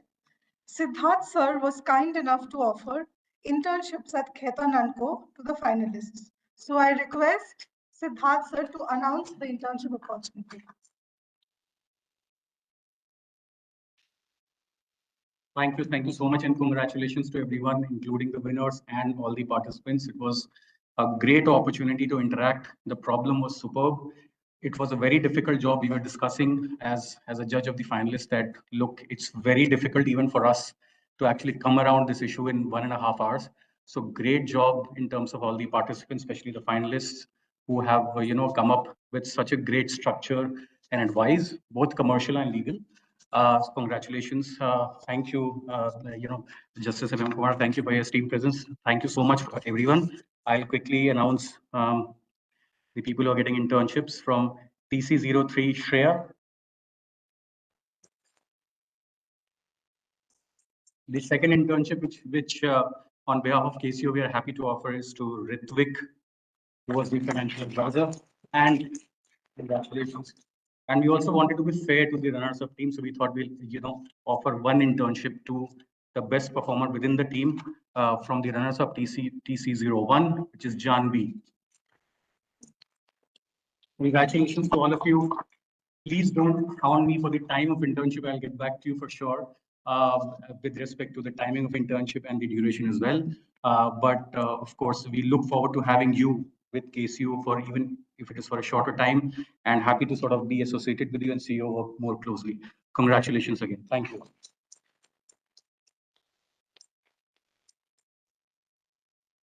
Congratulations to the participants.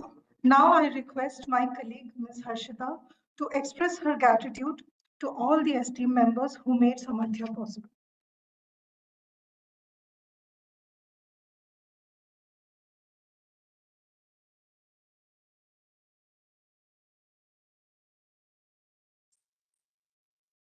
Honorable Retired Justice M.M. Kumar, Dr. Paila Narayana Rao, Dr. Siddharth Srivastava, Mr. Satvinder Singh, esteemed guests, respected panelists, judges, and participants. It is an absolute privilege to extend this vote of thanks on behalf of the Organizing Committee of Samarthya, National Competition on Corporate Rescue Strategies 2025. First and foremost, I would like to express my deepest gratitude to our chief guest, Honorable Retired Justice Mr. M. Kumar, for gracing this event with his presence and sharing his invaluable insights. Your words have truly enriched our understanding, sir. A heartfelt thank you to all our sponsors, Khaitan & Co., Ecom Legal, and Live Law, for their generous support, which played a crucial role in making this event possible. To our distinguished judges, thank you for taking the time to evaluate the rounds with such precision and fairness. Your expertise has added immense value to the competition. A special thanks to all the participants who have joined us from across the country. Your enthusiasm and engagement have made this event truly vibrant and competitive. We deeply are grateful to the simulation design panel, that is Dr. Ashish Makhija, Mr. Kapileshwar Bhalla, and Ms. Pavitra Ravi, for their unwavering support and guidance throughout the event's planning and execution. Your insights were instrumental in shaping this simulation. Sincere thanks to our faculty from Nalsar, Sridhar sir, Kiran sir, and Charan sir, for their continued support, without which this event wouldn't be possible. A huge appreciation goes out to our IT team for going above and beyond in ensuring that this event was seamlessly accessible to a larger audience, with special thanks to Abhijit sir for his remarkable efforts. Our sincere gratitude also goes to the housekeeping and security team led by Naresh Malil sir, because without their support, the smooth and secure environment for the competition wouldn't be possible. We are especially thankful to our course coordinator and director, Dr. Paila Narayana Rao, for his constant guidance and support throughout this journey. Your mentorship has been invaluable, sir. We also extend our gratitude to our CAO and DG, sir, for their support in making this event a reality. Last, but certainly not the least, a heartfelt thank you to our program coordinator, Mr. Pramod Jangra, and the entire organizing committee. Your relentless hard work, commitment, and meticulous planning have ensured the success of this event. Once again,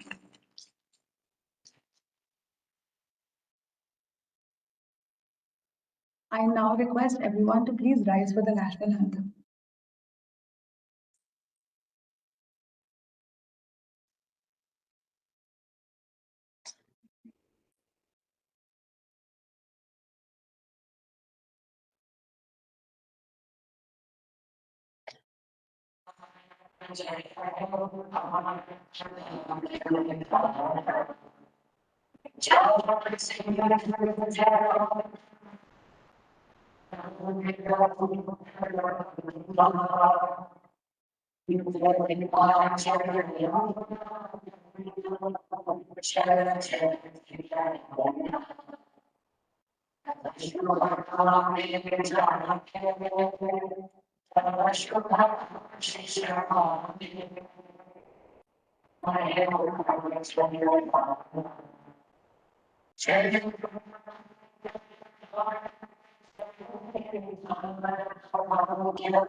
Thank you, everyone. I request our esteemed guests, judges, participants to please proceed for the high tea. Thank you.